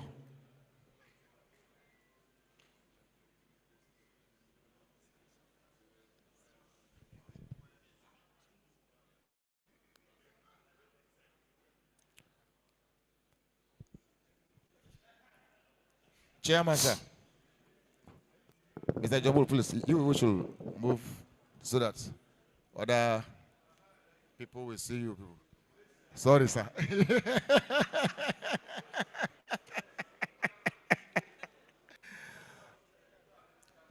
So,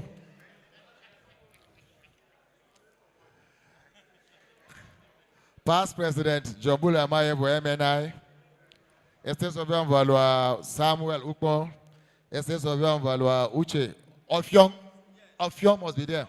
Okay, Ofyong Samuel Ukpo. Thanks for the correction, please. Uche Achebe and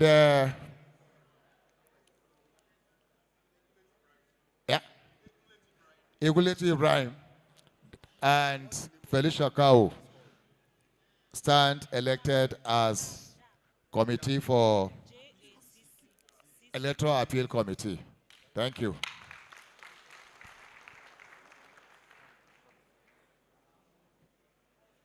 We are gradually moving.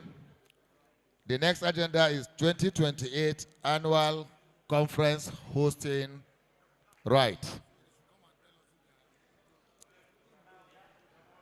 So, who want to?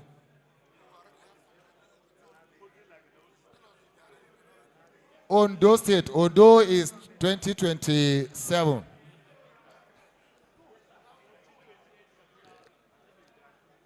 Chairman Ondo.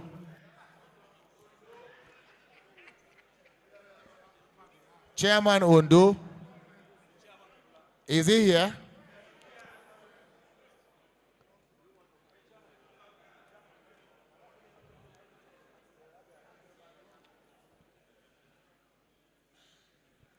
Thank you very much. You know, you are supposed to host us next year. Yes, Mr. President, sir. So, can you confirm and let us know, at least briefly? Wow. So, come this side. Ondo people. Thank you very much, sir. Mr. President, sir. Thank you very much. The BOT and the council members, noble colleagues, we thank God and where's our flag? We are in Abia. Abia, where's the flag? We have seen what Abia is doing. And we want to assure the institution, Mr. President, that Ondo State branch is ready to host 2027 conference. Already, we have a short clip that we have submitted to the publicity secretary, but he just informed me that they don't have what it takes to do it here, and that they will show it at the gala night. Am I correct? That was the information you gave me. So he said it will be shown at gala night. Every necessary facilities that require to host a befitting conference are available in Ondo State. Our airport is working, hotel facility is top-notch, and our government of Ondo State is ready to receive estate surveyors and valuers in Ondo State. Already, we are working with our government, and we want to assure you, Ondo State is going to be home for 1 week to every one of us. Come and explore Ondo State's beautiful climate and environment.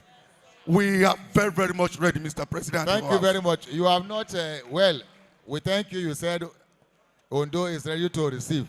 The government is ready to receive. You didn't hit the cocoa. Is the government ready to? I have said it. I said the government of Ondo State. I mentioned it and I'm repeating it again. Government of Ondo State, particularly Mr. Governor, is aware that we are coming 2027 and the state government is putting infrastructure in place to support the conference. Aye Datiwa is for estate surveyors and valuers. Thank you very much. And it's going to be Datiwa during the period. Thank you very much. Thank you very much. Distinguished noble colleagues, we have had them. Thank you, sir. So, in our subsequent meeting, we will be following on to see your degree of your No problem, preparation. Mr. President. Uh-huh. Thank you very much. Thank you, thank you, thank you, thank you. We love to receive you in Ondo State 2027. In your plenty pounded yam. Pounded yam unlimited. Oh. Let's finish. So, 28, any branch.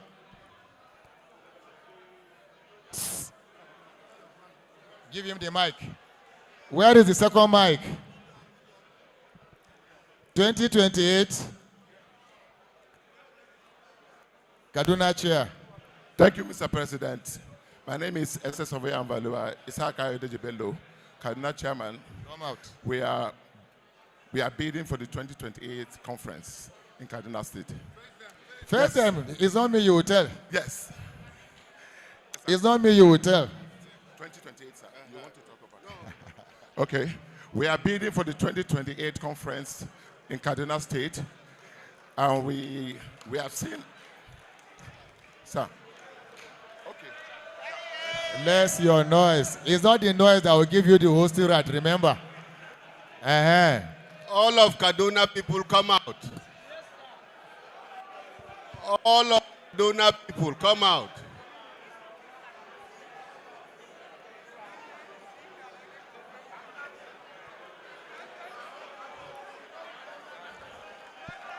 All of Kaduna people come out. Face them, face them, face them. Face them. Gentlemen, Can I be a judge in my court? I want to say we already sensitize our government, and the government is very keen to see us walk towards. Please, our trustee is talking. Can you please less your noise? We have sensitized the governor and sensitized the Director General, Kajis, Kaduna Lands and Service, and they are very, very happy about it.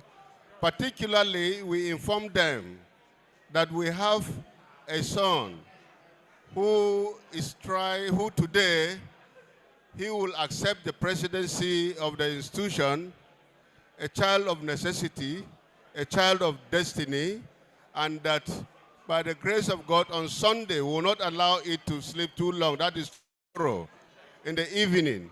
We are taking him straight to the government house to deliver him to the governor and then solicit more for what we are trying to plant now. If you suppose to say hi. Hi. Thank you, thank you. Yeah, thank you. Thank you very much. Thank you very much. Distinguished noble colleagues. Distinguished noble colleagues. Yes, sir. We have a media. You have what? You have a media clip. Yes, sir. All right. Are you playing it? I want to play it now. Okay, to play it and let's hear. Learning. Kaduna offers an intellectual ecosystem unlike any other. Please leave the screen for the past. From the historic corridors of Zazzau to the modern skyline of a city in renewal, Kaduna has always been the heartbeat of northern Nigeria. As we celebrate the professional strides of Abia 2026, we look toward a horizon where heritage meets excellence. Welcome to the journey toward Kaduna 2028. Thank you very much. A round of applause for them, please. Rightly known as the center of learning, Kaduna offers an intellectual Is it 2 parts? ecosystem unlike any other. With the highest concentration of tertiary and military institutions in the country, we provide the perfect stage for the technical rigor and professional development that defines our noble institution. Infrastructure tells a story of transformation. It's okay. In I think 2026, it's okay. we're witnessing a complete... IT is okay. We appreciate. Distinguished noble colleagues, please and please, we consider Kaduna. Unopposed? Thank you very much. Thank you, thank you, thank you, thank you, thank you.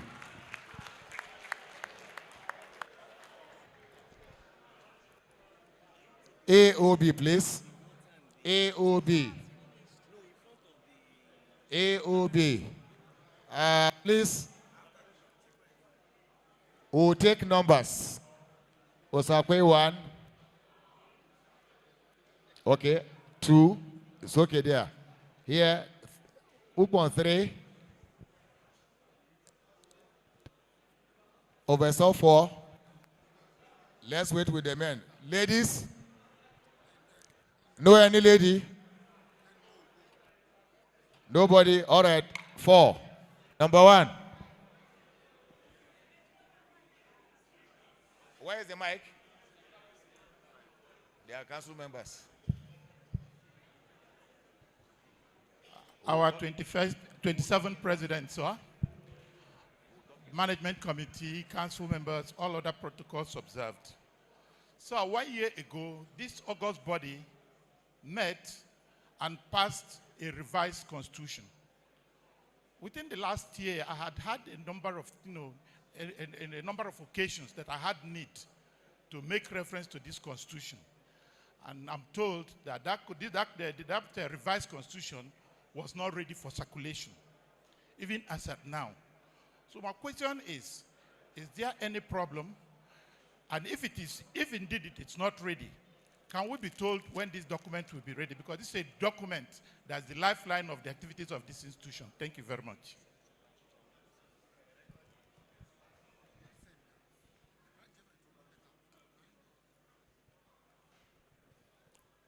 Mr. President, yes, sir. Chairman of Council, I still remain ESV Dr. Adekunle Awolaja. Coming up with the constitutional issue raised by my Oga here, but that's what is the same constitution that we operated on for this AGM. But I'm seeing some things that we really need to look at. And that has to do with the challenges we encountered with the Electoral Committee. And the constitution that we're using, that's what guided us here, had women's fora, if I'm right, as the youth and fora, as the academic. But I never heard of anything academic. I never heard of anything like the public sector. But the cumbersomeness of this election, I don't know why the Electoral Committee should be saddled with the women's wing or women's fora or women's forum or that of the Board of Fellows. I think this is, and youth, this should be specifically for those who are qualified for that kind of fora. I didn't see the public sector, which is a critical one. I did not see the academic sector. So what is going on? But my own suggestion is a suggestion. The Electoral Committee will only be for national. Anything that has to do with management or council or like the Board of Trustees. And but why saddle them with women? Why saddle them with youth? Why saddle them with public sector? Why saddle them with electoral, with Board of Fellows? Why saddle them with all these things that could actually be settled by those bodies that we have created? That's my suggestion. Thank you, Mr. President. Thank you very much. Let me react to the two. I will start with Osakwe, right? The new constitution, the final production, I think, is almost ready.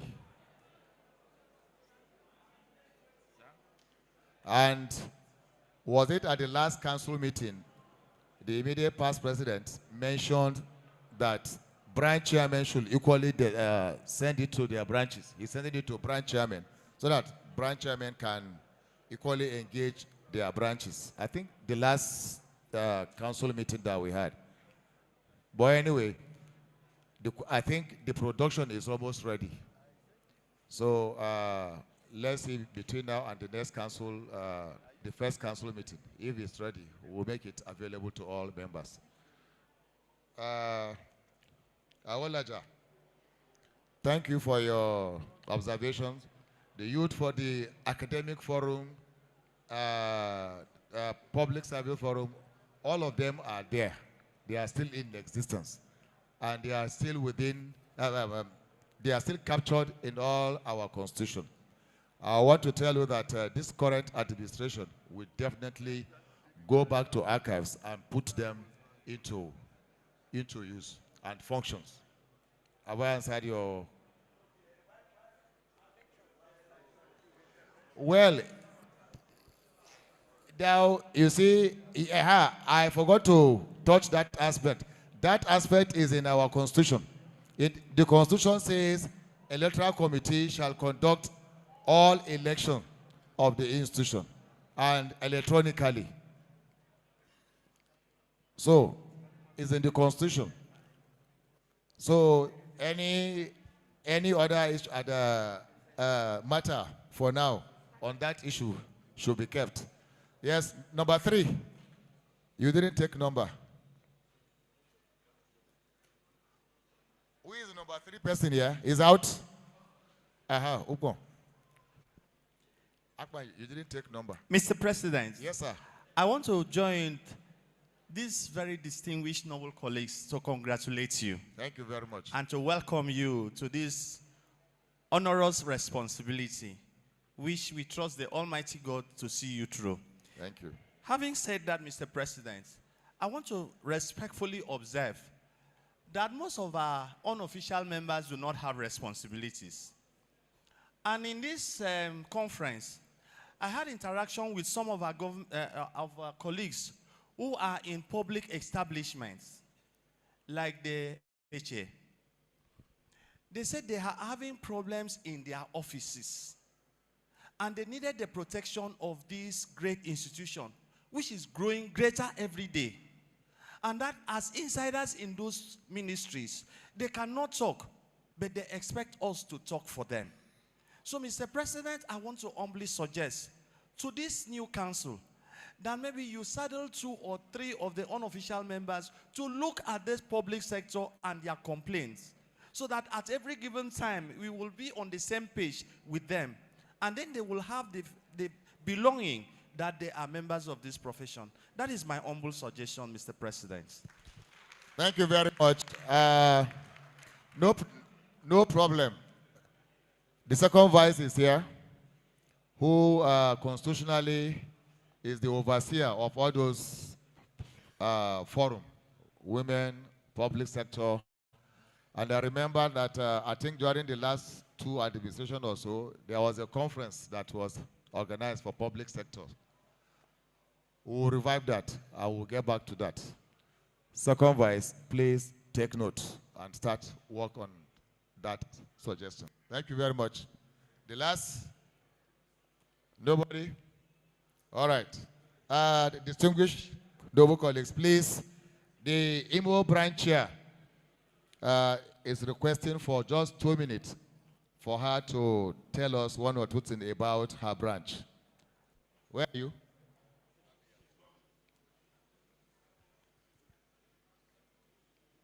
She tagged it as Imo at 50.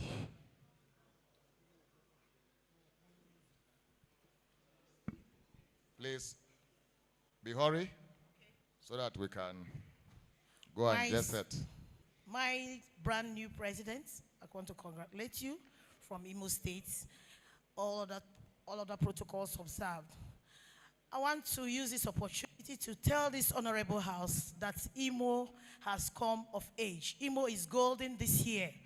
And I want to also, with the permission of my members, want to tell you that we are going to celebrate the Golden Jubilee in November. So please, I will respectfully invite you all to come and celebrate with us. The message will go into your emails. We'll now tell you how things will unfold. And we also want to seek your support, your sponsorship in so many things, because we have an ongoing project, but all those things will come in your email. So thank you, my brand new chairman. Thank you very much. My distinguished noble colleagues, I think we have had a good day today. Health-wise, our elders are supposed to take a walk and rest. At this juncture, I want to please call for nomination to adjourn this AGM. Later, yes. PC Ozili.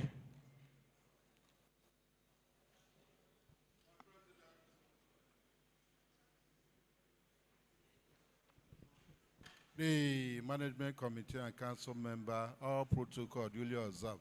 I, Estate Surveyor and Valuer, Peter Ozili, having been physically present and participated actively in this meeting, and having exhausted all that have been, stated down for this AGM, I hereby move a motion that we should adjourn to next year, and I so move. Thank you. Olo Ogure.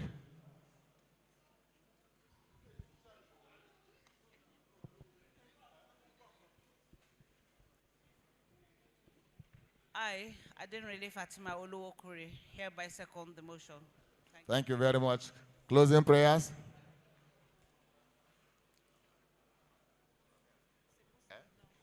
Oh, he's a Muslim now. Please, our democracy will give us closing prayer.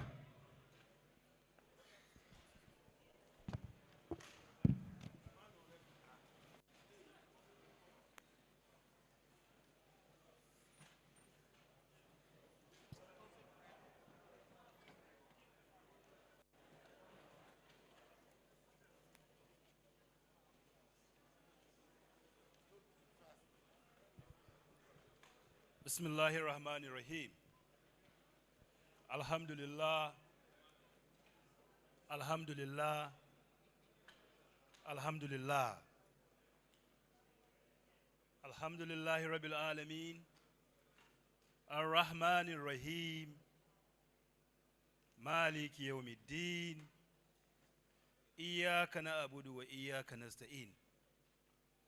Ihdina as-sirata al-mustaqim. صراط الذين أنعمت عليهم غير المغضوب عليهم ولا الضالين آمين.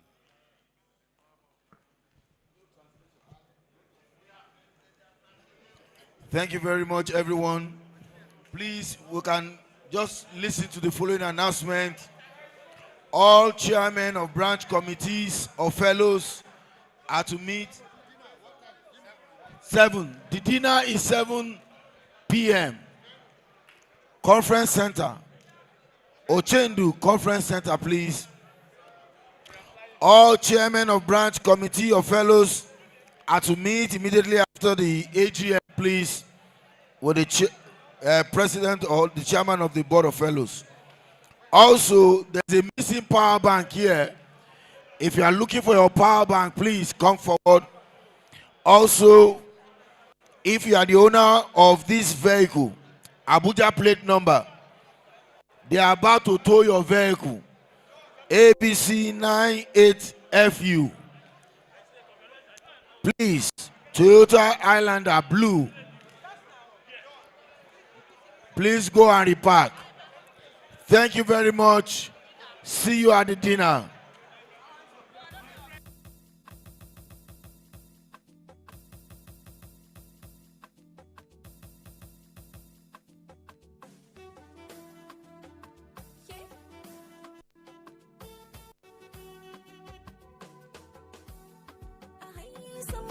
Kasarwa